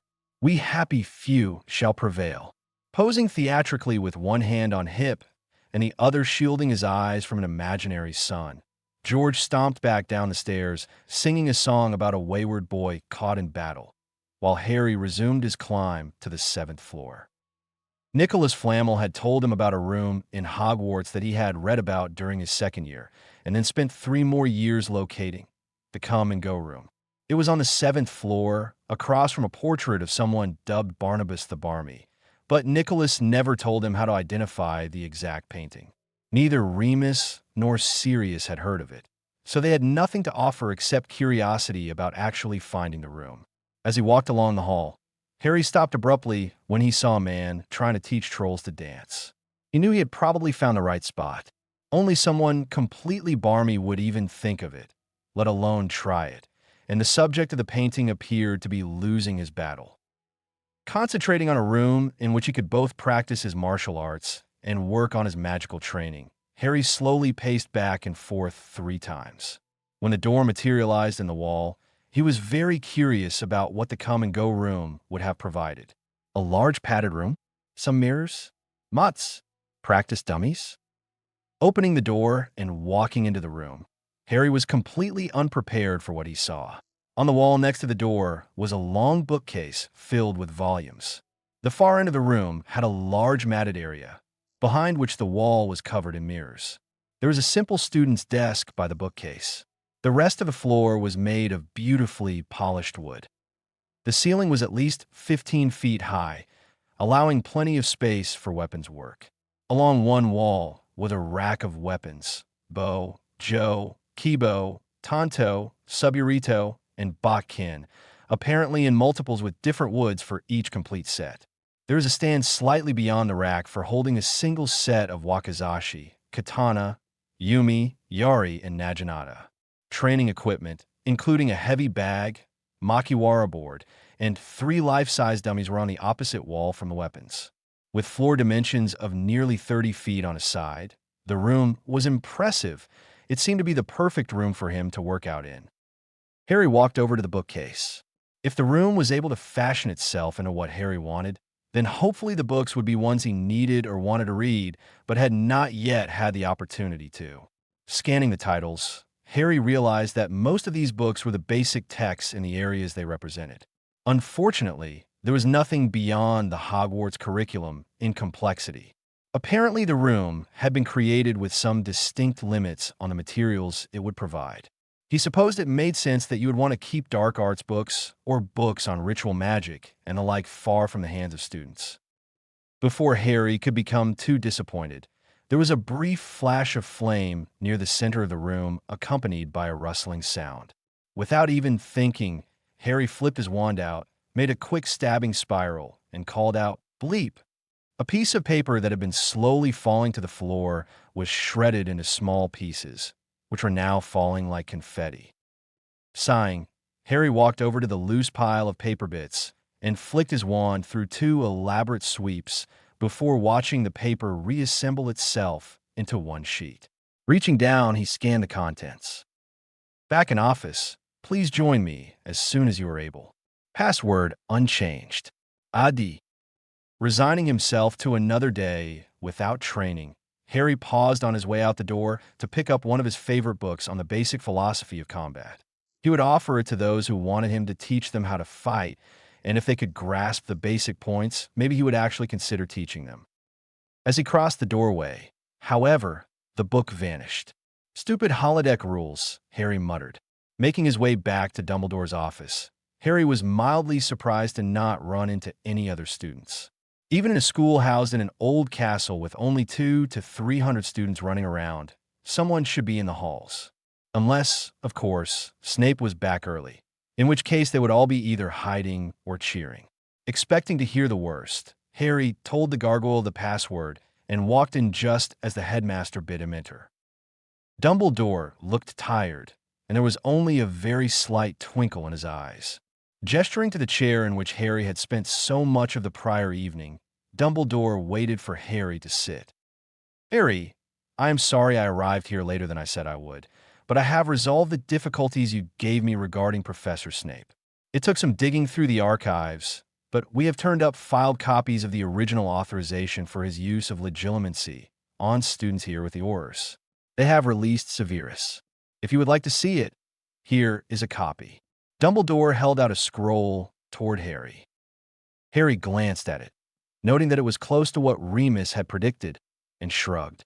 So you got Fudge to sign an order of authorization after applying a bit of political pressure, and you had it backdated to when he was hired in the summer of 1987. That was not unexpected. Dumbledore rested his elbows on the desk, his fingers steepled. I have told Severus not to report back to the castle until after curfew tomorrow night. Professor Moody will return with him. This will hopefully give him time to alleviate some of his anger toward you, Harry. As I feared, his unfortunate predisposition has become outright hatred beyond what even your father incurred. Harry shrugged again and tucked the scroll into his pocket. You have said that you trust Snape. You say you trust him with your life. Tell me, Headmaster, do you trust him with the life of everyone in this school, including me? Dumbledore nodded. Ido, Harry. Harry looked steadily back at the headmaster. Do you have our consent to gamble with our lives like that? Dumbledore leaned back into his chair, relaxing his hands on the soft padding along the arms. Harry, I heard of a most simple prank conducted last night affecting two other Gryffindors, Mr. Creevey and Mr. Finnegan. I believe you are, shall we say, intimately familiar with the situation? Harry muttered under his breath about portraits and privacy, but nodded at the headmaster.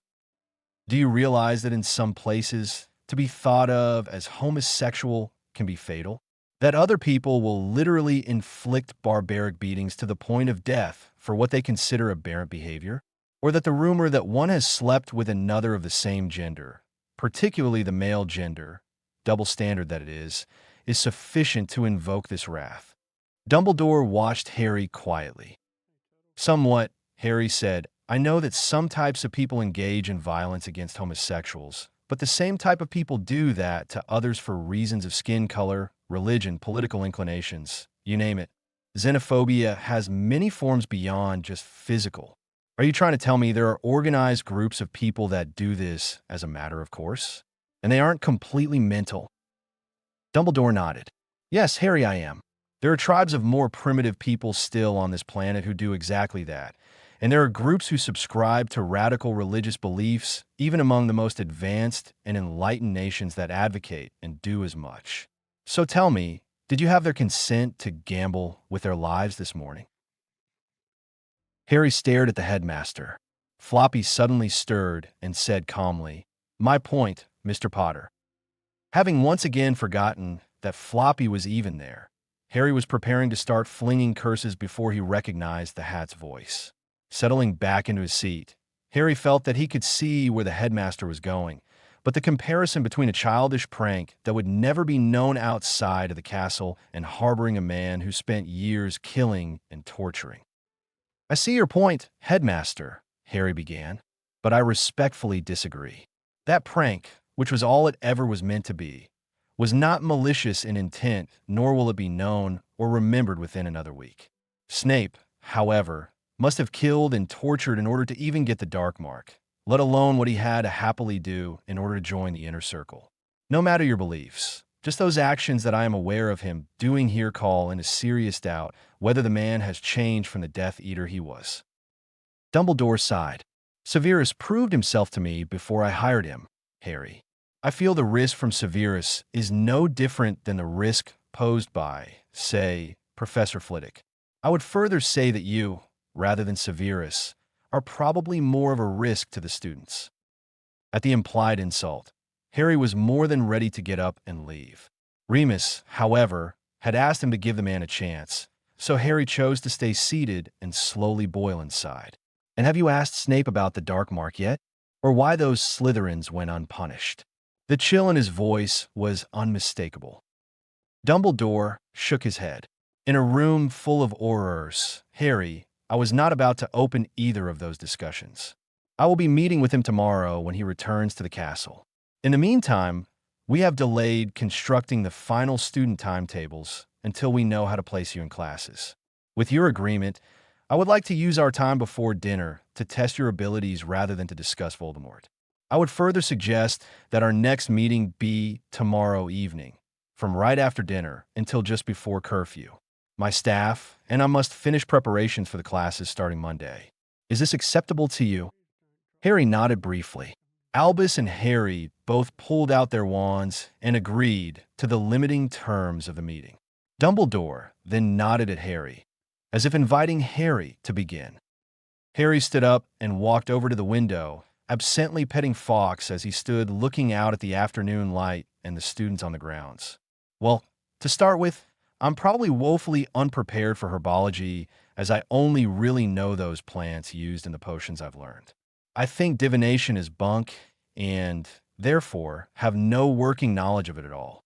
I also think it's safe to say that in Muggle studies, there is nothing Hogwarts can offer me. Stretching slightly, Harry turned back to face the headmaster.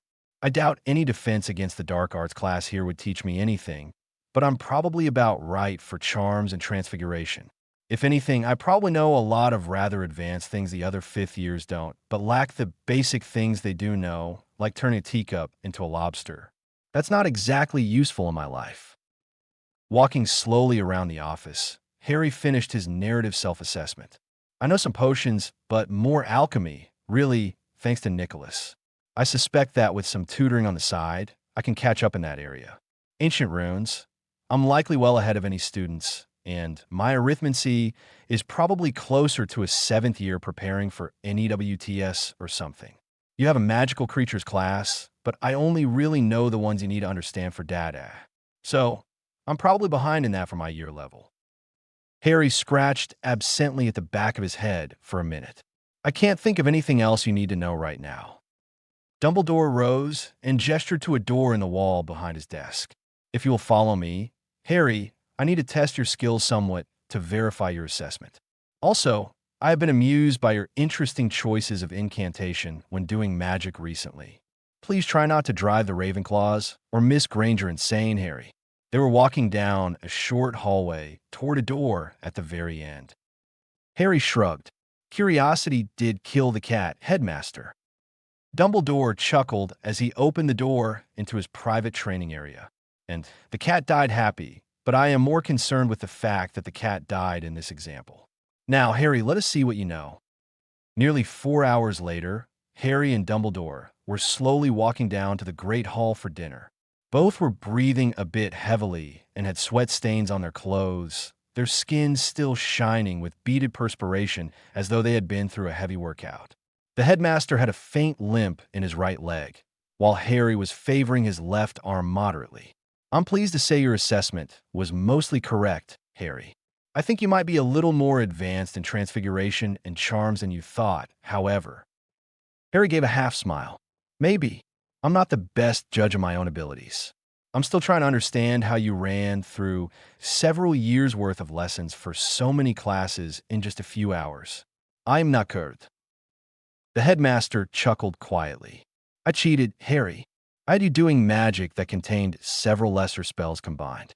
By the way, your dueling style is most unorthodox. We shall have to duel more during the year.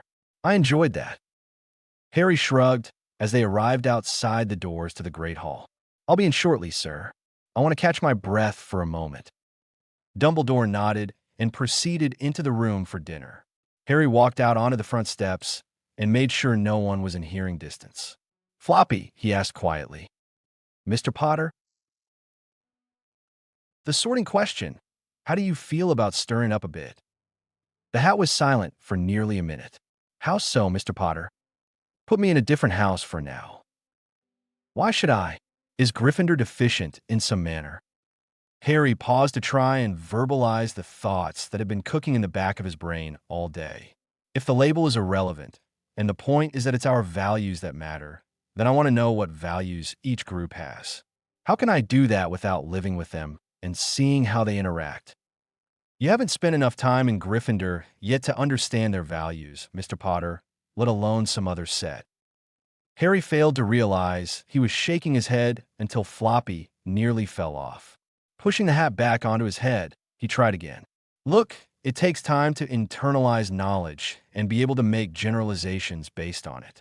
Rather than spend a month in one house, I'd rather skip among the houses for a bit and work on it in parallel rather than in series.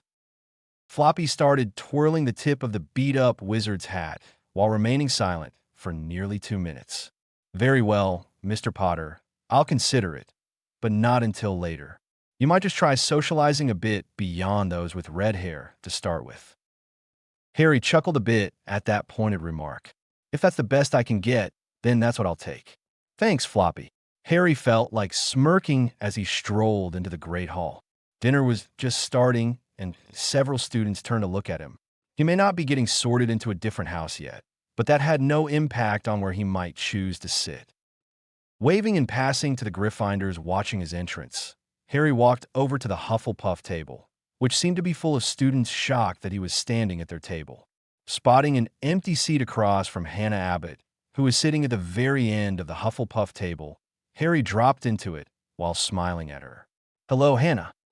Hannah looked back at Harry while glancing around at the other students who were staring at him. Whispered conversations were slowly starting around the room. "Hey, Harry," she started. "Welcome to the Hufflepuff table, I guess." Harry nodded his thanks to her. Pretty quiet reception, although the whole swimming in a fishbowl effect is rather thorough from your house. Hannah chuckled at him before pointing to the pretty girl on her left. "This is Susan Bones, a good friend of mine." Harry smiled at her before Hannah pointed to the boy sitting on Harry's right. "That's Justin Finch-Fletchley, another good friend." Harry briefly shook hands with him, although a bit of awe seemed to be radiating from both Susan and Justin. As Harry ate his meal with the trio of Hufflepuffs, he noticed that while no one at the table was hostile, no one was particularly welcoming except Hannah. Susan warmed up a bit and started talking more freely in response to Hannah's discussion of various professors and classes, but the conversation remained slightly stilted. Finally realizing that he had achieved as much as he could for one evening and that he was only interfering with their normal eating habits, Harry politely excused himself and went back to Gryffindor Tower while most students were still eating. The reaction of the Hufflepuffs in general was something to ponder, since it failed to match both his expectations and what he had been told he could expect in general. Having the common room to himself, Harry dropped back into the armchair facing the fire and pulled out the book on wards to actually get some quiet reading time in. Turning to the end of the introduction, where he had left off, Harry resumed his quest for new information. Wards must be anchored in something impervious to the heat that will be dissipated in proportion to their strength. Flux buffers can be artificially created when located far from primary feeds, but they require tuning and are limited by influx rates. Impractical to devise a moving ward due to variation in energy patterns and strengths, causing instability in. Harry looked up to see Ginny smiling at him and Hermione hovering behind her. Yes. His mind was still somewhere in the book. While mobile wards were typically thought impractical due to the energy variations, Hogwarts' unique geography could potentially counter the barriers involved. It might be possible. It's late. Hermione gestured to the clock in the corner. "Go to bed." Harry looked at it in some surprise. I didn't realize it was so late. I guess I got lost in my book." Marking the page and flipping the book closed, Harry rose and stretched before smiling back. Ginny looked at him through squinted eyes. "What was sitting at the Hufflepuff table about? You weren't trying to make me jealous, now were you?" Harry looked blankly at her for a moment before laughing outright. "Were you?" Ginny glared at him. Harry just looked back at Hermione. "Thanks, Hermione. Good night." Ginny shoved him toward the stairs. "Tomorrow is supposed to be a profitable day. Harry, so off with you." Ginny and Hermione then went up their stairs to follow their own advice. As Harry walked up the stairs, he noticed that each door he passed was colorfully marked with all kinds of indicators for who the occupants were. Apparently, that lesson had been driven in quickly. Shaking his head in silent mirth, he entered his room only to find Seamus sitting on Harry's trunk, twirling his wand. Seamus saw Harry and shot to his feet. "Potter!" Harry noticed the other three boys were each lounging about, reading in bed. For some reason, Harry suspected they were more interested in what was about to happen than their books. But this might have only been true for Ron since his was the only book upside down. "Yes." Seamus stared at Harry. "I want that film, Potter." Harry just smirked back. "Why?" Don't you want to see how cute you two look together? No. The vehemence in Seamus' voice was a little surprising. I've heard about your little war with the Weasleys. Those two wouldn't hesitate to put those pictures everywhere. So that means you do it too. Harry shrugged. No, not my style. I'd rather just hold on to them and threaten you quiet-like when you were doing something stupid. If anything, this seemed to irritate Seamus even further. Tell you what, 2 weeks from tonight, I'll pull out the pictures and you can decide what to do with them. In the meantime, they stay locked up in my trunk once they get developed. Fair. Seamus growled and grumbled, but finally relented since, after a full day of trying, he had failed to open the trunk the camera was in. Harry just smiled at him. Besides, think of it this way. Since you've already been pranked by me, even if a bit indirectly, then you're safe from what I'm going to do to everyone else. The worst is over for you. Seamus paled a bit at that before going over to his own bed. Meanwhile, the other boys were looking at Harry, their apprehension evident.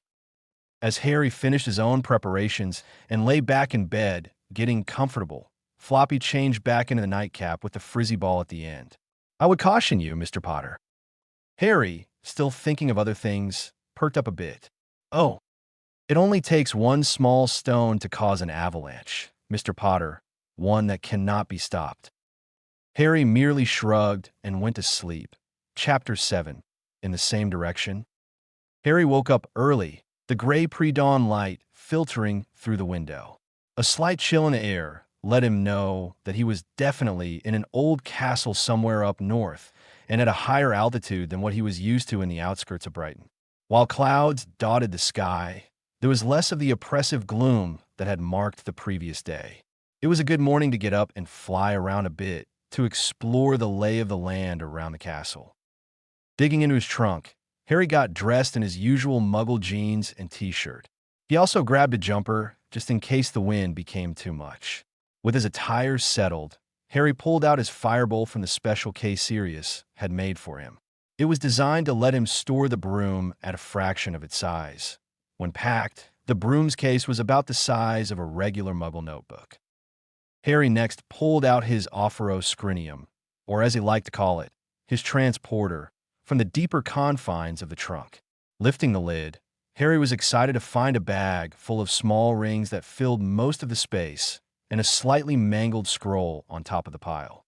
Pulling out both items, Harry returned his transporter and locked his trunk. Dropping his firebolt and the bag of rings onto his bed, he opened the scroll to see what his outlandish mentors had come up with. En September 1995. Our dear scoundrel in training. Here are the 500 rings you asked for.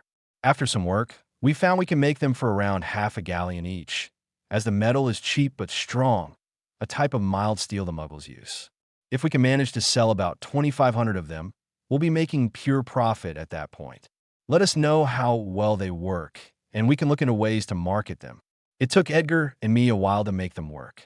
As I told you, they won't hold up beyond a superficial look. The magical oath parchment you asked for is inside the bag with an impervious charm on it, so should also be ready for your immediate use. As for your Snape prank, I let Padfoot work out how to do it and then helped him refine it a bit. We've put 2 variations on the prank, as well as the suppression charm you asked for.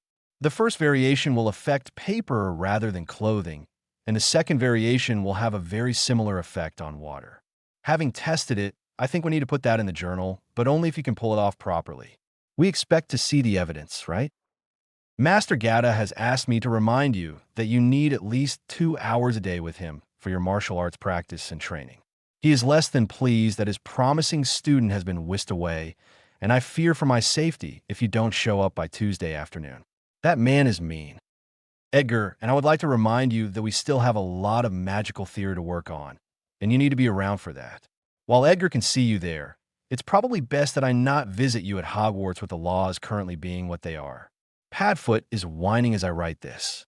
You know your mutt misses you as well. At any rate, buck up, get the evidence, plan to be back here daily no later than Tuesday, and don't forget, keep your head down. Your scoundrels, pranksters, and plotters.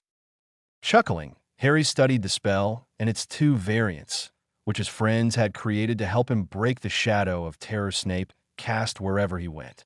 Quietly laughing outright at points, he tucked the scroll into his main bag, along with the smaller bag of rings, before slinging his bag over his shoulder. Opening the window fully, Harry leaned out with his firebolt in his right hand and leapt into the sky, pulling the broom under him as he shot off to explore the grounds around Hogwarts. After relaxing and enjoying the scenery for nearly half an hour, Harry had a rough idea of where all the major fixtures were. Later in the day, he might have the chance to poke around Hogsmeade a bit, but otherwise the castle, Quidditch pitch, forest, and lake were clear enough in his mind. As he flew toward the main entrance for breakfast, he took his time gliding over the surface of the water. The reflection of full daylight hitting the clouds and the bits of sky on the surface of the still lake was quaint in many respects, and it spoke of a certain timelessness that Harry could imagine stretched back to the founders. He wondered idly if the lake had been there prior to the castle, or if they added it afterward.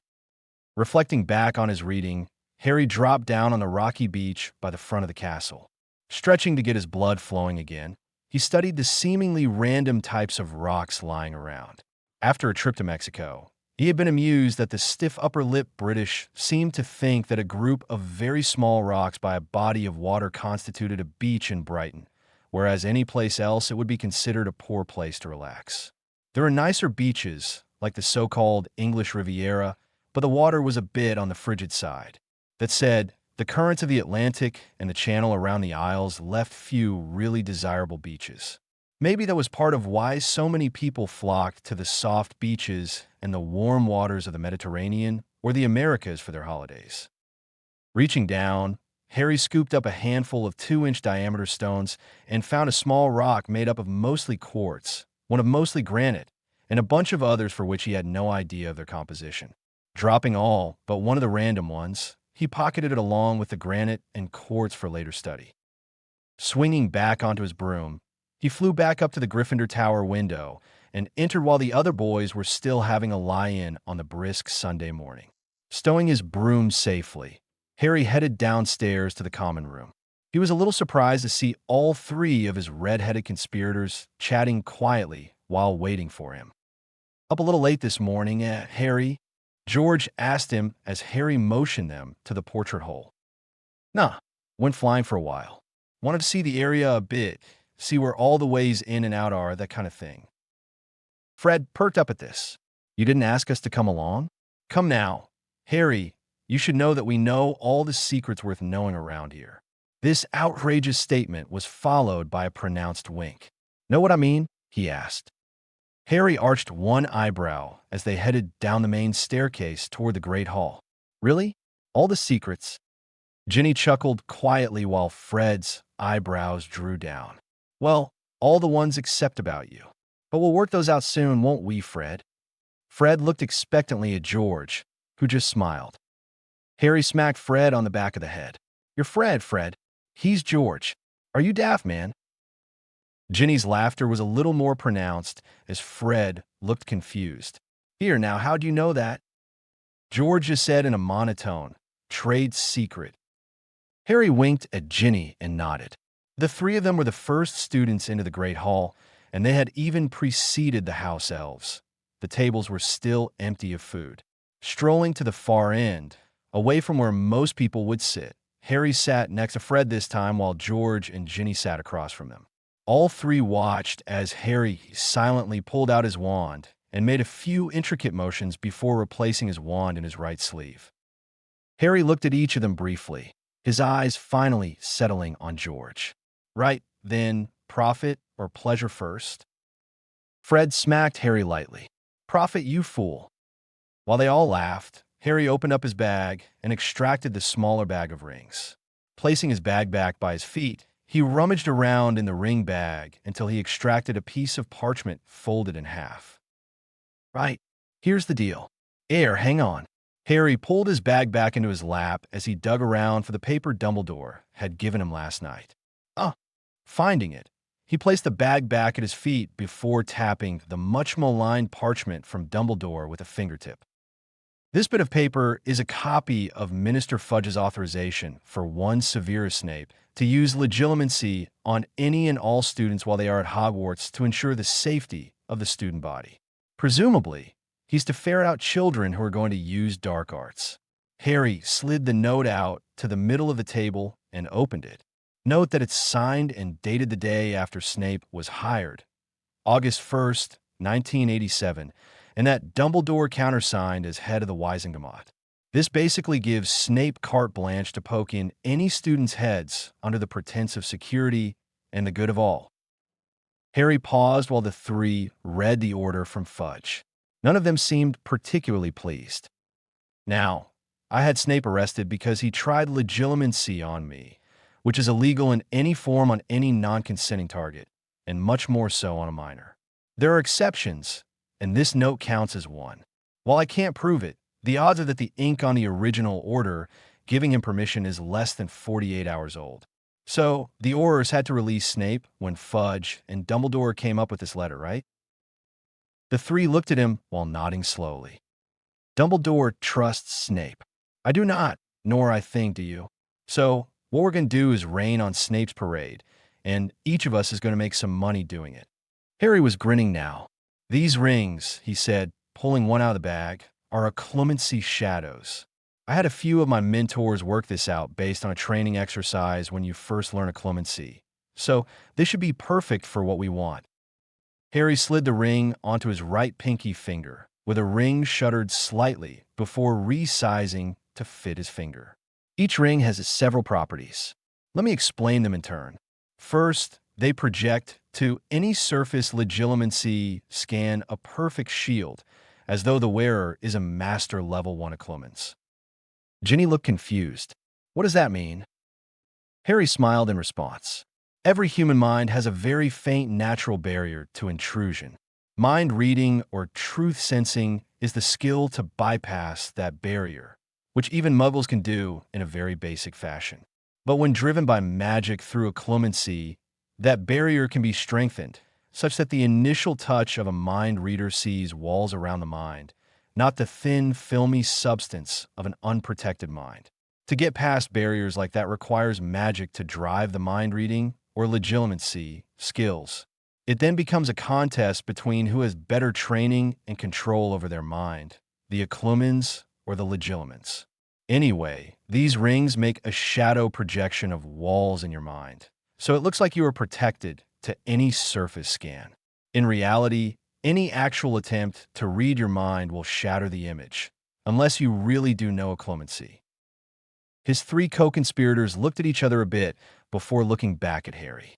Ginny was silently elected spokesperson. What good is that, Harry? Harry was grinning evilly. Well, aside from annoying the hell out of Snape when he decides to probe somebody, not much. What is good is the second enchantment on the ring. It will emit a very audible alarm that lets people know that they are having their minds scanned by a legilimens. Fred leaned over the table. How audible? Harry started laughing. Trust me. The others grinned at each other. Ginny looked back at Harry. Okay, what else? Harry pulled out 3 rings and placed one in front of each Weasley. It must be worn on the hand, and I suggest the favored hand for doing wand work. It has an auto-sizing spell and must not be taken off once you put it on, or else it stops working, right? If you take it off for any reason, it won't work again. Clear? The other 3 nodded. Ginny picked up the ring and looked closely at it. A mischievous glint in her eyes, she stared at Harry and said, "Isn't it a little early for you to be giving me a ring, Potter?" Harry looked puzzled for the briefest second before giving her a wide-eyed smile. "But Jin, aren't you my intended lady?" Ginny smirked as she slid the ring on her finger, while Fred and George were just looking at each other and communing in some silent way. Harry elbowed Fred sharply to get his attention. "Prophet?" he asked. Fred nodded his head as George and Ginny leaned in. "So here's the final bit. Since my team came up with these beauties, you get to figure out how to sell them. I want 1 galleon for each of them. You 3 keep half the money you receive and then give me the rest. It's more important to me that every non-Slytherin student that is on the side of light has one than it is that you get full price. So Let it be known that a payment plan with zero interest is welcome to people who can't spare a galleon, and you only need one canute to hand the ring out with the rest due by the end of the year. Fair. The other three were nodding their heads vigorously, quickly realizing the mathematics of over 200 non-Slytherin students each spending a galleon for a ring. Okay, this last bit is the hardest part. This other parchment here, Harry said, sliding out the crisp and clean sheet, is a magical oath each person has to sign before getting their ring.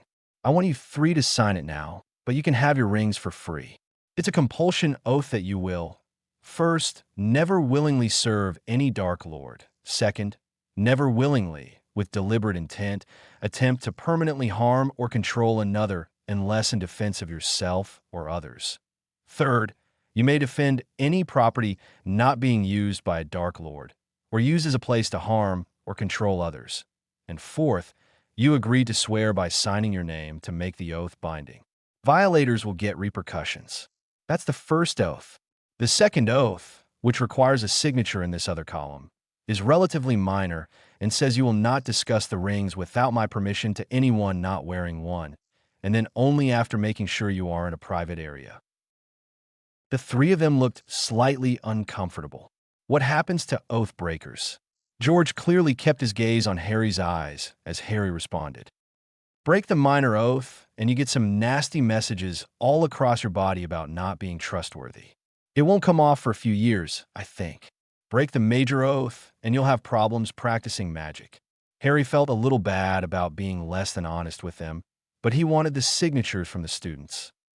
Ginny stared hard at Harry. What kind of problems? Harry looked at his hands for a moment, before placing his hands in his lap and slowly sliding his right wand into his hand.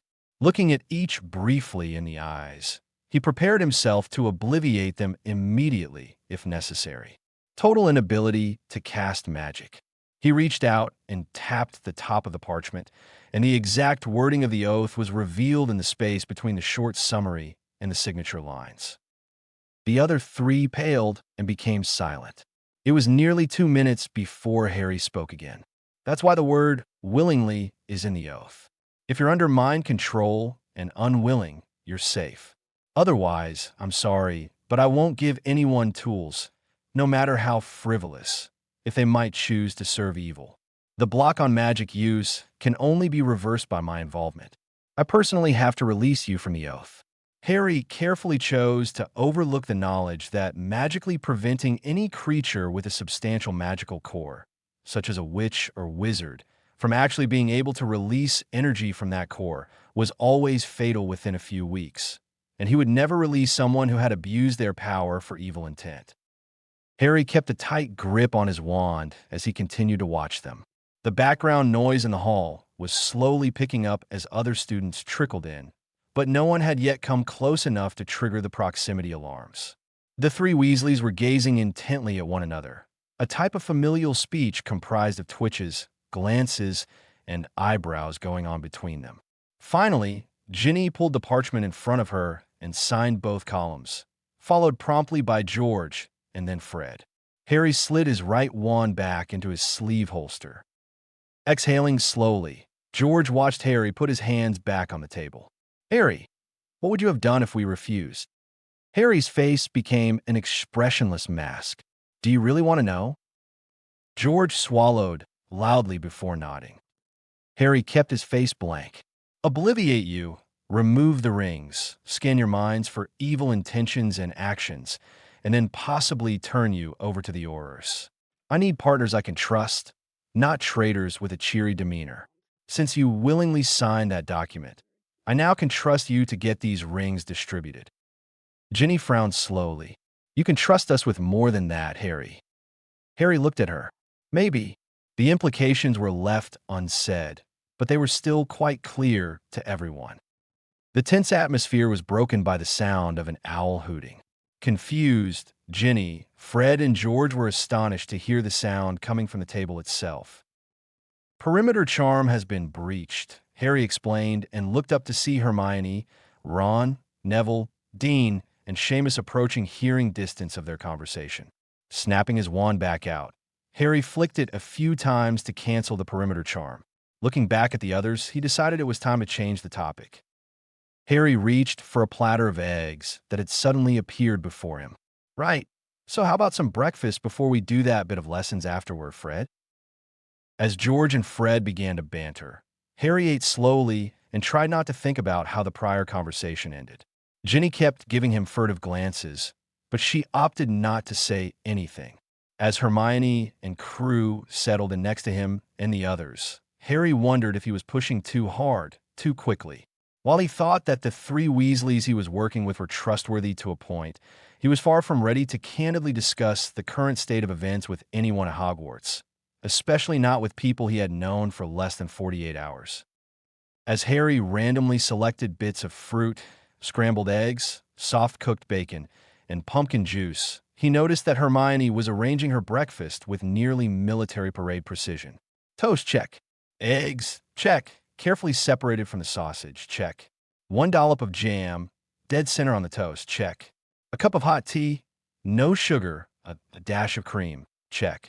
2 apples, sliced exactly into 8 perfect wedges each, check. Each category of food was clearly segregated on her plate with a gap between any 2 dissimilar items. The care and devotion to little details she was displaying before even beginning her breakfast left him wondering what types of activities she might do for fun. As though sensing someone watching her, she looked up at and met Harry's gaze. "Good morning, Harry. Will you be staying around for breakfast so we can talk, or are you running off again?" Harry watched with mild fascination as she held the toast in her left hand, carefully teasing the jam, which looked rather like blackberry, into a perfectly uniform film that exactly covered the bread, yet never made contact with the crust. Never taking his eyes off her toast, he jerked a thumb in the vague direction of the Weasley twins. I'm sticking around, business with the pranksters here. Is there something wrong with my toast, Harry?" Harry looked up at her, noting absently that most of the people around them were delightedly grinning at him. "Do you always eat the same thing in the same manner for breakfast?" "Except Monday mornings, yes. I've found what I like, so I make sure that I eat just that." Hermione shrugged, as though it was the most obvious thing in the world. Hermione, do you try new things when you're traveling?" Harry was almost sure the answer would be no. "Of course, Harry," Hermione said in a patient and faintly patronizing tone.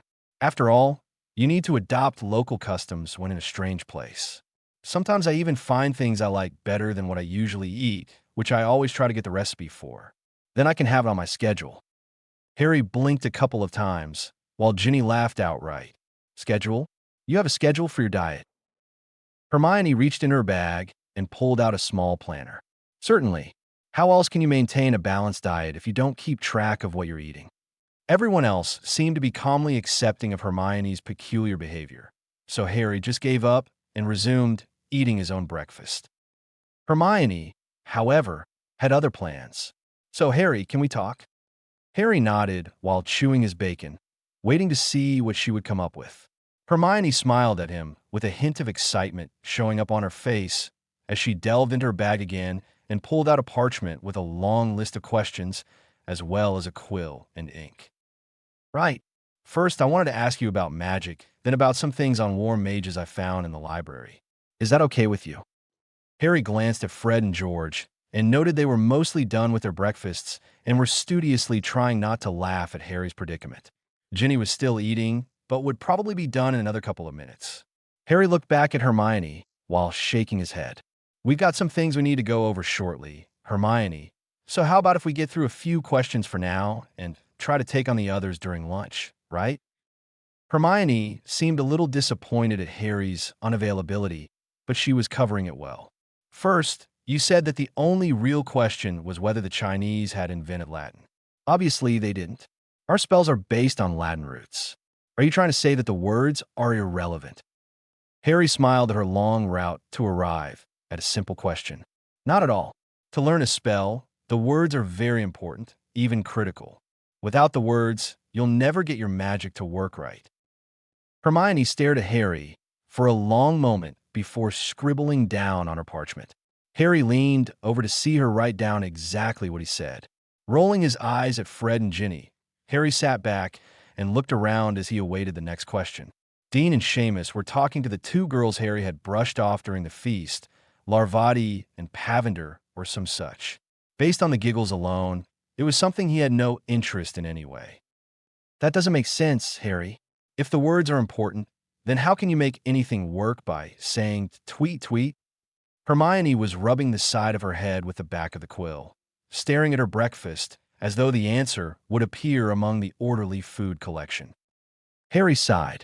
The next question, Hermione, is whether you want me to give you the answers or if you want to puzzle them out for yourself. Hermione continued staring at her plate before speaking slowly. I want the answers, yes, but I'd rather understand the answers than have them handed to me. If you think I can't find the answer on my own, like about war mages, I want you to tell me. For the magic questions, if I can't figure them out, I'll ask you to give me the answers. Harry could tell this girl was a kindred spirit to Remus and perhaps some others he knew. All right, Hermione, let's go back to your question. You asked about the words. Read what I said and look at it from the point of view of someone who doesn't know much about magic. After casually watching Hermione eat her eggs, Harry realized that she never mixed her food. She ate the entirety of one item at a time. While he was pondering which type of food she was likely to eat next, she sat up and looked triumphant. You said the words were important for learning the spell. You're implying that they aren't important once you know the spell. Harry smiled at her. That might be the tip of the iceberg. Let me know when you've got that bit figured out, yeah? Looking back at Ginny and seeing her plate was clean, he looked over at his co-conspirators and gestured out the door. They all got up and walked out of the Great Hall, ignoring the furtive glances that were cast their way and Hermione's glowing expression of new discovery. Fred and George took the lead, with Harry and Ginny falling in behind them as they tread a complex pattern of twists, turns, and staircases to end up outside of an old portrait on the 5th floor. George motioned them to stop while Fred tapped the portrait with his wand and whispered to the reclining centaur under the trees. The portrait slid aside quietly, revealing a staircase down into darkness. With everyone casting a quick lumos, they all entered and the portrait closed behind them. Fred turned around when they reached the bottom of the stairs. The passageway was wide enough for 4 people abreast if they were comfortable with each other, but otherwise it appeared to be fairly unused. This is an old way out of the castle that's blocked. The ceiling fell 100 feet or so on down. It's a nice little place to hide away from others. Harry nodded and pulled out the extrasensory monitor he was carrying. After quickly conjuring a temporary table and 4 chairs, Harry placed the monitor in the middle of the table. Right, we've got several things to get through. I'm going to teach you how to bind one of these to a willing person, unbind it, activate its recording, and stop its recording. Later, if you guys want to learn, I'll show you how to watch their playback and do a few other basic things with them. Harry spent an hour coaching the Weasleys before they went their separate ways to plan private mischief. Strolling back into the Great Hall at lunchtime, Harry was amused to see a single seat open among his new Gryffindor acquaintances. The vacancy was between Ginny and George, and directly across from Hermione, who had her blasted roll of parchment out along with quill and ink. Slightly resigned to his fate of 2,000 questions over lunch, Harry dropped into the seat and decided it was time to up the ante a bit. Thanks, Ginny love, for saving me a seat next to you. I wasn't sure if I'd have to ask someone to move or not. Smiling blandly at Ginny, he was amused to see the glint of fire back in her eyes as she smirked. Oh, Harry, I've missed you. Here, let me help you with your lunch.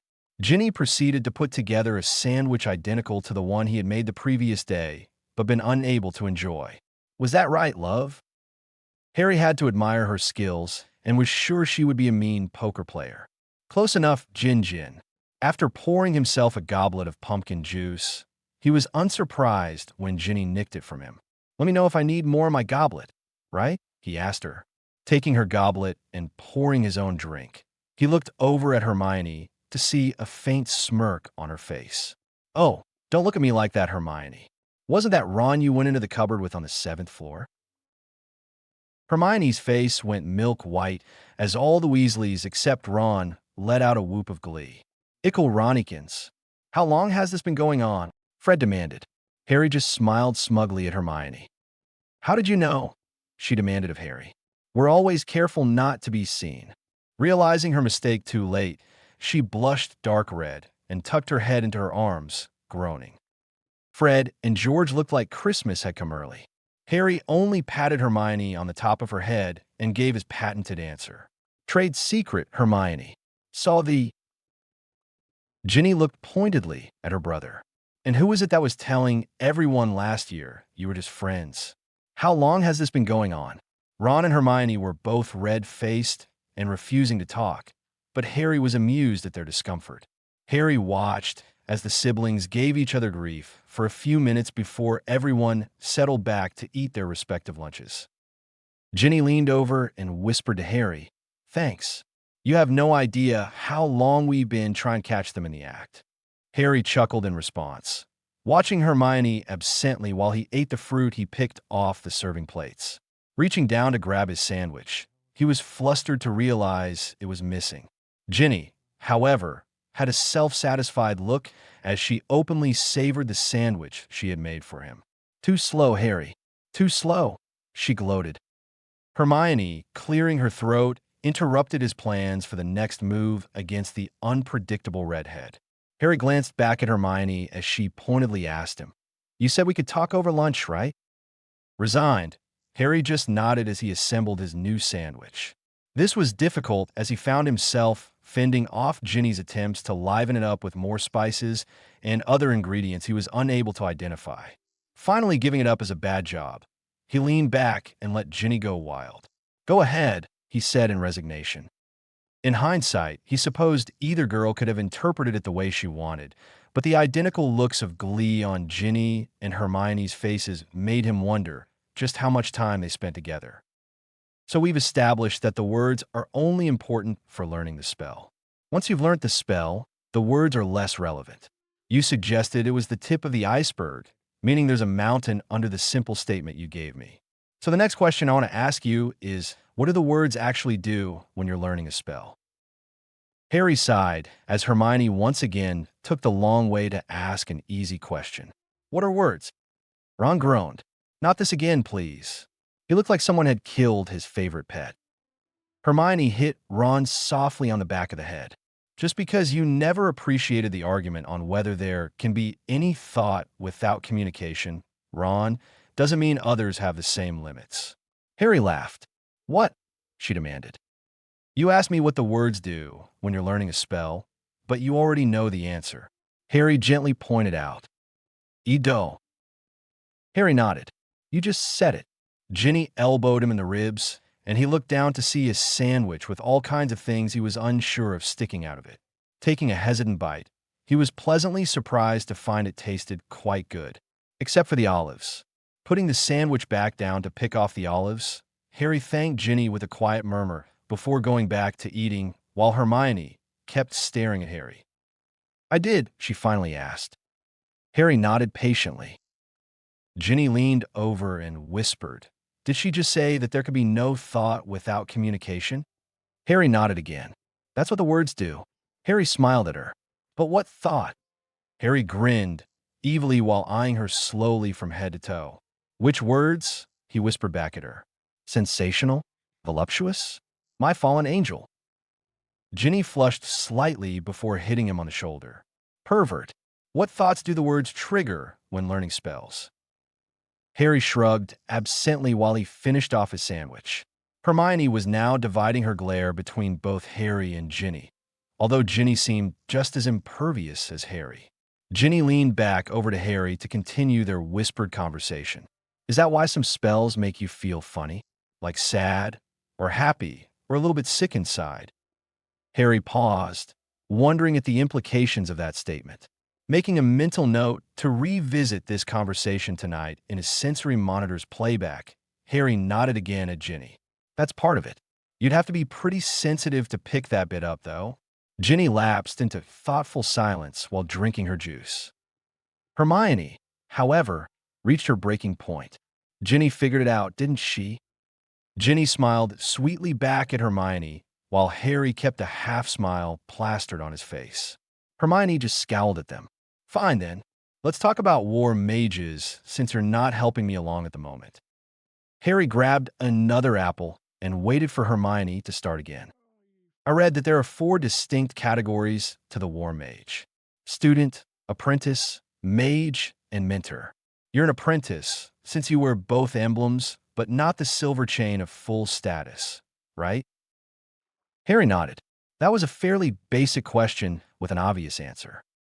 It also said that no apprentice can be without a mentor. So who is your mentor? Harry froze for a second. Who was my mentor? He's dead now. His name was Nicholas. Harry felt that the full name would just cause undue attention to again focus on him. Hermione deflated slightly. I'm sorry to hear that. What will happen now? Harry shrugged again. They'll assign a new mentor in the October convocation of the ICW. Hermione leaned forward, looking a bit more excited. I wasn't clear on how it is that war mages are outside the direct control of the ministry, but still fall under the ICW. Ron leaned in abruptly. You mean the International Confederation of Wizards? Both Hermione and Harry nodded before Harry answered the brown-haired girl's question. The short answer is that back in 1594, the ICW put forward to the ministry of each nation participating in the ICW that they should accept the Treatise on International Law and Rule, which created the War Mage title and made all war mages beholden to the law and courts of the ICW exclusively. Eventually, everyone was signatory to it, and that was 1596. Hermione frowned for a moment. So you can't be arrested? Harry shook his head. No, that's not true. If I commit a crime by local laws, regardless of what those laws may be, and I'm not under mission orders, I could be arrested. The local authorities, however, cannot try me, interrogate me, or subject me to any conditions other than those usually warranted by a simple arrest. I must be turned over to the ICW for all evaluations and, if necessary, punishments. It's rather like the Muggles and their military jurisdiction principle. Hermione nodded thoughtfully. That makes it clearer. Why don't the books just cite the military system of justice? Harry smiled back at her. How many purebloods would understand the reference? Most books are written by or for purebloods. Hermione rolled her eyes. They could all benefit from a few years of living with the Muggles.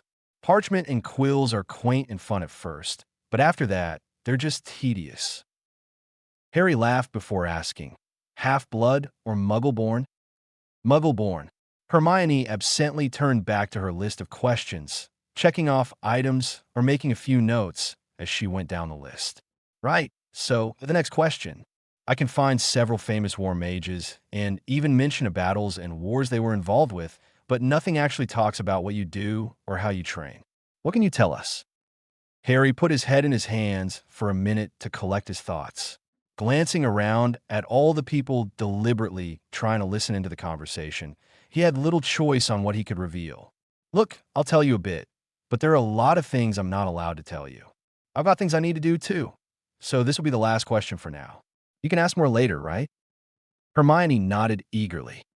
The fundamental basis for being a war mage, or a war magus, whichever you prefer to call it, is a deep understanding of right and wrong, with a commitment to always serve the side of the right and to defend innocent people from the wrong. That sounds pretty simple, but it took me over 3 years of discussions and debate to make it out of the student stage, which is considered the point where a minimum grasp of right and wrong has been attained. I became an apprentice about 6 months ago, and that required a full oath to the War Mage Creed. That in turn entitles me to the same protections that full war mages enjoy. During this phase of my training, I will continue striving to understand right and wrong, which is different from notions of light and dark. I'll also begin to train in the style and skills, magically speaking, of the war mage. So far, I've had little training that wasn't centered on my mental attitude and philosophies. Hermione, along with most of the others, looked bewildered. You don't understand the point of the philosophy, do you? Harry sighed when they all shook their heads. What's the number 1 rule of fighting? No one answered. To not get into a fight. They continued to stare at him like he was spouting Sanskrit proverbs at them. The number 2 rule is to apply as much force as the situation calls for in as fast a manner as possible. The longer the fight goes on, the more chance of losing. Tickling an opponent with a knife is a bad idea.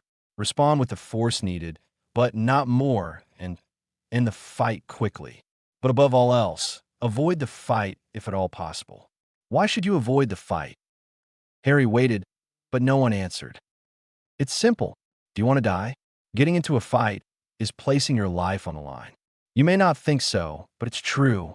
When you're standing up for others, you're also placing their lives on the line. That's not something you should risk lightly. Then there is timing and location. This may be the wrong time or the wrong place, where you are inherently at a disadvantage. And until you can understand when it is and when it is not the right time to take that risk, you're just a liability in any real fight. Harry watched them carefully, but he suspected none of them really understood the point yet, or if they would any time soon. Right, I'm done for now, Hermione. Harry stood up and, picking up his bag from the floor, announced he was off to study and would see them later in the day. Leaning over toward George, Harry whispered, I'll see you outside that passage at tea time. Standing up straight, Harry winked at Ginny before saying, See you later, love. Great sandwich. Chapter 8. Until opposed. Arriving outside the come-and-go room, Harry again summoned his private training room. Walking inside, he cast perimeter charms on the outside of the door so that he could work without fear of intrusion. He placed his 3 rocks from the lakeshore on the desk, along with the book on wards.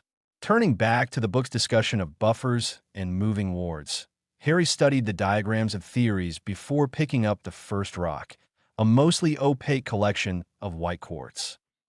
Harry carefully began the complicated ritual of casting the most basic spell-draining ward. He directed the ward at the area around the rock, with the rock as the anchor. Even though it was a straightforward spell, Harry still felt a little drained after setting the ward. Wiping his brow absently with the back of his sleeve, he studied the rock closely and could see a faintly glowing aura around the tips of the quartz protrusions. Harry backed away from the desk before casting a basic low-energy hex at the rock. Rictus Sempra, he incanted while carefully controlling his magic. The glowing energy signature impacted on a flickering golden shield, which had suddenly appeared about 2 feet in front of the rock and then dissipated. Harry walked over and felt the rock, noticing its slight warmth. For his second test, Harry opted for a more powerful curse. Incendio, he called out. The energy impact caused the golden shield to flare brightly before collapsing and flickering. The shield had weakened the curse, but was unable to block it, so the curse left a scorch mark on the wall. Harry sank to the floor and consulted the book. Seeing that his observations matched the book's assumptions, he decided to add motion into the experiment. Tossing the rock in a gentle arc, he cast the tickling hex at it again. This time, the shield flared brightly but only weakened the curse. It failed to absorb it entirely.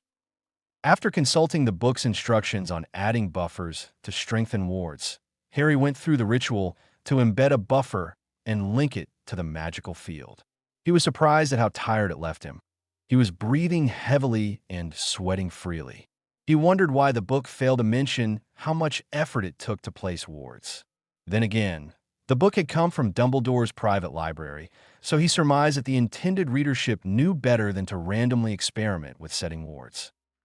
Harry stood up to once again cast a tickling hex at the rock and watched the shield flare to absorb the entire curse. The burning hex, he was pleased to note, was likewise completely absorbed, but he was a little worried at how worn the rock felt. Stepping away from the rock, Harry concentrated on his magic and called out, Reducto. The heat he felt from the drain on his core let him know just how substantial that curse was. Watching with morbid curiosity instead of ducking for cover, Harry saw the curse hit the shield, causing the rock to split into roughly 4 small pieces with a muffled crack. The curse smashed into the far wall where it left a deep pocket in the stones. Sighing, Harry pulled out the small piece of granite to restart his experiments. Certain it was going to be a long afternoon before he met George for tea, he cast a delay alarm on the door to alert him 10 minutes before tea time and then returned to his efforts. The sudden screeching of the door made Harry realize that it was time to meet George and quite possibly Fred.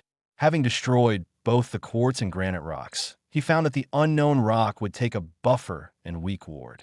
This simple rock also seemed to work whether it was stationary or mobile. Unfortunately, it was also somewhat erratic, regardless of the amount of motion, which was not what he had hoped for. Tonight, he would have to write Remus about his experiments and see if he or Edgar could come up with any ideas. Putting the rock in his left pocket, he packed away his failures and the ward book before heading down to the secret passageway the twins had shown him that morning. George was already nonchalantly loitering at the entrance by the time Harry showed up. They both entered the dark passage and lit their wands to make their way through it. Harry conjured a comfortable recliner based on a model he had seen in a shop, with a footrest that popped out, before turning his attention to George, who had just managed to conjure a straight-backed wooden chair. Harry dropped into his plush recliner, waiting for George to either stop pacing or start speaking. It was clear that, for a bloke that came across as mostly happy-go-lucky, George was working himself up for something major. In all probability, Harry was about to hear the Big Brother protection speech #43A, followed by the riot act about little sister #2D. Of course, both speeches would be a waste of time, but Harry would try to get George as completely worked up as possible before pointing out the reality of the situation. George finally stopped pacing and sat down on the rather stiff and uncomfortable desk chair, much like the ones filling Hogwarts classrooms. "Look, Harry, we need to talk about some difficult things. Fred and I have gone back and forth over how to do this, and this is the best we could come up with. We want you to hear what we have to say, but more importantly, we want you to listen to what I'm trying to tell you. Don't take it personally, right? I want you to sit there and be quiet until we finish." Harry shook his head for a moment, trying to work out if George was going to give him a talk about Ginny. Is this some kind of weird approach on the overprotective Big Brother talk? You're wasting your time. I'm not interested in going out with your sister. George sighed and looked at the ceiling. Harry, we don't care one way or the other about that. We'll talk about that this afternoon, but Ginny is a big girl. She can see who she wants. If her boyfriend makes the colossal mistake of stepping over the line, her 6 big brothers will take care of whatever she leaves behind, right? Now, be quiet and let us tell you what you need to know. Harry shrugged and settled back in his chair. Clearly, things were not going along expected lines. George continued staring at the ceiling as he began slowly talking. All right, consider this. If you want to marry a woman who is English, a witch, and within a few years of your age, then chances are that she is here at Hogwarts right now. Why do you think so many of us get married within a couple of years of leaving school? We all go out a lot while we're here, but we know that if we don't find our potential mate at school, then we're out of luck for a witch. A lot of us want someone who's also magical to share our lives with. Otherwise, all kinds of problems can come up with the dynamics of a family. If you don't find your potential partner here, there's very little choice unless you're going to marry a muggle or you don't plan on sticking around in England, see? Harry, more confused than ever about the sudden turn in conversation, decided to just shrug non-committally. George now turned his gaze directly at Harry. Now, because of the war with Voldemort, the number of young witches and wizards in our age bracket is unusually low. It used to be double that of the present population. But think about the numbers. There are about 40 students here in the school right now in your year. If we were living in ideal conditions, that number would probably be around 80 students maximum. If we add those who attend the smaller schools or remain homeschooled, that makes a staggering 120 people your age, give or take. Harry watched as George stood up to pace again. Given the fact that only about half of that number are female and that most of them are here at Hogwarts, there's a very high probability that the person you'll eventually marry is somewhere in this building right now. Harry nodded. I rather fail to see where this conversation is headed. George held up a hand. Bear with me, Harry. I promise there's a point to all this. He sat down again and continued his discourse. Okay, in case you didn't know, most wizards and witches live to be maybe 100 years old, and some of the really powerful ones may make it to 150 years or more, but that's very rare. So you're looking at a combined magical population of witches and wizards of at best 12,000 people in all of England. That means under good conditions, about 1 out of every 5,000 people is magical. George stopped talking and started playing with the trim on his robes. Harry waited patiently as George gathered his thoughts. You're a celebrity of sorts, but only in the wizarding world, Harry. The reason everyone knows your name is because there are so few of us, just that 12,000 or so. What you did changed everything for all of us. Every magical being was affected in one way or another, good or bad. George shifted around for a moment, trying to get more comfortable. I want you to think for a moment about what it's like growing up in a magical family, Harry. I know you didn't get the chance to, but think about it, especially from the point of view of girls around your age, Harry. This is going to be hard for you to understand. George frowned at Harry for a moment. By now, Harry was completely confused. George had him baffled. What was he going on about? Let's only consider girls that are within a few years of your own age, right? These girls were born during the incredibly stressful end of the war with Voldemort, or during the euphoric period right after his downfall. Times were still hard at that point, but the world seemed a lot brighter because you suddenly brought hope back for all of us, Harry. You became a hero to many wizarding families. It didn't matter that you were too young to even realize what you had done. It isn't about reality, Harry. It's about the fact that one little boy brought down the monster that so many others before him had tried, but failed to destroy. That the little boy lost his parents made his situation even more tragic and romantic. You were a true, honest, proven knight in shining armor. And as such, you starred in bedtime stories in many wizarding homes. Before you came along, the only heroes girls could fantasize about were blokes who had been dead for centuries, or were so old that they might as well be dead also, like Dumbledore.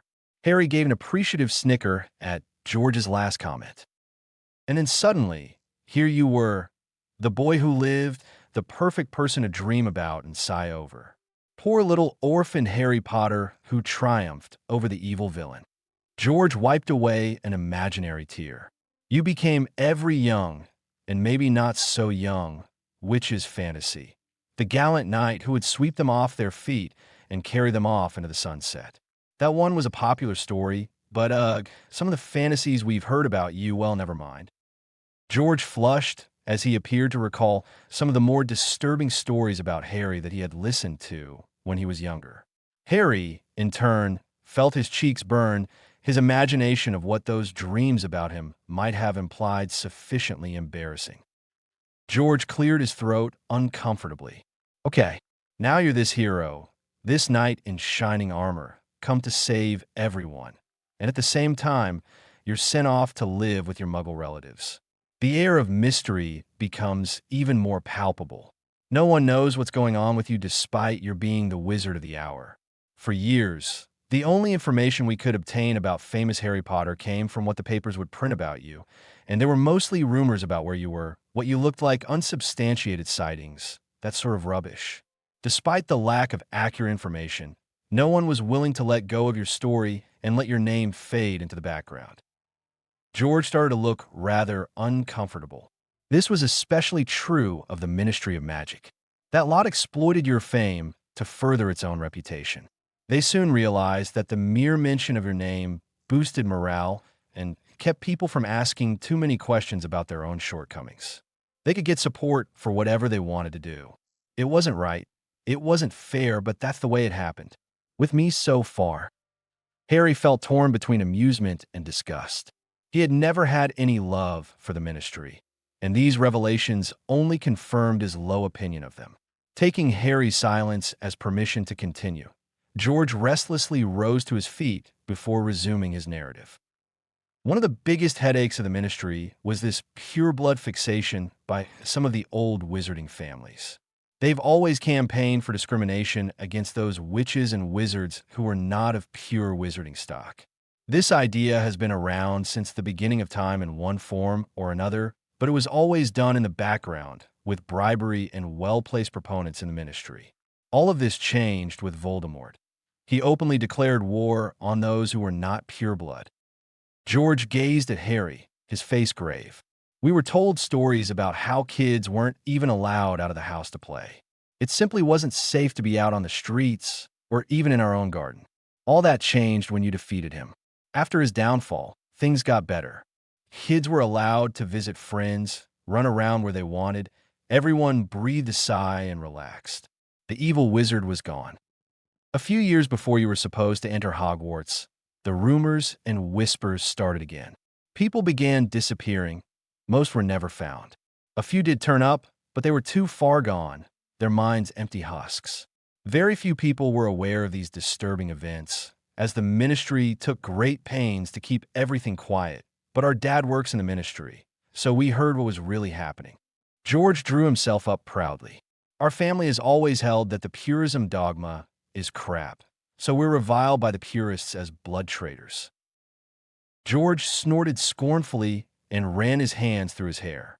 Harry felt like a front-row spectator to a man talking himself into getting a gun and shooting some people. The blood purists started talking and acting more assertively, especially those families who had initially claimed that they had been placed under the Imperius curse by Voldemort. One of those families, the Malfoys, used their money to make sure that they always had the ear of the right people in the ministry. Fudge is practically eating out of Malfoy's hands. When that prat, Draco Malfoy, showed up at Hogwarts, it signaled the beginning of a dark period. People who spoke out against his family or against the importance of being a pureblood would suddenly find themselves having all sorts of little problems. Losing homework, tripping down the stairs, nasty rumors. You get the idea. By the end of his second year, they weren't little things anymore. We started noticing the older Slytherin students doing his bidding, but we don't know if they're part of some power hierarchy or if they're hired muscle. The Malfoy coffers run deep, and with Voldemort gone, it seems like maybe Lucius Malfoy is setting himself up to be the new #1 and is trying to recruit new followers to his cause. People were harassed a lot, and in the last 2 years alone, the bullying has become increasingly physical in nature. We complained, but since Snape handled any grievances, there's been no form of investigation whatsoever. The situation here was tense. There were all these incidents, and no one could stop them. There was no evidence, and the accused always had alibis. We decided to take matters into our own hands. We started pulling more pranks to get back at the Slytherins in general and Malfoy in particular. George stopped pacing to pull back his robes and show some faint marks across the left side of his ribs. Most of us have taken a few hits, or maybe a busted bone or two. That's fine for us blokes, I suppose. By the time events had become really serious last year, the students had been conditioned to not bother reporting anything short of attempted rape or murder. It was very crafty, the gradual increase in the frequency and intensity of events. I hate to say it, but even we gave up trying to do anything about it aside from pranks. George looked guiltily at Harry. We didn't even try to tell our parents anymore, mostly because there was little they could do without tangible evidence, and the Slytherins were always very careful to leave none. It was a desperate situation for everyone. George covered himself up again. The girls, however, are another matter. They were also threatened and harassed, but a lot of them, some of the boys too, held out hope that when you, Harry Potter, their knight in shining armor, finally made your appearance, you would save them, and Hogwarts would once again be a place that was fun and exciting. When you never appeared, well, all kinds of rumors were flying around, some positive, many negative, quite a few suggesting you were going dark yourself. George shrugged. Reality sunk in. After a while, all they really wanted was someone to help them hide, help them go unnoticed, and to try to survive. Their hero never arrived to save them. No one was going to take on the forces of darkness for them. He just wasn't there. It was as if he turned his back and walked away, but no one understood why. Do you know what that did to them, Harry? George shot Harry a penetrating look, who stared back calmly. Your non-appearance crushed their hopes. Harry felt profound anger that anyone put him on some silly pedestal, as well as the faintest traces of shame. What he so wanted to prevent was happening anyway. Seeing Harry's expression, George hurriedly added, "We're not trying to blame you, Harry. You have every right to live your life the way you want. You did nothing wrong, but because of your legend, you were larger than life. When they needed you most, you weren't there. We're telling you this so you'll understand how things are." Harry suppressed a sigh of irritation. George had rambled on for a good 10 minutes or so, and Harry had yet to see the point he was trying to make. George stopped pacing and collapsed back into his chair, almost seeming to deflate in front of Harry. George had an almost wistful expression on his face as he resumed talking, his voice low and strained. Fred and we can't claim to know how deeply all these goings-on have affected the students. No one likes to talk about what happened to them. We can't even tell you what happened to Ginny, but we will tell you what we do know. We're not doing this to break any confidences. We're doing this so you won't go and do something stupid, right? Since George was obviously expecting some reaction from him, Harry slowly nodded his head. This was definitely not the conversation he had been expecting. For lack of a better example, let's talk about my sister. Growing up, Ginny was a spunky and friendly girl. She wouldn't hesitate to pull a prank, she talked a lot, and she was a right little hellion most of the time. She had to be, in order to survive having 6 older brothers and be noticed. It helped that Ginny harbored very powerful, uncontrolled magic. Trust us, you don't want to get on her bad side. George shook his head and smiled. But Ginny was just as quick to defend us and lend a sympathetic ear if you were hacked off over something. George leaned back in his chair, his face becoming serious again. When Ginny arrived at Hogwarts, she was as excited as anything to finally be here. Unfortunately, over the first 3 years, we watched her slowly change from the Ginny we knew and loved to a shadow of her former lively self. She hardly participated in anything beyond Quidditch after a while, no matter how hard we tried. She kept insisting that everything was all right. We didn't know what to do. George held his head in his hands now, and though his voice was a little muffled, it was still clear how unpleasant his memories were. And then something happened about halfway through last year. She skipped dinner one night. When she showed up for breakfast the next day, she begged us to let her go home. We suspect that she had a nasty confrontation with Malfoy and his goons, but we couldn't get her to talk. We were able to calm her down after a while, but it took the rest of the weekend for us to realize that something really bad must have happened for her to be so adamant about going home.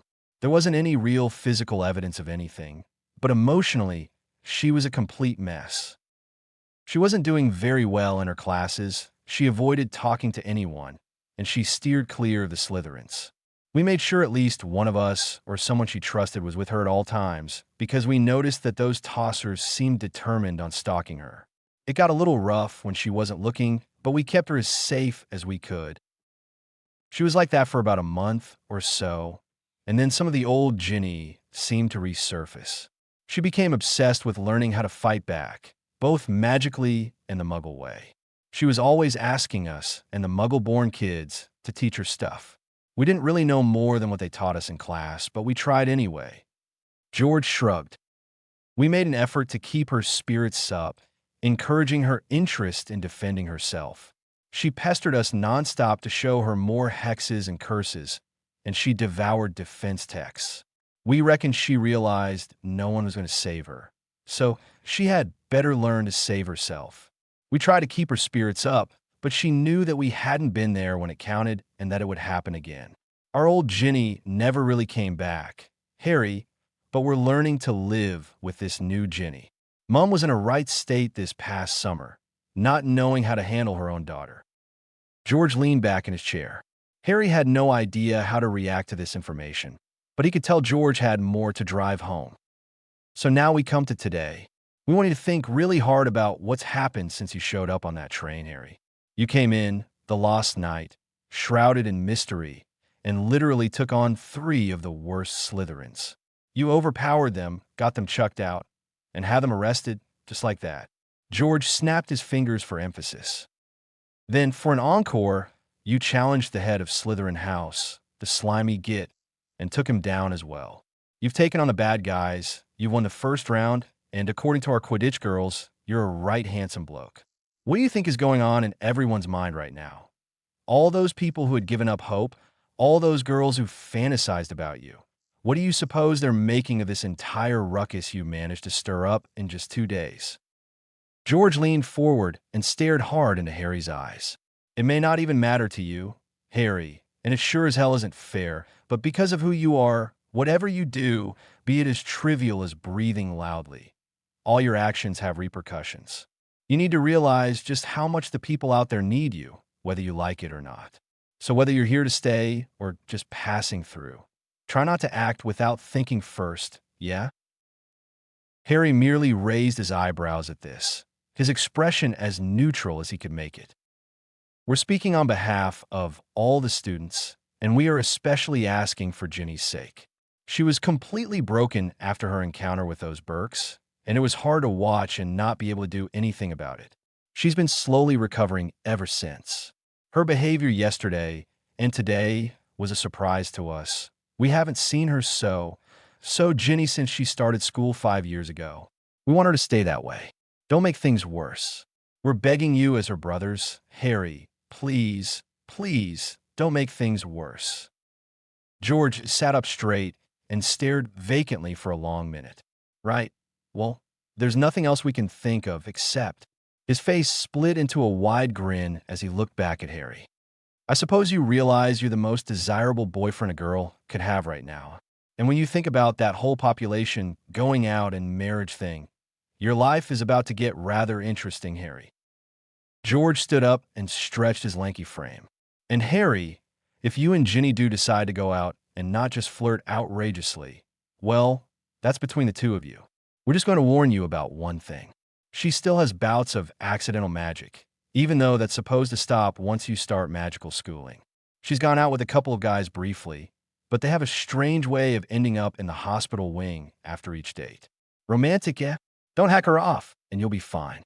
Of course, you've already hacked her off, so cheers, Harry. I'll just leave you to ponder things then, shall I? Not waiting for an answer, George started walking back toward the staircase. Harry called out, causing George to pause at the bottom of the stairs. Hey, George, I'll let you in on a secret. You want to know why I'm here now? George nodded, his face curious. Voldemort's back. Thanks for the pep talk, by the way. Harry rose from his recliner and walked over to George, who was staring at him in utter disbelief. Harry clapped him on the shoulder and continued up the stairs.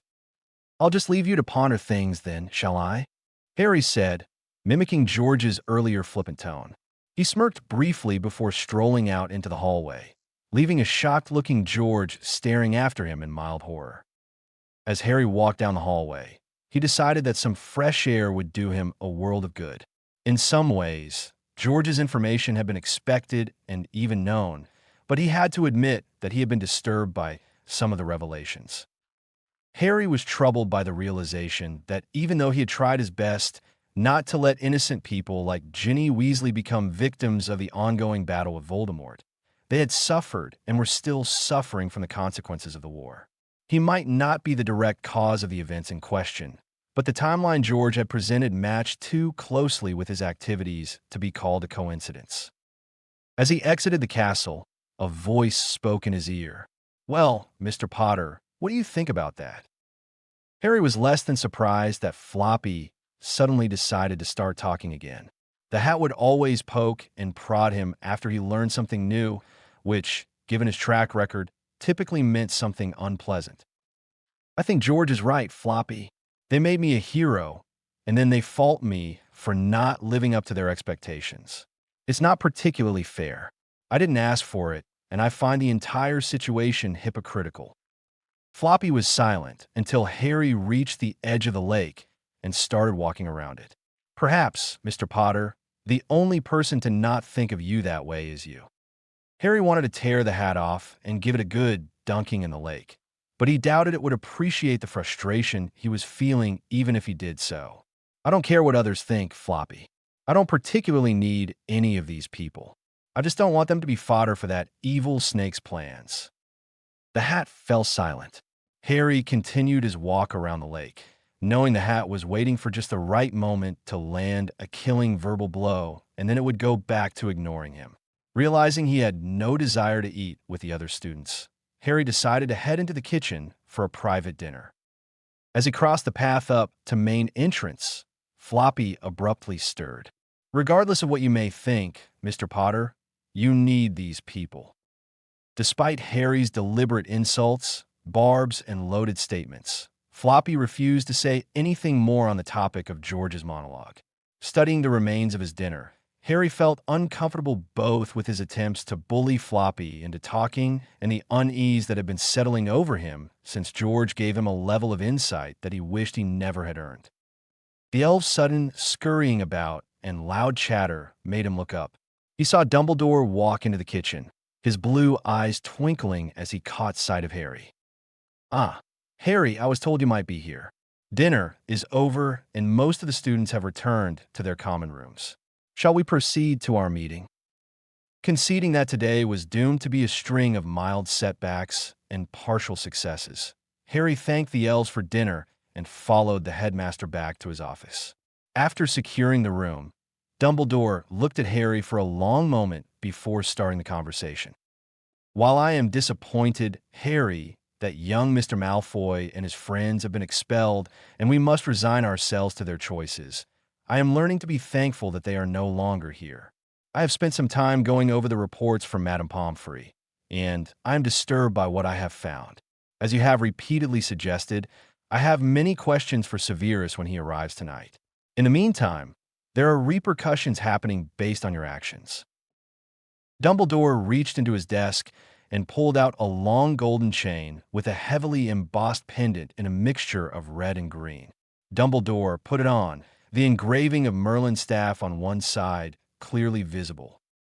Recognizing the pendant as the symbol of office of the head of the ICW, Harry rose to his feet to hear what official news was going to be conveyed.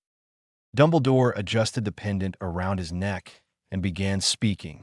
"As Supreme Mugwump for the International Confederation of Wizards, I hereby notify you, Mr. Potter, that the War Mage Committee is meeting 1 week from today.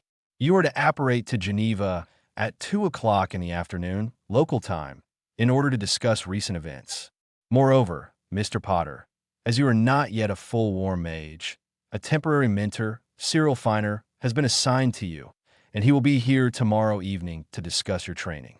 Normally, this would have waited until the October convocation, but given events over the summer and this past Friday, the committee felt this was the prudent interim measure. You have permission to continue as per your current instructions unless told otherwise by myself after a vote of the ICW body, or if you receive a signed document from the committee, or if your mentor Cyril gives you new instructions. Do you understand these directions?" Harry was surprised that no efforts were being made to curtail his level of privileges. "Yes, Mugwump, I do, and I agree to comply with each item you have indicated."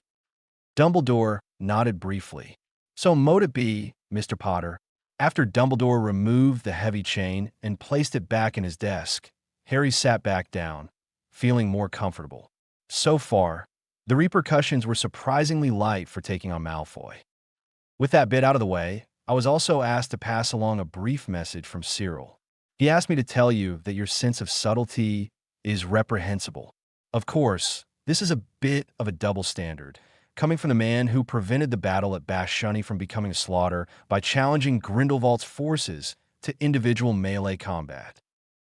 Harry had to laugh a bit about the rather uptight Englishman.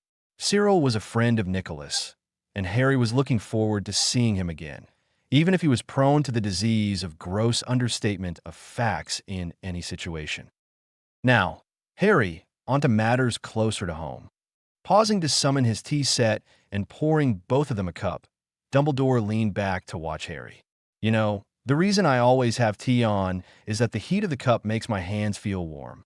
A drawback of age, Harry, is that your circulation becomes poor. Age makes many things in life more complicated, does it not?" Harry slowly nodded, wondering if Dumbledore was trying to make a point in the obtuse manner Floppy favored. It was a paradox that as the ability to use magic improved as one grew older, the physical deterioration of the aging body meant that one was less able to perform magic. Harry thought people like the headmaster might secretly believe that magic, like youth, was wasted on the young. Mr. Crabbe and Mr. Goyle are being released tomorrow, Harry, and their parents have enrolled them in Durmstrang. Lucius Malfoy has spent quite a bit of money covering the legal costs, and he is using the law firm I think you yourself have used on occasion, Seller and Manus, I believe. In response, Harry simply grinned broadly at the headmaster. Dumbledore appeared confused by Harry's unusual reaction to his news, but he continued talking. Very well. Lucius is also spending a tidy sum trying to keep his son and heir out of Azkaban. He is also lubricating the wheels of the Wisingamot, trying to get some favorable legislation enacted to keep minors from facing full charges for their actions. If anything, Harry's grin became even wider, and it now contained a hint of maliciousness. Dumbledore frowned at Harry. Is there anything you wish to tell me, Harry? Harry shook his head and, knowing he was grinning like a fool, motioned for the headmaster to continue. Lucius, along with the parents of Mr. Crabbe and Mr. Goyle, has also complained to the Board of Governors. They, in turn, told him to discuss it with the ministry, since they had no grounds to overturn the punishment of expulsion and because war mages fall outside their purview. Their complaints at the ministry were directed to Fudge, who in turn directed them to the ICW, since he has no authority either. The ICW is presently ignoring them, pending a report from the committee after your meeting with them next weekend. This, of course, has brought me into the situation as Supreme Mugwump, Harry. Lucius' power does not extend well onto the continent, so most of the ICW is quite immune to his status here. That said, if Lucius decides to take more direct steps to protect his son from the Dementors, then I cannot say what will happen. Harry was openly chuckling now. Let me guess, Headmaster. Lucius is draining his liquid capital rapidly, which is going to displease Voldemort when he finds out. Meanwhile, when Lucius becomes truly desperate, he will either try to ram shoddy legal reform through the Wisingamot or attempt to attack the families of the ICW body. In the first case, well, he'll not like what happens. In the second case, the ICW will officially declare war on Malfoy and those who follow him. And that means that the truth about Voldemort's return will come out. Then both the English Ministry and the ICW will have a hard bed to lie in, given their recent actions. Dumbledore was staring at Harry, as if wishing he could use legilimency to get straight answers. Are you implying that you orchestrated this series of events, Harry? Harry was still chuckling, but he was shaking his head as well. Not all, sir, not at all. I made no effort to orchestrate these events. Dumbledore leaned back and again studied Harry from around tinted fingers. Very well, Harry. I shall think about this, and perhaps later we can discuss how best to have Voldemort's return acknowledged. In the meantime, we have nearly 2 hours before I must prepare to meet with Severus. Before we talk about your training, is there anything you need to discuss with me? Harry leaned back in turn and stared at the ceiling for a few moments. Yes, actually, I'd like unrestricted access to all the material in the library. Dumbledore blinked before slowly nodding. Very well, Harry.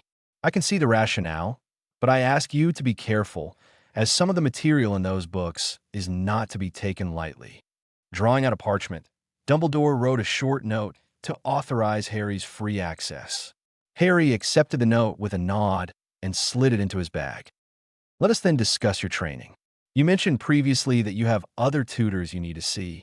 Can you provide days and times? Pretty much every weekday, from about 4 p.m. until nearly 8 p.m., Headmaster. I will be leaving for those lessons via secure portkey that will be set to work just outside the Hogwarts gates. Dumbledore pulled out a parchment that had a timetable on it and wrote in the training times Harry had indicated. And we shall have our meetings from 8 p.m. until curfew. Is that acceptable?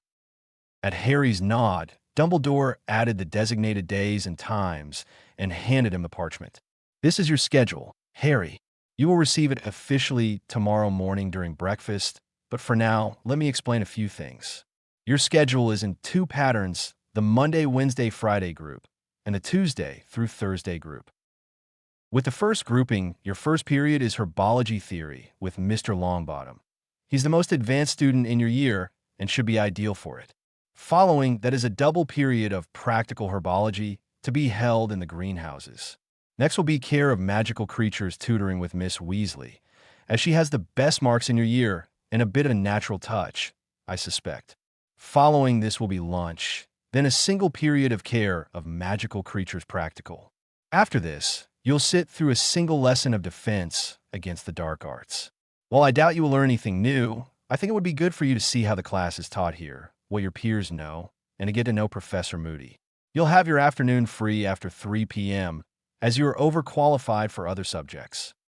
The second grouping will start with a double lesson in charms, followed by a double lesson in transfiguration. You will have lunch, followed by a single lesson tutoring period in potions, taught by Miss Granger. I have also arranged for Mr. Longbottom, Mr. Weasley, and Miss Weasley to join you for this, as they also could use the extra study. After this tutoring, you will have a double potions lesson. You will again be free after 4 p.m. Do you have any questions, Harry? Harry looked up. Have the students agreed to tutor me, sir? Dumbledore smiled in response. I asked them during dinner, Mr. Potter. They were happy to offer their help, and Miss Weasley was most taken with the idea. I believe she said something to the effect of, I'll teach him how to properly take care of magical beings. It seems a rather vague statement, does it not? Harry started laughing at the image of Ginny, saying that with a mischievous glint in her eye. As you say, sir, as you say, this schedule seems fine to me. Mentally, he was preparing to read as much about the care of magical creatures as he could, since this was a perfect opportunity for Ginny to get her desired payback. Harry handed the schedule back to the headmaster, who placed it into one of the 4 piles of student schedules on his desk. Very good, Harry. Now, with what time remains to us, I wish to... Dumbledore was cut off as his door suddenly burst open. Severus Snape strode into the room, and Harry was almost certain that sparks shot from cloven feet with each step he took and that smoke exuded from his ears. Headmaster, I have Potter.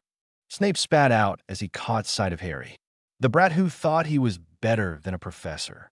I'm so looking forward to our time together, Potter. Snape stopped in front of Harry, his hand reaching for his wand. Harry shot to his feet with a wand in his right hand, his back to the solid wall. Fawkes began trilling a soothing melody, but Snape only glared harder at Harry. Dumbledore quickly rose to his feet. Severus, you are not to return until after curfew. Explain yourself, he said in a thunderous voice. Snape sneered at Harry before looking back at the headmaster. Moody was called to investigate a major disturbance near his home, and he sent me here to ask for your aid. Very well.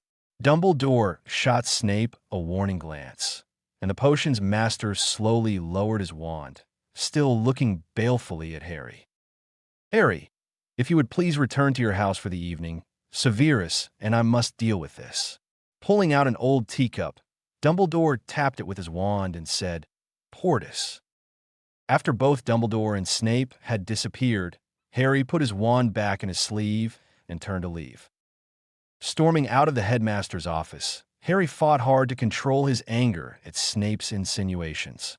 Harry needed to study the Hogwarts bylaws before classes began, or he knew Snape would bury him in trivial infractions of the rules. How Dumbledore could be so accepting of the traitorous man's actions went beyond the pale, in Harry's opinion. And Defendo, Conjunctivitis, Stupefy, Reducto. Bright flashes of spell magic shot toward Harry and impacted on a flickering golden shield, which crumpled almost immediately but clearly weakened the onslaught of curses as Harry was violently thrown into the cramped area between the gargoyle and the wall. His left pocket exploded with a dull whomp as he went flying through the air, little bits of rock digging into his thigh and scattering across the hall along with pieces of his clothing. His head pounding painfully, Harry felt the onslaught of strange sensations. He intensely disliked the closed-in feeling of the cramped nook he had fallen into, and his mind was screaming at him that he was under attack. Harry watched detachedly as the sorting hat slowly fell in the middle of the hall, its tip twirling in slow motion. "Get him!"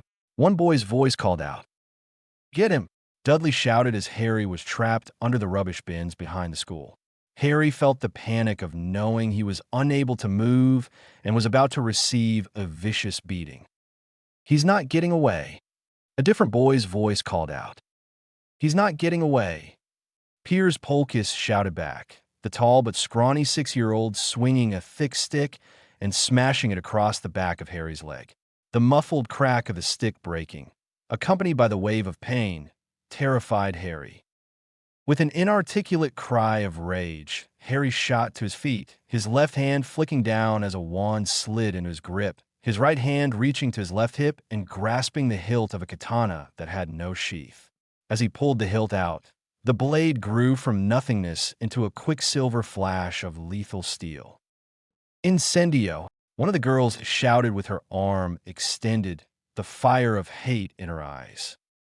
Harry saw the curse from the girl fly toward his head as he dove and rolled out of the way.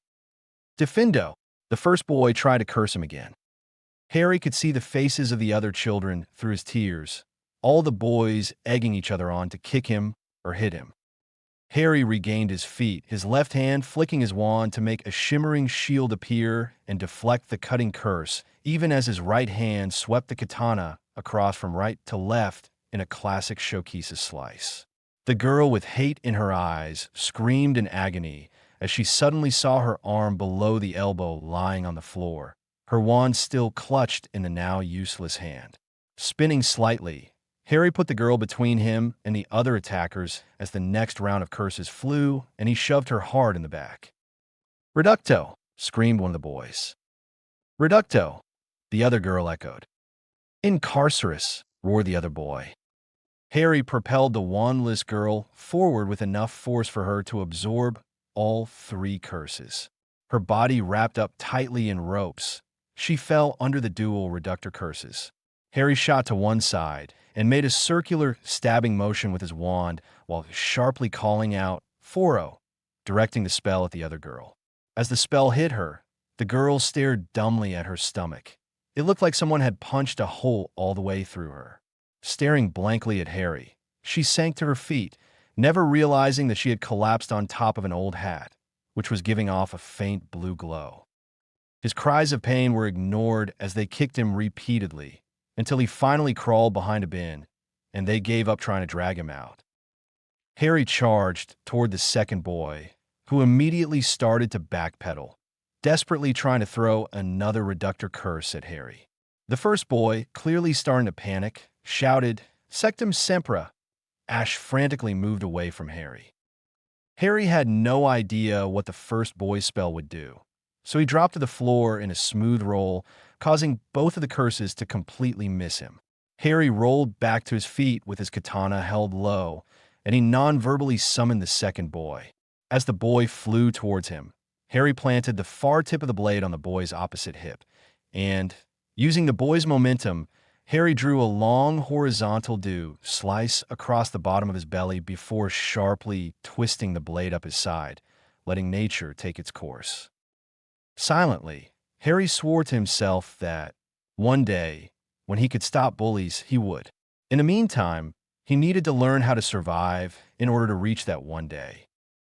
Reflexively ducking and rolling again to keep his erratic motion going, Harry shot to his feet and saw that the remaining boy was trying hard not to turn and flee, panic written across his face and in his bulging eyes.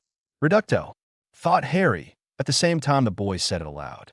Harry's automatic diving roll took him out of the path of his opponent's curse, but the other boy was not as fortunate.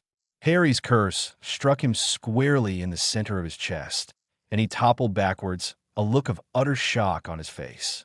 All across the stone floor, tendrils of blue were tracing across the floor in seemingly random patterns, clashing horribly with the dark red blood on ground. "Stop him!"